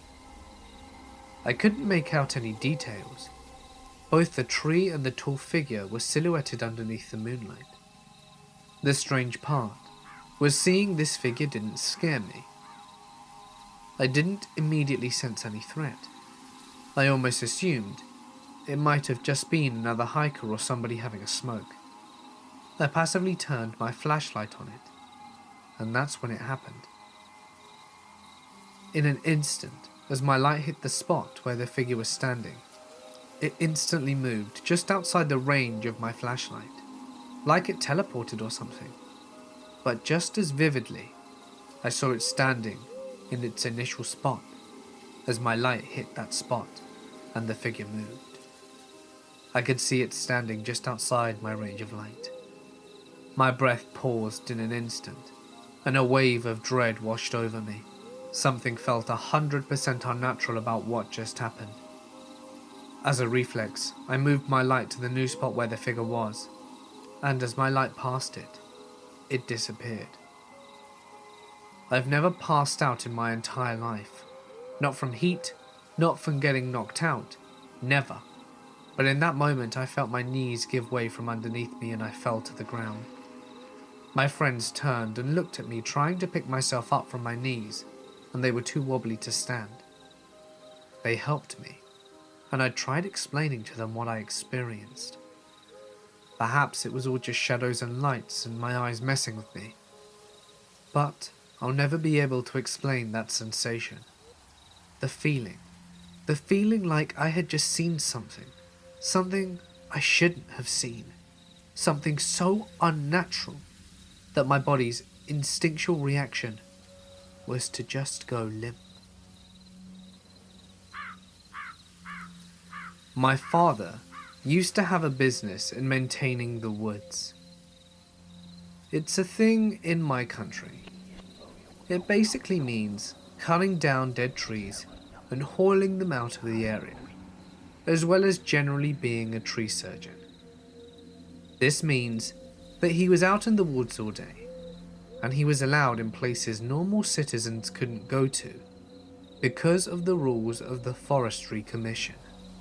My dad was working in the early morning when he suddenly noticed a car in the middle of the woods. It drove through a small path normally only used by the foresters. It wasn't a car from the Forestry Commission, so he thought it was very weird. However, Dad was alone and it was the 80s, so there were no mobile phones to contact anyone. Since it was in the middle of nowhere, he decided to ignore it. He kept on hauling wood through the woods with his horse, and he suddenly heard the men speaking. Now my dad is a brave man and as strong as a bear, so he decided to just have a quick peek to see what the hell those folks were doing. My dad looked around some thick bushes to make sure he could see the men. They were digging a hole. My father decided that it was something he really didn't want to interrupt, and he kept working throughout the day like nothing ever happened. He made sure to keep some distance between him and the digging site. The men apparently never noticed my dad, possibly because his equipment wasn't located in the same direction that the men came from, and my father worked with horses, so they weren't any loud machines. It was the 80s after all. At the end of the day, my father went to the local commission office and reported it, and they called the police. After they went to investigate, they found a body of a young woman buried there. It still irks my dad to this day. He was out there alone. What if the man saw him? What if he decided to check the burial ground out himself? Scary shit. A few weeks ago, we were on a road trip from British Columbia to San Diego, and we came upon a campsite just outside of Crescent City, California. We drove through it. One side of the campground was relatively empty, and I noticed a few scattered tents, but nobody close to the location we ended up picking. We had tons of space. We wanted an early night, so I started a fire whilst my girlfriend began cooking. We ate it, had a few beers, and climbed into our rooftop tents, with our dog by 9 PM or so. I had a rough time sleeping, and woke up a few times, but finally fell into a decent sleep. In the pitch dark, with all of our tent windows and canvases closed, I was awoken at 1 AM by someone whistling outside our tent, the tune of When the Saints Come Marching In. After a few minutes of this repetitive whistling, I nudged my girlfriend, who awoke and was obviously freaked out as well. The whistling then turned to chanting things like, "When you sleep, you disrespect me. When you disrespect me, you disrespect the US Marines." The person would then start spelling out words like flee, and the verbiage and tone kept getting more aggressive, so we decided we had to make a move. I slowly unzipped the tent whilst our guard dog was snoring, and got my head out of the tent. I took a few seconds to let my eyes adjust and figure out where the person was. I felt more confident once I could somewhat see and hear, so I climbed down and my girlfriend passed me the dog, and she climbed down too. We flipped the tent up without securing it, and we jumped to the truck, while the person was still whistling. We went to a motel in Crescent City. The next morning we drove back to get a few belongings that weren't in the truck, and a family who had been camping a few sites over said it went over for 2 or 3 hours, and it was the scariest thing that their family had ever experienced. When I was young, my dad lived in an old log cabin about 15 miles west of Sheridan, Wyoming, in the foothills of Bighorn Mountain. Every summer when I was visiting, we would go up to the mountains backpacking and fishing for 2 days every weekend. We would park the truck, hike into a remote area, fishing for trout along the way, and make camp wherever we ended up. We encountered a number of strange and creepy things, and got into some scary situations with wildlife. But the situation that sticks out with me the most was an ancient abandoned camp we found. We were hiking down a very steep slope to get to an area of a creek that had been dammed up by beavers, hoping to catch some big trout. I had climbed out on a rock ledge and was looking for a way down when I saw the stock and action of an old rusty rifle sticking out of a tree, where the tree had grown around the barrel for years before. It was around 10 feet above the ground. Dad and I climbed down to check it out, and we found a small cave at the base of the rock, a formation only about 12 inches deep, which would make a nice natural shelter, but a really terrible place to set up a long-term camp. Inside we found a bunch of really old stuff. 3 heavy gauge unopened cans of food, an old cast iron pot that had holes rusted in all the way through, a crusty old saddle and bridle set, a very deteriorated heavy woolen blanket rolled up and tied with a leather belt. When we unwrapped the blanket, we found several personal items, including a rusty old cap, a ball black powder revolver, a leather satchel with a lead pistol shot, and a powder horn with no black powder in it, tarnished old cartridges, presumably for the rifle in the tree, a straight razor, and most unsettling of all, was a shirt with holes in it, and over half of it stained with dried blood. As we stood there thinking about what all of this meant, it occurred to me how remote this place was, even at the time of July 1985, and the fact that whoever owned that shirt had been very seriously injured. Stuck on a steep slope in the middle of absolutely nowhere, I got serious chills down my spine. The only thing that somewhat dated this fateful campsite was the pistol and the rifle, both of which were made sometime in the 1870s according to my father.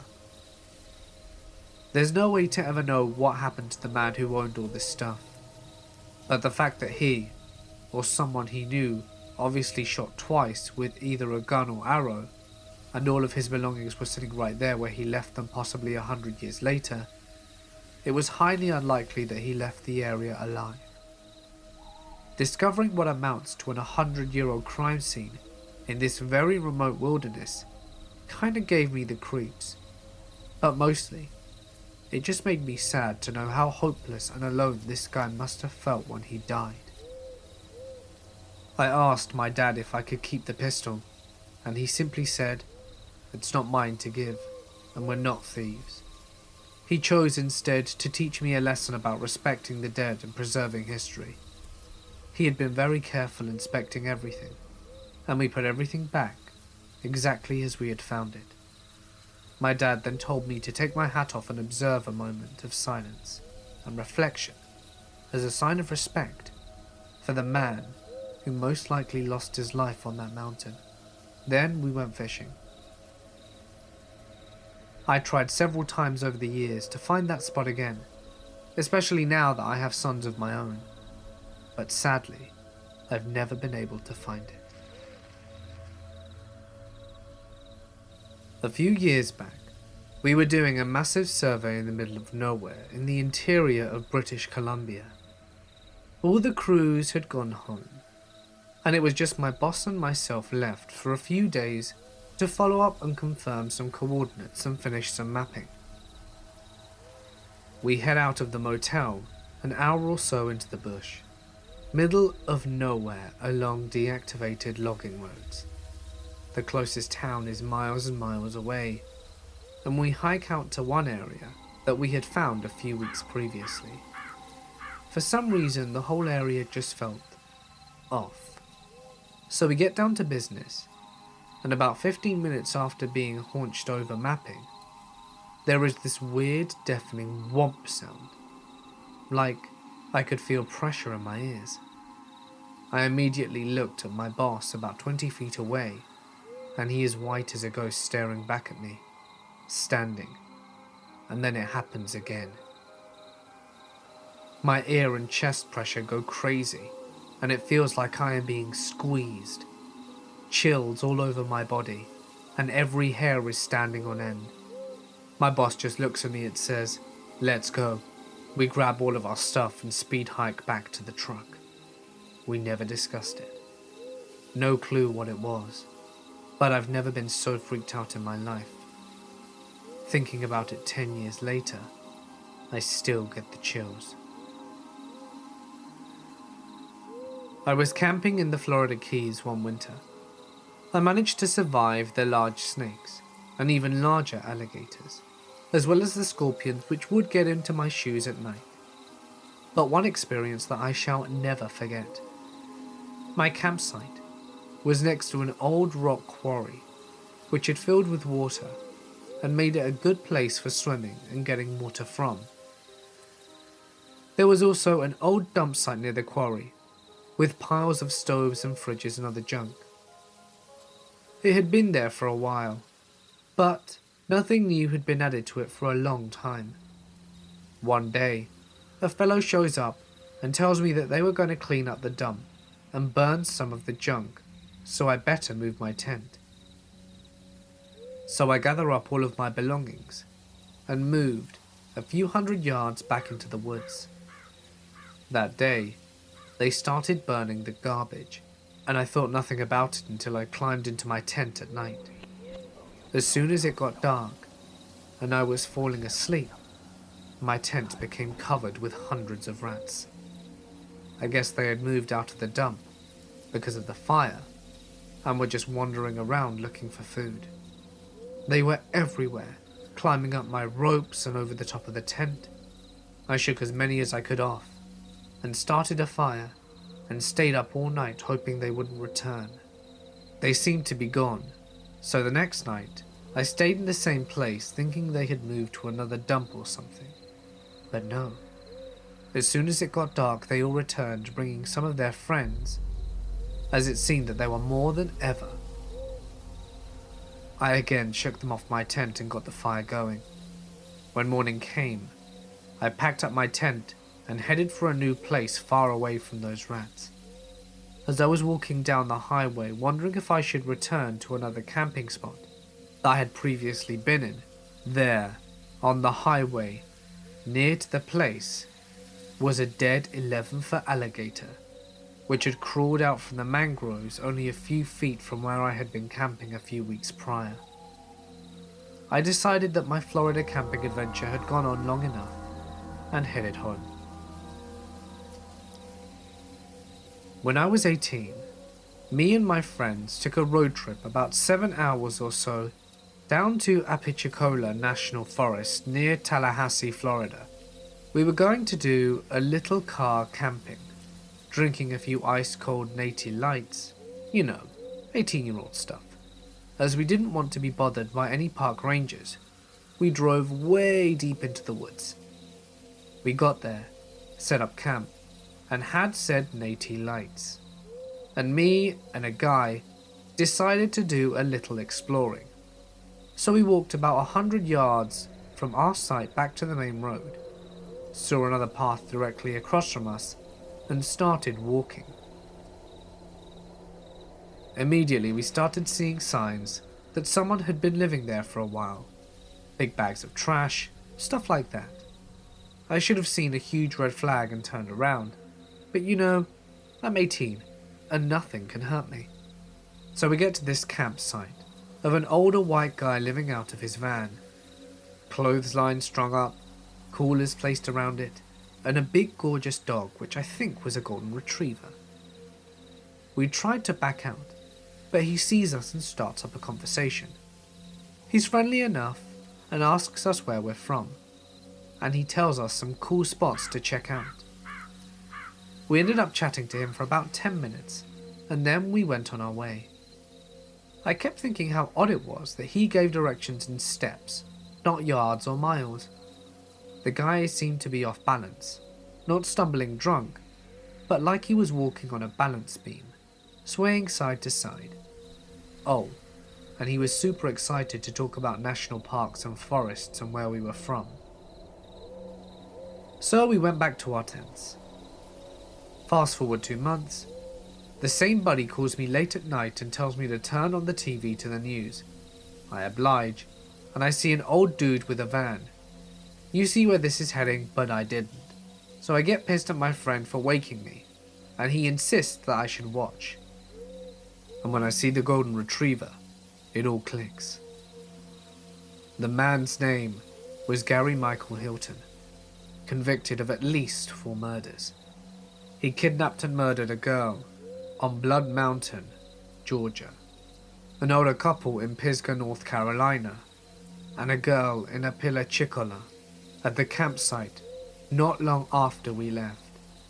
Yes, the very same places he had been talking to us about. Obviously, we called the cops, and they put us in touch with the FBI. We get flown down to take investigators to the campsite, point out every spot we saw, and tell them exactly what he told us, and show them the places he described to us. I didn't find out until after the trial, but apparently they found what appeared to be partially destroyed human finger bones in an area near the site, and I had to be flown down again to testify. 17 or 18 years ago, my fiancée, now wife of nearly 16 years, and myself, and one other couple were hiking the Pyramid Point hiking trail in the Sleeping Bear Dunes of northwestern Lower Peninsula of Michigan at dusk. We had my old film camera with a 200mm zoom lens on it. We got to the overlook, which looks northwest over the Manitou Passage to the Manitou Islands.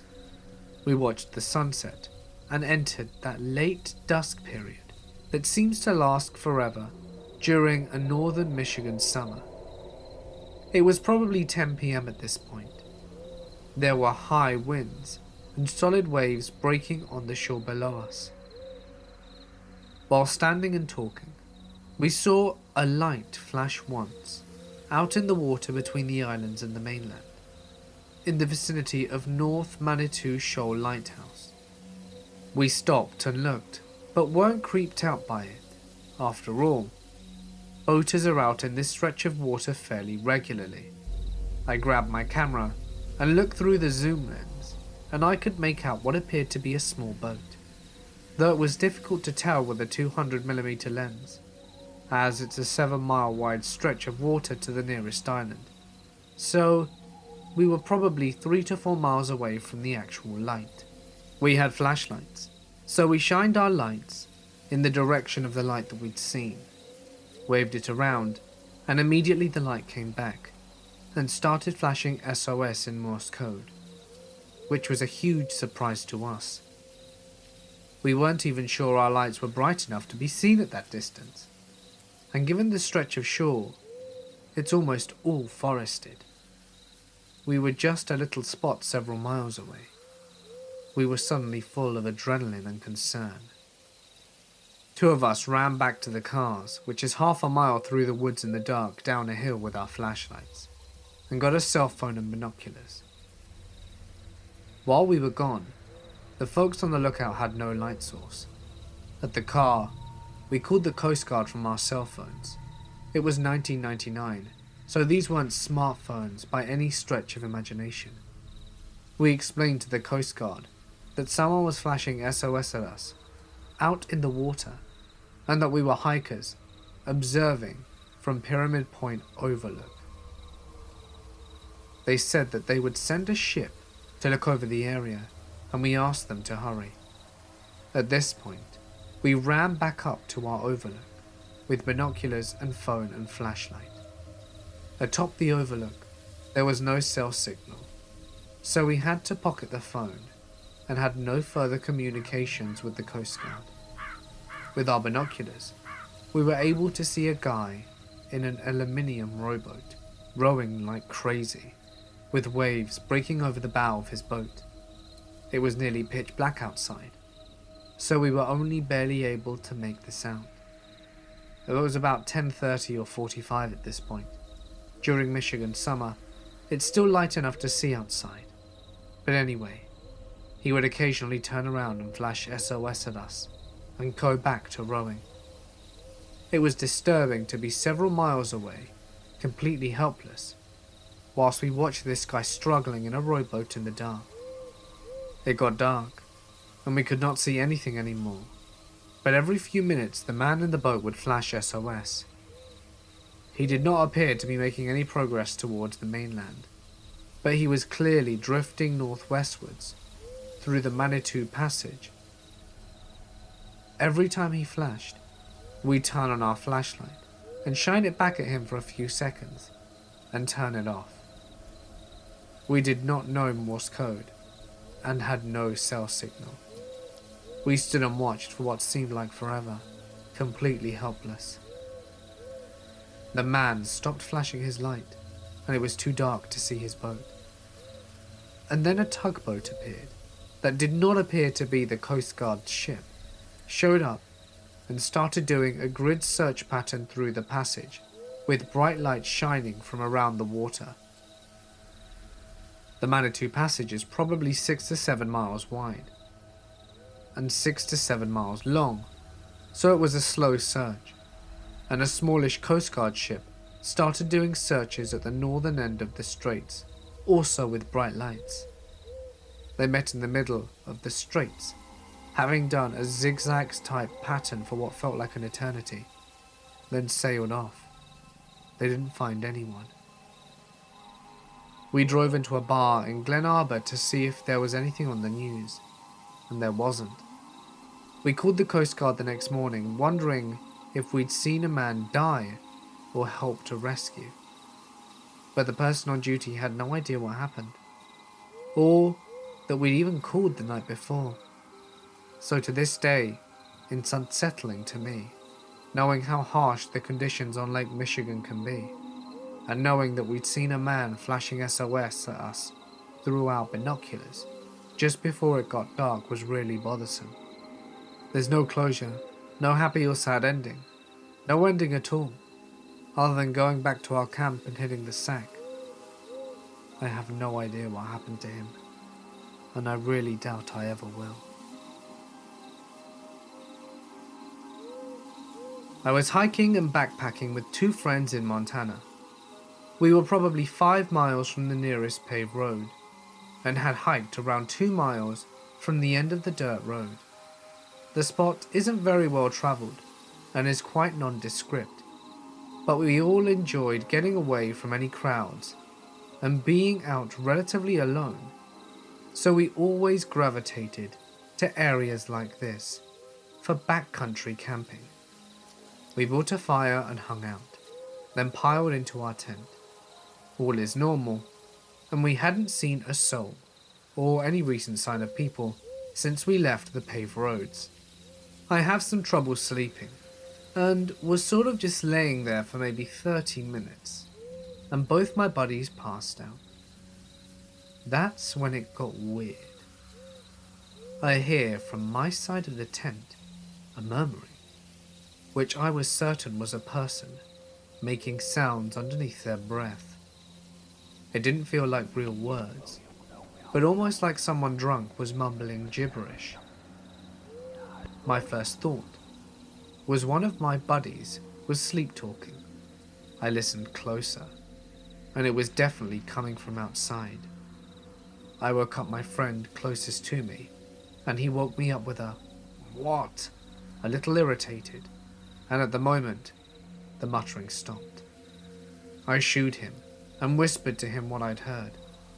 We waited a second and it started again, but it seemed closer this time, and he heard it too, but we didn't hear any movement.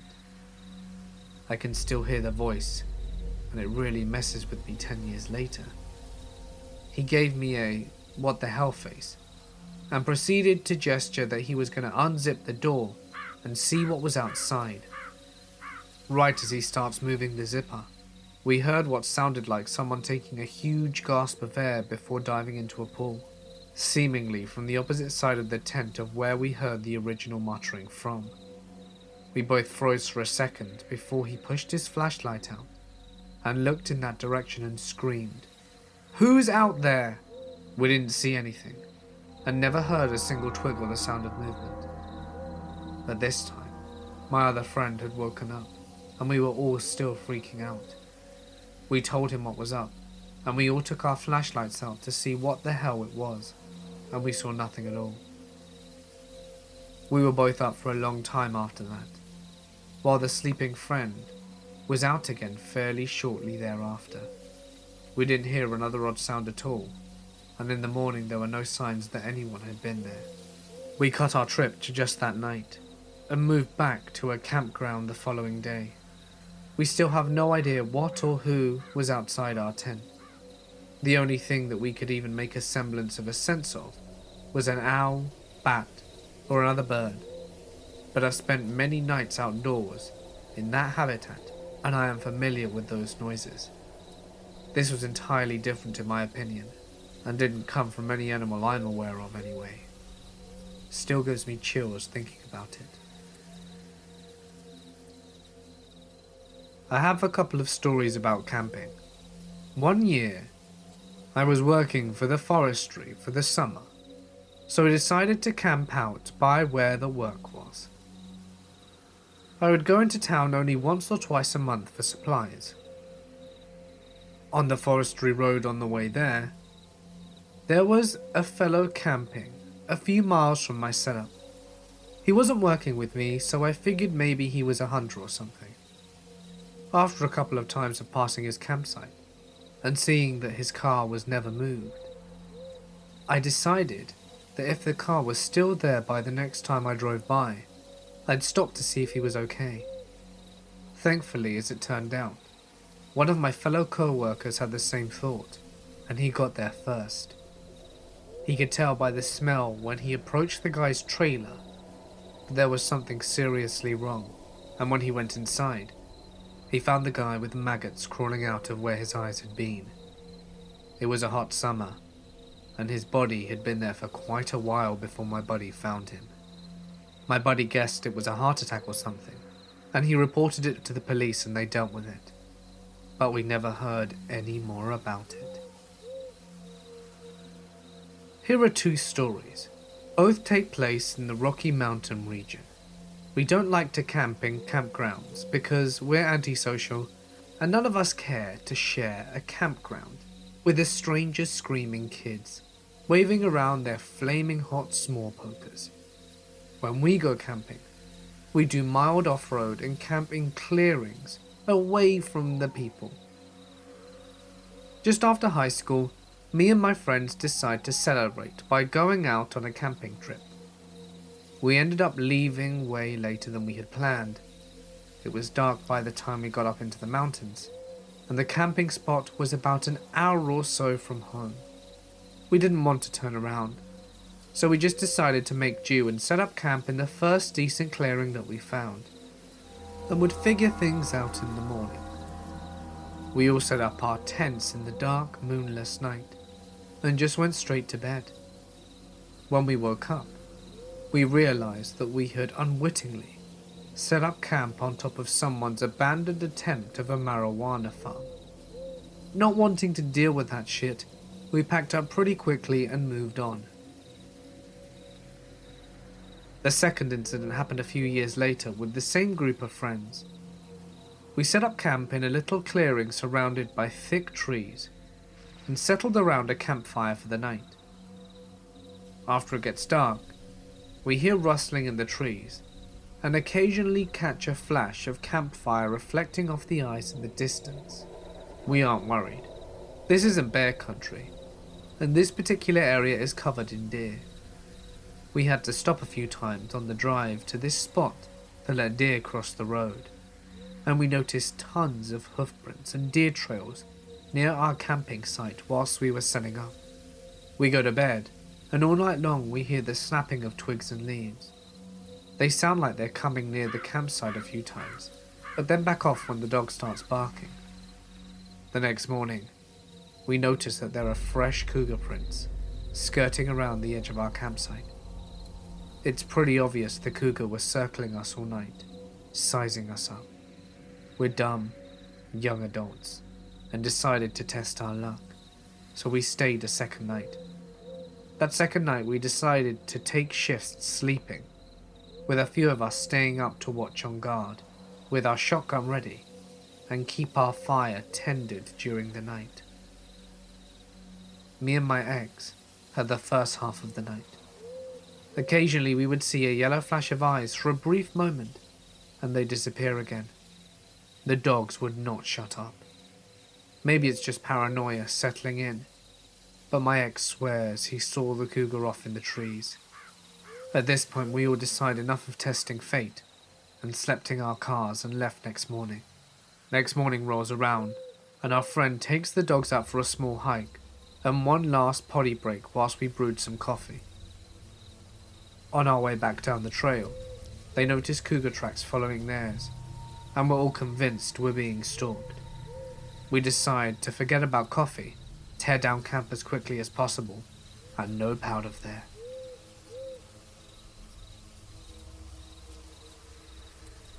An old guiding buddy of mine told me this story, and whilst I wasn't there myself, this happy-go-lucky hyper fella got really pale and quiet telling it. He would only tell it to me during the daytime after weeks of badgering, and it was the only time I saw him scared in all the months we spent leading a group around Appalachia. So, my buddy Mark went camping in a state forest in Virginia with a group of his college friends. They were a small group of 4 from the outdoor rec department, experienced kids with all the necessary gear in familiar terrain. Being college kids, however, they rolled into the campsite fairly late and decided to just car camp, which is camping near the car, no hiking in separate locations. It was early evening, but still just before the sun had set. As they were unloading the car and setting up camp, 2 mangy fellas came out the woods and approached them. These guys looked like they'd been living out there for quite some time and acted very strangely. They wouldn't look you in the eyes and just really twitched, and just seemed really twitchy, just kind of hanging around like they wanted something, like coyotes. My buddy Mark got an uncomfortable feeling right away. The guys introduced themselves. Now, nobody I've spoken to can remember the man's first name. It was something like Bill or Rick. But the second guy said his name was Gizmo. Funny, right? Hard to forget. So Gizmo and his friend began asking questions. Questions like, are you all gonna stay the night? How much food do you have? When are you kids supposed to be heading home? You've all got phones, right? And are there any more of you planning on showing up? Well, Mark didn't like this one bit, so he started telling tales. Yeah, there's going to be 8 or 10 of us or more showing up tonight, and our parents expect us home first thing tomorrow morning. They're super paranoid, so we gotta get home on time or they'll call the cops. Parents, am I right? That sort of thing. Gizmo and company poked around camp a bit more, then wished the group good luck and disappeared back into the woods. Mark and his friends joked nervously about Gizmo and his friend, but weren't worried enough to actually leave. They built a fire and cooked dinner, then cleaned and hung up the bear bag. They spent the rest of the evening hanging out around the fire, chatting and drinking. One of them had a harmonica, I think. And by midnight they all turned in, and they had brought 2 tents, a girls' tent and a boys' tent. Well, Mark didn't feel right in the tent. He felt like somebody needed to keep watch, so he slept by the fire. Sometime later, Mark found himself awake. The fire was dying when he opened his eyes, and he couldn't see much beyond the campsite, except for one bright burning spot. There was a light out in the woods. It bobbed along at chest height, occasionally disappearing behind the trees, sometimes pausing. Whoever it was a good distance away, maybe 100 yards or so, and he followed it for a while until it went out. He stared into the darkness for a long time, until eventually he fell asleep once more. Suddenly Mark woke up again, this time in a panic. The fires were down to embers, barely glowing.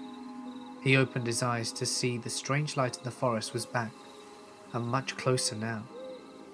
He could see now it was from a lantern. He watched as the lantern carved a smooth perimeter around the campsite, occasionally going out, always reappearing a short distance away. Mark pretended to roll on his back in his sleep so that he could watch it. It circled the campsite twice, getting closer each time. The strange thing is, There were no sticks breaking, no leaves crunching. Somebody trapezing around the dark woods that close should have made a lot more noise. Whoever it was trying to be really quiet. Mark lay there, tense and unmoving. By the time it began its third rotation of the campsite, the lantern was so close that Mark could see a face illuminated on it. It looked like one of the fellas from earlier. He couldn't remember which one. His eyes were bugged out, scanning the campsite like a predator, and he was sweating. And then the lantern went out. At this point, Mark properly woke up. He got up and started making a lot of noise, stoking the fire, packing his gear. His watch read 4:30, and the sun wasn't up yet. He considered all of that happened, and made the tough call to wake his buddy and bug out. Nobody argued when they saw his face.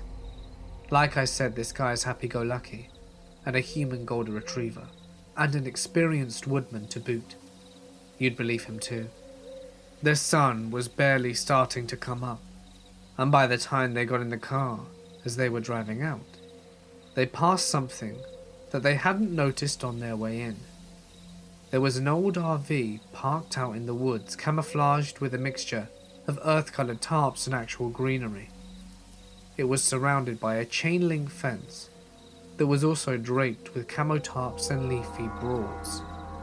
The whole thing looked like a long-term hunting campsite. Mark and his friends were actually relieved.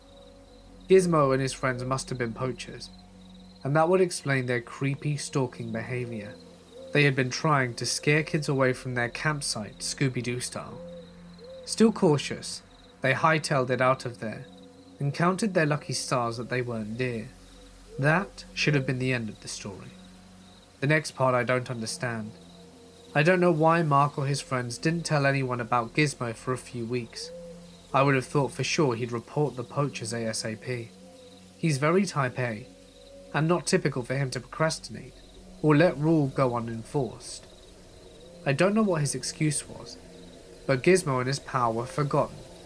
Then one day, Mark mentions the incident to a law enforcement officer from the DNR that came to lecture at one of his classes. She asks casual questions, just to be polite, but then stiffens at the mention of the name Gizmo. "By any chance do you remember the other guy's name?" she asked. "No, it was something normal, but I don't remember." "God, they always say that," she replied. Turns out that part of this woman's job was investigating the murders that occurred in Virginia state forests. Most are body dumps for crimes that occurred elsewhere, but over the last decade a series of unsolved cases, stretching all the way into West Virginia, had targeted what appeared to be random unrelated campers. But when they interviewed other campings in the area around the time of the murders, they all mentioned the same uncanny details. They had all been approached by an individual named Gizmo, and another man who nobody's name they can seem to remember.